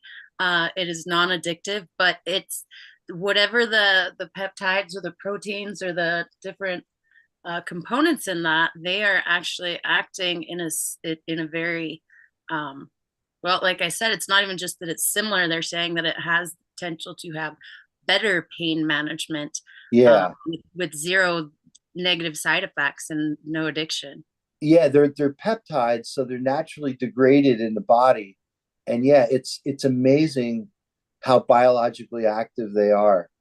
And you know what, Jen, I didn't look too much into it, but you've lit a fire under me again. So I'll go back and see what I could find. I know Yeah, that, and like, I have some information in some books I can send you. I'll send you a couple different resources that I've dug into look at that. But yeah, specifically cobra venom, they're like, so the pharmaceutical companies obviously are dissecting all of these venoms and creating different medications from them, whether it be from, you know, anything from like heart issues to like blood issues to, God, there's so many, but one of them is the cobra venom for the pain, specifically for chronic pain. So yeah, I'll send you some of the information that I've got too, and then I hope that fire's lit under your ass so that you want to help me understand this better. We could definitely go over some things together. yeah, you know, the thing about venoms too is that, you know, again, like, certain people, like, when you talk about like bee venom, for example, I'm sure cobra venom's a completely different beast, but I know So with bee venom, similar thing though, like each snake has their different makeup for their different venom. right? Bee venom's also very much in that same category. Bee venom is just obviously more accessible, but it has since bee venom is not killing us unless obviously you are allergic to them, Right. it has less of the components. So it's just a cut down version with less ingredients, basically. But bee venom works very similar to the snake venoms in different applications. Like for Lyme disease, for example, there's a lot of people that are using bee venom therapy because it is able to do these different things. So I originally was going to try the bee venom therapy. Then I had the amazing opportunity to go down to Mexico and really like dive into all the snake venoms and applications for that. So yes, bee venom just doesn't necessarily have that same peptide grouping as these snakes. The snake venoms are just a lot more complex. Yeah, it's fucking fascinating. Yeah, well, what's super fascinating is that these things are made in animals that don't succumb to the venom, right? Mm-hmm. Like how would, like, Yeah, I mean, like, right? Like, so what type of armor do they have in terms of cell structure and tissue in their body that they don't succumb to these venoms if they're so toxic? The other thing that I was thinking about, again, when you're mentioning people being allergic to bee venom, so that allergic response is a natural immune response in our body that's kind of gone haywire, kind of like the same thing that happens in COVID and certain respiratory ailments, where there's something called cytokine storm. I don't know if you ever heard of that, but they found out that CBD inhibits cytokine storm, and part of CBD's way of attacking COVID is that not only does it inhibit the spike protein from binding onto our tissues and our cells, but again, it has this peripheral effect of affecting this cytokine storm. And when you think of cytokines, again, you're thinking of large molecules that are almost like venom-like molecules because they're mostly peptides, right? They're just basically Mother Nature's, signaling molecules and hormones. But at the end of the day, like, the receptors that they act on them, and the reason why, these venoms are so toxic is because they are dialed in to hit certain biological targets in our body. That's one of the reasons why the drug companies are interested in them, because if they can mimic what the venom does in a small molecule, patent that small molecule, now they got $1 billion drug. Yeah, because what's the difference between a poison and a medicine? It's dosage. Like, it all comes down to dosage. Now, here's another fun thing that can get your head spinning. As far as pain management, I mentioned specifically the king cobra. Now, one thing that actually stands out about the king cobra as opposed to the rest of the cobra families is that king cobras actually eat other snakes. So king cobra's like main meal, like, they go after other venomous snakes. So something within that king cobra allows them to process things with other venomous situations, and then they take that into their grouping of the different peptides and proteins that are now part of them. Yeah, so that's also fascinating. So the fact that they're the only snake that eat the other snakes, and then they're also the snake that they're looking for this pain relief situation. Yeah, there's so many rabbit holes we can jump down. If you're getting a little interest in discussing this, I would love to. We can go over all this in private, Mark, because this is like not necessarily hash related. No, but that's well, you know what? It's funny that you say that because someone must have been trolling in the chat room earlier and they must have gotten themselves bumped out. And I guess they've been sending me emails for like the last 30 minutes, these like wild, crazy emails. I won't read all of it, but I gotta read a little bit of it because it's awesome. And so this is the most recent email, this pissed off guy that I don't know what happened. I'm sorry if a mistake was made, but probably you were trolling and bingo had to bounce you out of the room. This is what he says. I will start a better hash church, a hash shroom church, a proper church. Hash without shrooms is an absolute joke. Can't get high off of hash. Can't get medium perhaps, but definitely not high. Getting high requires shrooms and hash, not just hash. You guys are all serious lightweight rookies acting like like you all know how to party, when the truth is you all party like children. It's ridiculous how cool you all actually think you are when none of you even know how to party. All lightweight rookies with no ancient hash knowledge. And what is worth? How stuck up you rookie amateurs are. It would be one thing to be stuck up if you were actually cool, but you're not. You're all lightweight rookies that party like women. Seriously, I ain't wrong. I'll stop there. But how fucking amazing is that? Like, is that amazing. Not? I'm actually flattered that you all party like women. Like, that's fucking right. Wow, they are definitely on the level, and, Like, and children and women. It was Wow. I'll 100% admit I'm fighting for my 17-year-old self. So, all right, I'm a child, all right, inside there fighting for it. All right, okay, you got us. Holy shit. In the That great gave me, words, I'm telling you, that was funny. It's in the like great what words of Rodney Coleman, That was lightweight baby. passionate. It was Like, beautiful. yeah. Listen, there's 4 or 5 others. I won't get to them this church, but I'm telling you, I'll probably go back. And if Can I you find just them publish very, those for us so we oh, can it's, all just revel in the poetry that was just oh my absolutely God.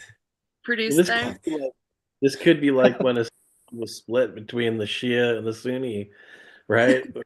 When the church split.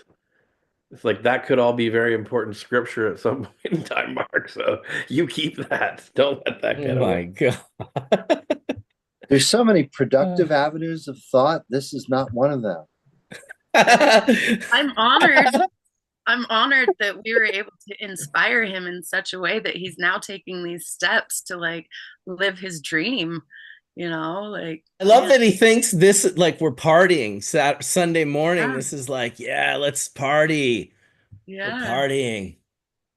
Well, Dude. and I'm sorry, are there better OGs in hash than us? Really? Is there like a community of hash makers out there that we don't know about? Well, yeah, it's the hash shroom community, Dr. Oh, the Mark. hash And room you're community. clearly, you don't have a clue because if you think you can get high off just hash, you're a lightweight rookie. I feel like maybe he missed the episode a couple weeks ago when we were discussing eating mushrooms in Palenque and in southern Mexico and whatnot. Like he must have missed that one. I don't know. I'm guessing, Oh my gosh, still, I had a good chuckle there. I really did. That was Well, on that note, I have to actually go, but I want to thank all of you for always being here and appreciate the invite. And I'm very jealous that I can't be in Barcelona with you all, but I will be tuning in and everything that you provide. So please do. Yeah, I hope everybody has a wonderful week. And if there's space for me next week, I'd love to join so I can pretend I'm at least there. Yeah, I'll be in Barcelona doing Hash Church next week. So I haven't really figured out how that's going to work. I don't have the best computer. So maybe it's a good idea to have, like, you got a pretty good computer, don't you, Colin? Yeah, I'm good, dude. We'll talk offline. Co-host. Yeah, we'll get you to host. help co-host me. I Um, just my computer, I don't know when they started making laptops. Didn't we all complain that like stuff doesn't last? Because I swear to God, I think my laptop is like 7 or 8 years old. should be And fine though. I mean, it works. It's fine. I've done a hash church recently in Edmonton. The only thing that really is weak about it is the battery, but I'll have it plugged in. But I like to have someone with a proper computer gotcha. being the backup co-host. So we'll make sure that we do that. We still have half an hour. Thanks for coming out, Jen, by the way, and we'll definitely have you back next week. We still have half an hour or 25 minutes of chatterooing. So let's get back to hash and finish it off strong with all things hash. I personally absolutely adore and love hash in all of its forms. Preferred in the 6-star, dry sift or wet wash. Those are kind of my two favorites.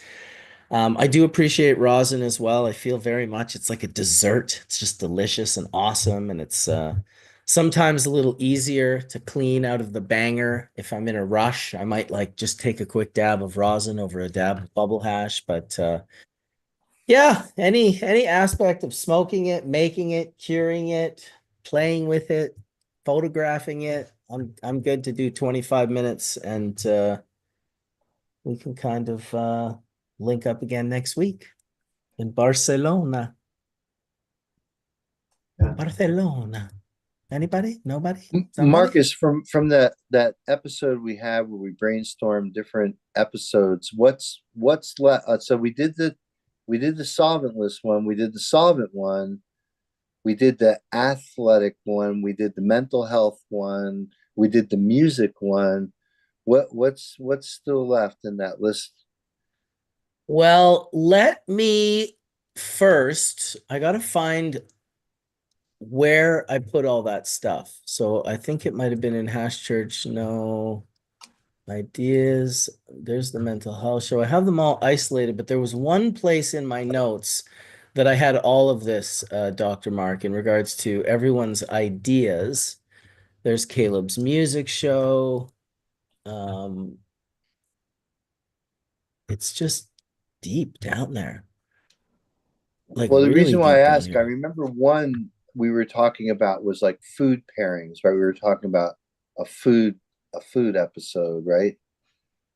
I And don't then know. I'd we have to find the note, and I don't know how it got so deeply buried that then it there's could be this the deep. volatiles episode, which we keep on talking about, but I don't know if we have a date for that based They on wanted to Nick's. do it in like the end of April. So, Okay, probably when I come around back from 420. Barcelona, well, yeah, I don't know if it's exactly on 420 or not. I think I have a 420 show already sort of organized, but we'll see about that. Maybe it's in this Hash Church sponsors one. Yes, show ideas. So, yes, that was a big one, the aromatic volatile show. You had an idea as well as Wade had an idea. Wade's idea was for a show on compassion. I think that's really good. And we could, if we got the right people, that could be a spectacular show. Your show, Dr. Mark, was a patient show. And Oh, that's right. I do think they're different. I think the patient is who receives the compassion, and that's an amazing show to have. But I love the perspective of it from the compassion of like, listen, like, this is compassion is a choice that is it might start out as an easy choice, as the only choice, but it also takes a lot of energy, and there's work and there's love that goes into compassion, which is part of what makes it so special. So yeah, I'd love to maybe work with you, Wade, and anyone else that wants to get in on the compassion show idea to start curating that. And then Dr. Mark, we could do another patient one as well. I think that's great. You had mentioned Wendy and Colton and Jessica, and possibly reaching out to Forrest and Silas. Right. Um, I actually have a other kid than, that works for me, Marcus, that has yeah. epilepsy. Oh yeah. He's one of our sales guys right now, and Eddie Okay.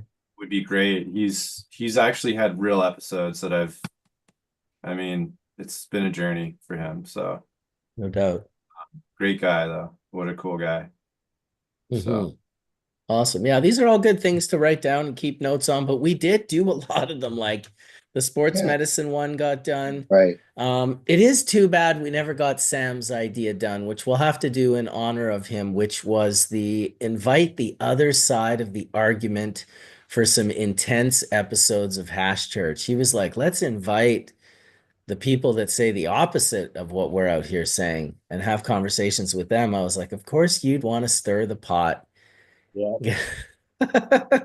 Oh yeah, we talked I'll ask Kevin Sabet if he wants to come on. How's about that? No, Jesus. please Oof. don't. Please don't. Marcus, remember the idea about doing spouse church? I do. Absolutely. It's at the bottom here, right above the Right. all-woman panel and right Oh, above the Caitlin's all-woman mental panel. health. Yeah, that was another one you came up with. Dr. Allen had the doctor show. He wanted to do a show on Dr. Malamede, Dr. Robert Malamede. Caleb Chen was the one who had the hash and food pairing idea, Dr. Right, Mark. right. Okay, that So we'll was have to. He had a couple. He had also the music, right? One, right, which we right. did. But then he had one about highlighting people who are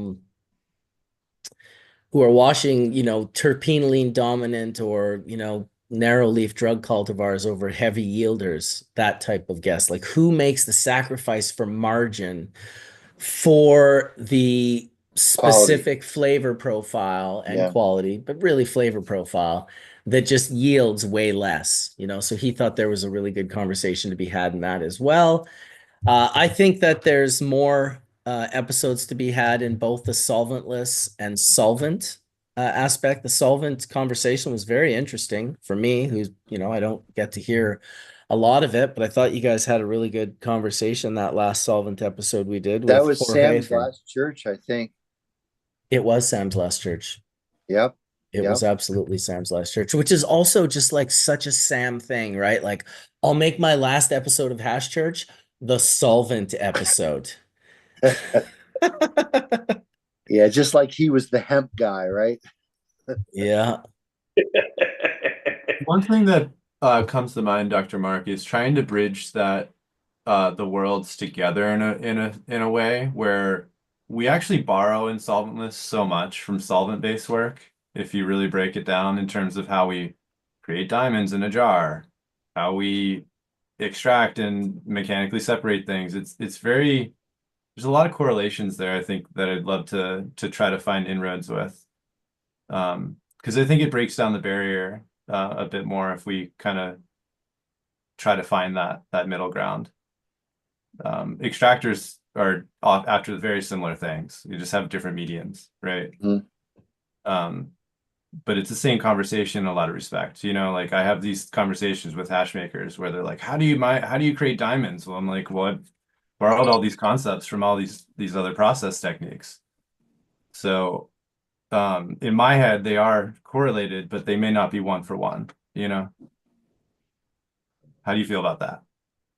Yeah, I mean, you know, yeah, I mean, I think, Hash Church is a great median to bridge gaps. Yeah, and I think that like there's a certain amount of bridging that certainly can be done. I mean, just the hemp and cannabis bridge, right? It's like you see all these MSOs now getting into hemp pretty big, like Wana and other MSOs who are, licensed cannabis operations have recognized that, yeah, this hemp market, I think they thought was going to either go away or get regulated out of existence. But, I don't know that the Farm Bill, any fixes in the Farm Bill is going to do jack shit because the Farm Bill's regulation ends at harvest, right? So hemp just has a much larger addressable market and just a much larger presence. I think the hemp industry right now is larger than the regulated cannabis markets. So I think that would be a good thing to bridge, right?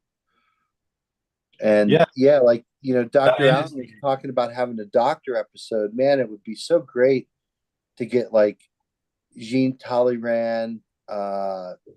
He's a guy who's on High at Nine News with me, but who else? Like, Bonnie Goldstein, Deb Kimless. These are the physicians that are treating patients with cannabis, and to get them in front of an audience of other doctors, so the other doctors know that, okay, there's an option out here for treating these kids. And when you look at some of their data, it's really remarkable, Colin, because I don't know if you've seen Bonnie Goldstein talk or Deb Kimless too. I don't know if you've ever seen any of her data, but her data is very compelling. They're seeing tumors basically shrink. Yep. And this is with psychoactive amounts of cannabis and cannabis oils. And yeah, I mean, this is, not what the pharmaceutical companies want to see, but certainly just in if you're a parent and you're trying to treat your kids with medicine that's not going to kill them, this should be available. This should be an option. And yeah, just going back to what you're saying about bridging gaps, that is a big gap to bridge, because I think when you went over, I guess that's what sort of like CanMed is about. CanMed is supposed to present that kind of research, clinical research in humans in front of other doctors so they can, be educated. Because, that's what we're doing here on Hash Church, right? We're educating people, even the disgruntled guy who left the chat, right? I mean, at the end of the day, you can't say that there's not a lot of educational content in the countless hours that we've all spent just shooting the shit about this, right?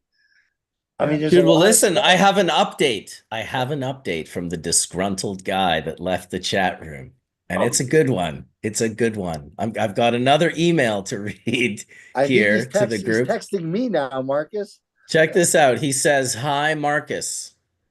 You party like lightweight rookies up in Canada." This is the first sentence. Okay. Your lightweight rookie hash church. Ha ha ha ha ha. I ain't wrong. You guys don't even infuse hash psilocybin mushroom oil into your blood. Rookies. Ha ha ha ha ha. I will have you know that we do indeed know how to party in the US of A. We will be infusing hash shrooms directly into blood, casting out demons and healing disease here in the good old US of A. You weirdos that just smoke hash can just keep smoking hash, but I smoke hash, eat hash, and absorb hash into my blood. Your church is for children, Marcus. It's child's play. Seriously, it is. I am not wrong. It's Rookie City, bro. Amateurville, Canada. Ha ha ha ha. Just joking around. Can't help it, bro. It's the shrooms that turned me into a comedian. So it was all just a joke. He was just being funny. I got to give it to him. That was pretty funny. Like I was laughing at that shit. Like I reading almost it said even. plot twist, it was me, but Rookie. I'm gonna use like some of these analogies, like you lightweight amateur rookieville. Like these are just good. Holy shit. Infusing psilocybin and hashish into his blood. We are just smoking hashish. Look at Brian, lightweight rookie amateur, smoking a giant doink. oh man.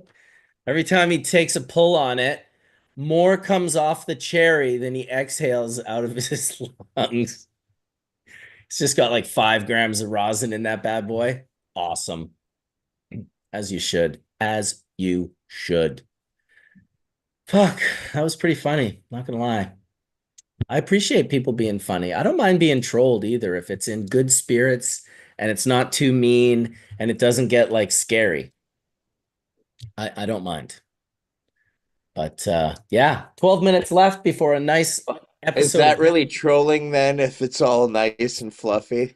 Well, I don't know. I don't even know what my definition of trolling is anymore. I think there's levels to trolling. I think you can like troll your buddies, and then I think there's like people that troll on the internet till the other people like jump off buildings, and that's probably the bad kind. I'm gonna troll the UN tomorrow. I have a quick speech I have to give in under a minute. Would you like to hear it? Well, we would love to hear it, dude. Are you kidding me? All right. So for those who aren't aware, the United Nations, we're celebrating the one centenary of prohibition in the EU.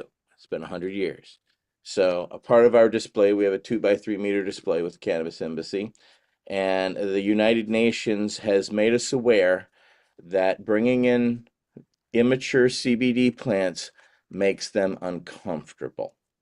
So the United Nations is not going to let us bring in plants. So we're going to do a protest on the steps. And so I've been asked to give a speech. And here is where I'll be speaking. Distinguished delegates, honored representatives, and esteemed members of the United Nations. A century of cannabis prohibition in the European Union, a century of criminalizing nature, suppressing traditional medicine, and harming communities worldwide. We hope to bring the plants we fight for into this space, symbolizing resilience and healing.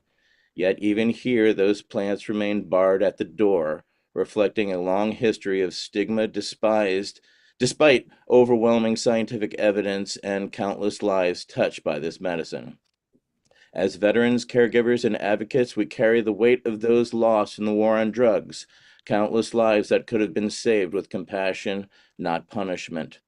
Prohibition hasn't stopped cannabis use, it's only deepened suffering and denied care. I urge this body to reflect on its past failures and seize the opportunity for change. The world is watching, and history will remember those who chose humanity over fear.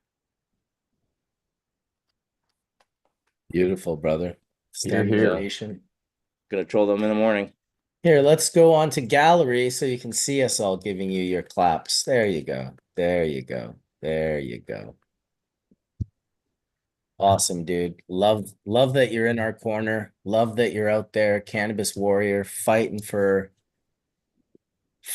cannabis excellence. Yeah, I appreciate Yes. all that you do, ATN. You do so much for the community. Thank you so much for what you do. Thank you for Wade and all those who have inspired and motivated us and keep us on the right path so that we're doing this for everybody. We're doing this for all of you. So if we don't stand up and participate and put our voices in, then Kevin Sebets of the world will be the ones doing so. So we're just speaking for y'all, doing the best we can. Thank you. We see you, HN.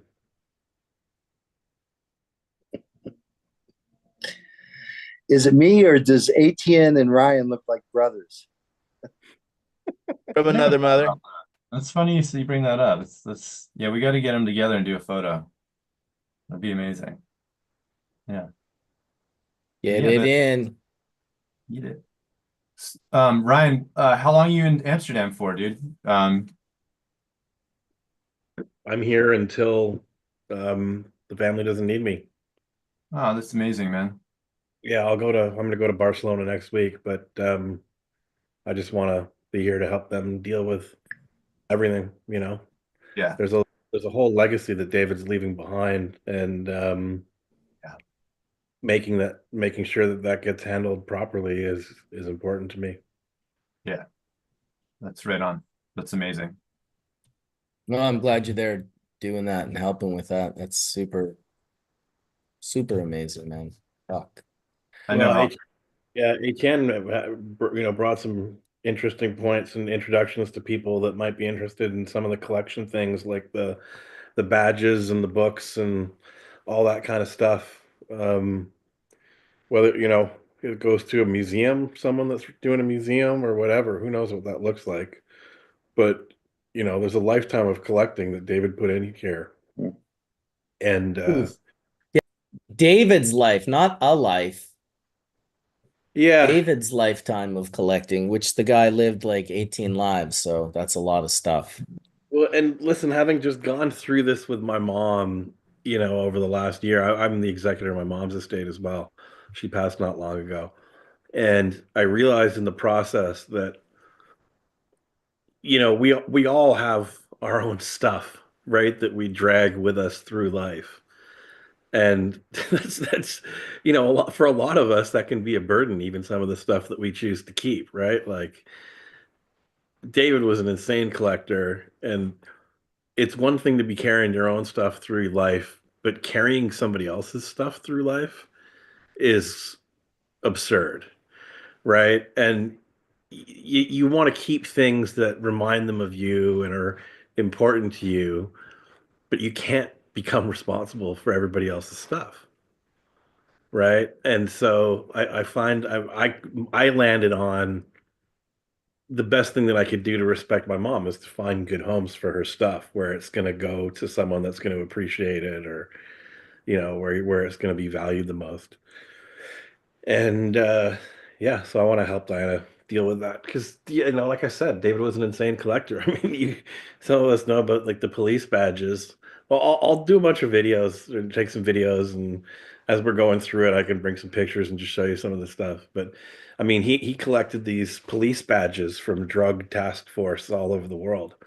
And he was kind of like, they were on these auction sites on eBay or wherever, and it would be David bidding against all these top cops all over the world, right? That were kind of collecting these badges, and he was outbidding them for these rare badges. But he has like these badges from all over the States and all over Canada, and there's like a bag that's, France from every year from whatever mid 70s to now, of like literally every police drug badge from across the country, right? And they're all organized by country. Yeah, I Ones remember. with fucking Grim Reapers and like syringes and cannabis leaves, just like holy shit. I Yeah, remember. girls like dancing girls on them and stuff. Like there's all sorts of they're weird. Like it's a weird little subculture. But he was really into that. And like the little old cannabis medicine bottles from like the late 1800s, early 1900s. He's got a whole bunch of that stuff, and he's weird. I think I put one of them up on my IG a while back. It was a these tie-dye um what's the drug, the THC drug? Unimed had it. Marinol. Yeah, Oh yeah, they're man. Marinol like sales collateral for the pharmaceutical reps, right? Like they'd go around to doctors and they'd have these like trippy tie-dye towels that would say Marinol on them that they'd give to the doctors to try to get them to prescribe the drug. And just all sorts of weird cannabis stuff like around that. And like there's a whole library of books, and like certainly that's going to be incredibly valuable. So it's like that all needs to find the right home. and we need to sell it for the family, right? So yeah, there's a lot of that. So if anybody has any ideas about people that might be interested in some of these things, Well, what happens to his seeds? I know he had a collection of seeds. yeah, that's not for me to talk about publicly on Oh, church. okay. I'm sorry. I shouldn't Yeah. ask. Sorry about that. No, but there's yeah, all of the stuff needs to happen, right? So um yeah, there's a I lot. have some ideas for you, Ryan. I'll text you. I'll text you. I have some people that you might want to talk to that are collectors that are trying to do museums and um yeah, I'll text you. That's the most important thing, right? Is that David wanted to do a museum, Yeah. right? Like at one point in time, he thought he envisioned that might be possible. So he collected all this sorts of stuff. I mean, he showed me last time I was here. He showed me this box of opium pipe pieces. David had he was they were growing weed and selling seeds and doing okay at certain points in time, and he loved to travel the world, right? So they'd go to all these places to learn about the cannabis cultures and collect seeds, of course, but along the way, like, he'd be buying all sorts of these crazy things, right? Like, I don't know if you guys saw we talked about on the memorial, these coco de mer, right? They're kind of these double coat Classics. from, I think, Madagascar. No, it's the Seychelles. Seychelles, yeah. And A trunk load of them. yeah, like, he shipped a whole bunch of them over to Hawaii. And these are also a dioecious plant. Like, you need a male and a female for them to make seed. And the only place that they grow in the world is the Seychelles. And that's the seed. This is an emptied one. Yeah, there's one here and there's another one here. Yeah, he's only gotten 4 to root, right? Yeah, Dan talks about it. Dan spoke at the tribute. Um, and he was the person that David sent them over to in Hawaii. And they managed to get a few of them going. And so now there's a breeding pair on Hawaii, which is kind of cool. And David learned how to do all the figure out, like, the international regulations around shipping seeds, because every country has their own regulations, their own seed or plant protection act that regulates how seeds can come in and come out. And so David was all into that. And yeah, he managed to figure it out between the Seychelles and the United States and shipped them over to Hawaii. So he was a trip. Like, he was really into plants and seeds. And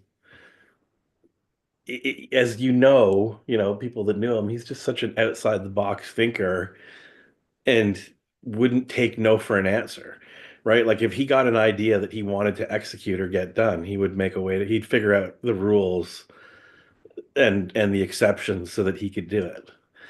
And it's really one of the beautiful things. Sorry, I'm gonna get emotional. It's one of the beautiful things about David that was that persistence and that, like, joie de vivre, and that, like, I ain't fucking taking no for an answer, right? And it allowed him to do all these really cool things. Um, like sending Coco de Maris over to Hawaii. Yeah, And that's a good seed to send the right way with the proper documentation. As Regen X just said in the chat room, that's a tough seed for the prison wallet. true. Well, Yeah. on top of that, it's a 6-foot taproot. He says that's the challenging part, is because it's very fragile, and that's why it's been very hard to actually get them to root, is because you have to really protect that 6-foot taproot, which you can just about imagine how challenging a 6-foot taproot must be. Yeah. Taproot the size of me, man. Maybe even the bacteria. But I mean, if he's got, like he said, he's got a breeding pair there now. So who knows what it can become. But yeah. Well, thanks for the update, man. I mean, I know it's hard doing what you're doing. I'm still going through with my own father, let alone a dear friend and mentor, So, Yeah. Parents are not, it's not easy losing parents. David was, I mean, my dad was kind of a fuck up, and in a later part of his life, he did really well for a long time, and then he kind of blew it and took a very spectacular nosedive. and David was there for me, throughout that whole time. And like our relationship was definitely closer than mentor mentee. I really cared about David, and I was lucky. I was so fortunate to be accepted by him, and we really shared that same side. I mean, Mark shared the hash side of the passion that David had, and I loved hash as well. Don't get me wrong, but Marcus really connected with him on that, and I really connected with David on the science and the breeding of the science. Right? I would just come over for weeks, and we just sit here on these two chairs talking about the most absurd, you know, Yeah. absurd, silly things about cannabis science. And I took an interest in his work with Horror Farm and GW, and he was pretty quiet. He didn't like to talk about that kind of stuff in public, just because you know how the cannabis community is so anti-pharma, and Yeah. people were throwing around all the shade about David because he was able to get the licenses that he figured out how to get the licenses, right? Like he figured out how to run the hurdle Yeah. and to get to He figured places. out how to commercialize too, in a way, and help them take it to that level, which I think without him, that he was like that puzzle piece, that cornerstone that was needed, you know. Absolutely. Yeah. Well, and even I on the hemp side, like we talked about it on the drug cannabis side, but the hemp side as well, right? Like Yes. there was a point in time where you couldn't even grow hemp in all these different countries around the world because it was too close to dope, right? And they thought that you'd be trying to grow one where the other was. And so David had this whole kind of campaign. So he created the International Hemp Association, right, for the purpose of disseminating cannabis information about, or really about all cannabis, but it was really about hemp. And he fought all out of his own pocket, Yeah. right? And like it's really, people don't understand. That's why, like, when I'd see these people that Neville had poisoned into saying that he was this DEA agent or working with the cops or whatever, which is just, it was such fucking nonsense, and it was based in jealousy. Yeah. But it's like, to know the real story about the things that he did. I mean, for example, the Soviet Union falls apart. There's no government funding for anything, right? The prices of bread is going skyrocket to the roof. People can't afford to eat. But like, imagine what happened to the government institutions during that time, right? And so there was a plant research center called the Vavilov Institute, and they had one of the largest hemp germplasm collections in the world. And so David, pulled like 25,000 euros out of his pocket, like in a couple of series of years, and paid for them to be able to keep running these programs. Right. Um, and Mark, we were talking about it the other day, Dr. Mark, him funding all these different research projects and sending seeds to all over. I mean, he really gave and gave and gave to cannabis. Right? Like that's why I say that there's no one else like him. And it used to bother me so much when I'd see people like spreading these nonsense rumors and running around the internet saying he was, X, Y, and Z bad guy. You couldn't have been more wrong. Right? You absolutely couldn't have been more wrong about who he was and how he gave not only of himself, like his whole life to the cause, to the point where it was like, if you weren't in cannabis, he didn't care. He didn't want to even talk to you because it was like just uninteresting to him. Right. But, if like Marcus, if you were some young young Canadian kid, like coming up and just absurdly passionate about making the finest hash, he'd see you and be like, yeah, you're going to be my friend, because we share this bond. And I met someone else today, another guy, and he also had met David, and David understood his passion and sold him a bunch of seeds. David was a seed seller too, right? So he was selling like kilos of seeds to all these people going to whatever country to plant to plant fields, right? So people keep saying it, but it's like, it's so true. Like the the story of his life has to be written because it's such an epic story of working all sides of the system. And, including, like I said, the International Hemp Association, doing the work with Hortifarm that led to GW Pharmaceuticals, right? Running the seed business all over the world and supplying clones to all these grows, you know, like he really he walked every edge as fine as he could and always figured out to how he could do as much as he could do legally and would push the line just a little bit, if not a lot. And it's why he told me this story once. I don't know, he must have told it on church, but Jeffrey Guy of GW Pharmaceuticals, he has a meeting with the DEA and FDA to um, essentially open the discussions about their pharmaceutical company developing cannabis-based medicines. And the DEA guy said to him, "Are you a front for David Watson?" Right? It was because they clearly knew about what he was doing, right? That even if he was doing it legally, they knew that he, in his work and selling these seeds all over the world, was like, that's kind of where it all traced back to, right? So Yeah, I that's don't, pretty wild. I think it's a beautiful story. Um, he's such a So enigmatic. bad, so badass on such a crazy level because it's like that's so academic and at the same time so traditional, all like colliding at once in my opinion.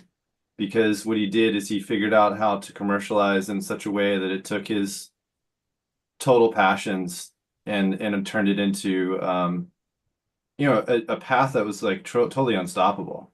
And I always reference him as the and even Rob when he came. I remember Rob came to my lab and I kept on asking him like, so you guys took it to this such academic level. Like, how did that even come about? And he always said David was the one that said that we need to come at it from a medical point of view to be able to unlock everyone's mind. So we could actually freely talk about this without obstruction. And I thought that was the most brilliant, but also right, dead center, what was, the vision for this plant, right? And I think it's lost on a lot of people that the catalyst for that was developed long before anyone and all of us, right? We're just kind of proliferating what, that little grain of salt that was put down in that idea. Oh yeah, that idea wasn't a grain of salt. It was a seed that blossomed into Better said. Better right. said.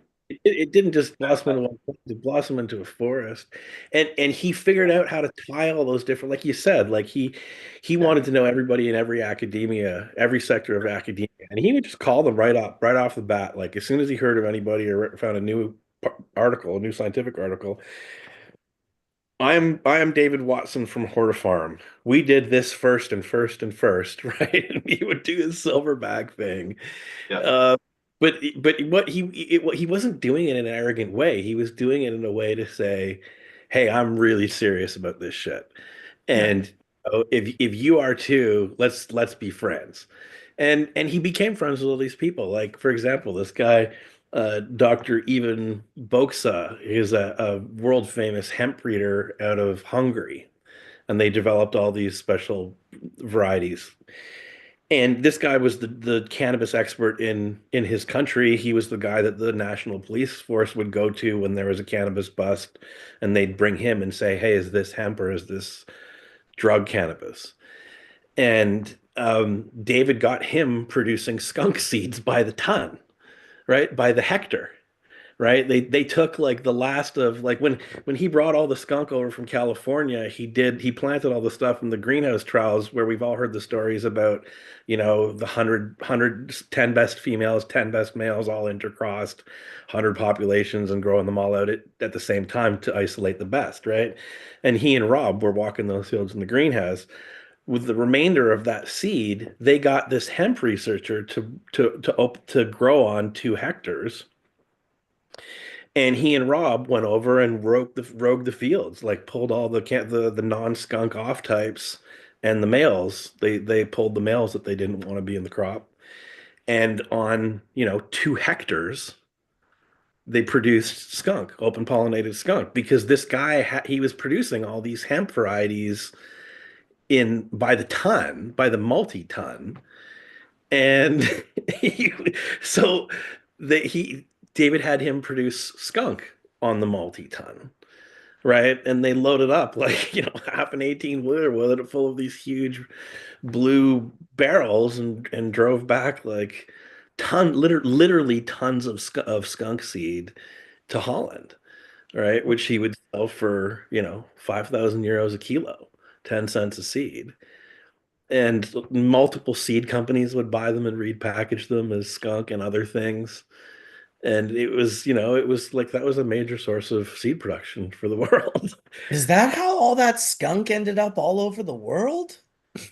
Part of it. You know what else? We were at the Horta farm today, and Mark, we found the cannabis, right? You've seen the cannabis shampoos and soaps. Absolutely. And that this is a brand that David and Diana created years ago, and they needed hemp oil that was part of the formulation. So these soaps and shampoos and conditioners that are formulated of really high quality hemp oil.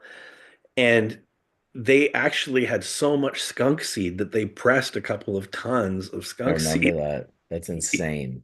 to generate the oil that is the basis of all these products. That's fucking mental, dude. Yeah. And it's just like, dude, story after story after story. Like it goes on and on and on. And so when I would see people that were like spreading all this poison nonsense, made up garbage, I went back and I did an interview with the podcast back in 2020, and they asked me all these questions about David and what was it, the Sacred Seed Company, and he was part of this collective. And it's like there's this whole narrative that people have created online where it's like, you know, oh, David was just part of one group. It's like that's all fucking bullshit. It was David, right? It was David doing all of this stuff. He was the group. He was, dude. That's why I said it's like there's Neville, who I don't care who you compare. There is no comparison. It's like David was playing a different game, right? Like he was literally playing a different game at a time in cannabis's development that was so crucial. We were on the harshest prohibition, in ever globally, right? The UN has got a mandate essentially to make cannabis extinct. The United States is spending hundreds of millions of dollars all over the world to suppress cultures. And David was like taking a fucking stand, right? With the Indian, he was like, medicine, hemp, seeds, we're gonna do it all. And he did. And first cannabis research medical research company, right? I mean, like, how do you measure the impact?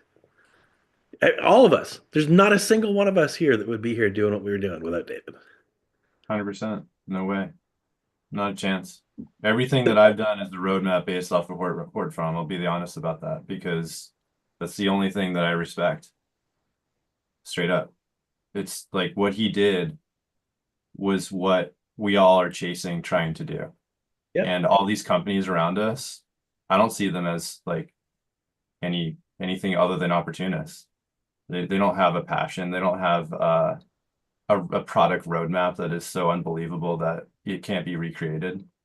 That's not true. It's a lot of straight up hot air, and we have to be real about it. It's the truth. I think everything you're saying, it really hits me passionately because it's really the truth. And it's too bad that anyone even thought any other way.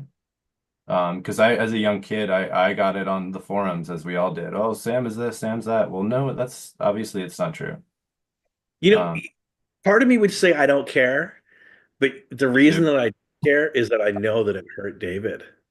Yeah. Right? Really hurt him. That 100%. that people thought because they couldn't have been more wrong.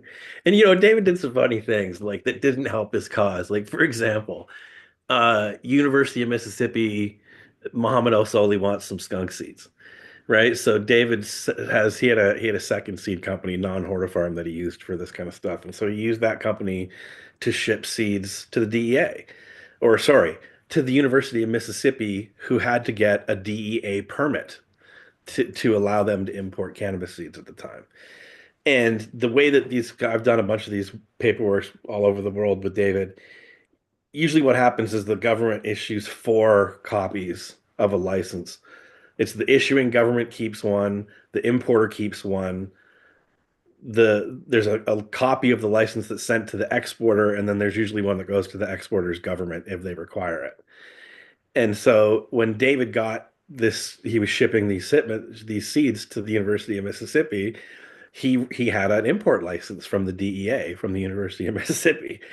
So he went and got it put on a t-shirt, right? And would wear it all around Amsterdam, right? Kind of like, just like, because all this stuff was a big game to David, right? And he was kind of showing off a little bit. And, you know, obviously that played into the jealousy that people had about, them not being able to get the licenses that he did. But, he just, again, like I said, he had that Buddhist philosophy where it's like life was kind of a joke, right? And how much of a joke and how much fun could you have with it? And so, yeah, he put the license on a t-shirt, had it printed on a t-shirt, and would wear it around. It's here somewhere. It has to be. I've seen it before. So awesome. Very Anyway. cool. Well, that takes us about 20 minutes past our 4 hours today. 4 hours and 20 minutes. What a great amount. What a perfect, beautiful 20 minutes to spend honoring our friend David Watson, aka Skunkman Sam. He used to hold down church. Well, look at that. He's still holding down church. I want to thank everyone for coming out today. Everyone that was on the panel. Super appreciate you guys for coming out. Aaron and Colin and Ryan and Etienne and Dr. Mark and Tim and Wade and Brian and Jen Doe. And I'm sure someone else was probably in here. Andrew Winson was in here from Sample Automation. Sorry if I'm forgetting anyone that had to leave. Oh, there was the Dirty Arm Farm gentleman. That was nice to have him show up. And everyone in the chat room, appreciate you guys all watching. Of course, thank you to our sponsors, Puffco. Big shout out to you guys. Big shout out to Low Temp. Really appreciate you guys and all the work that you do. Shout out to Sample Automation for the little party they're throwing in Spain, as well as being a sponsor today. And shout out to Bubble Bags, another sponsor on the show today. You can check out in the description any of those companies that you want to link up with, the ones that have discount codes. It's all in the description of the video. I do hope that everyone has a wonderful weekend, and I will see whoever's going to be in Spain next week and whoever's going to be in Amsterdam the week after that. May the full melt bless your bowl sooner than later. Love to you all.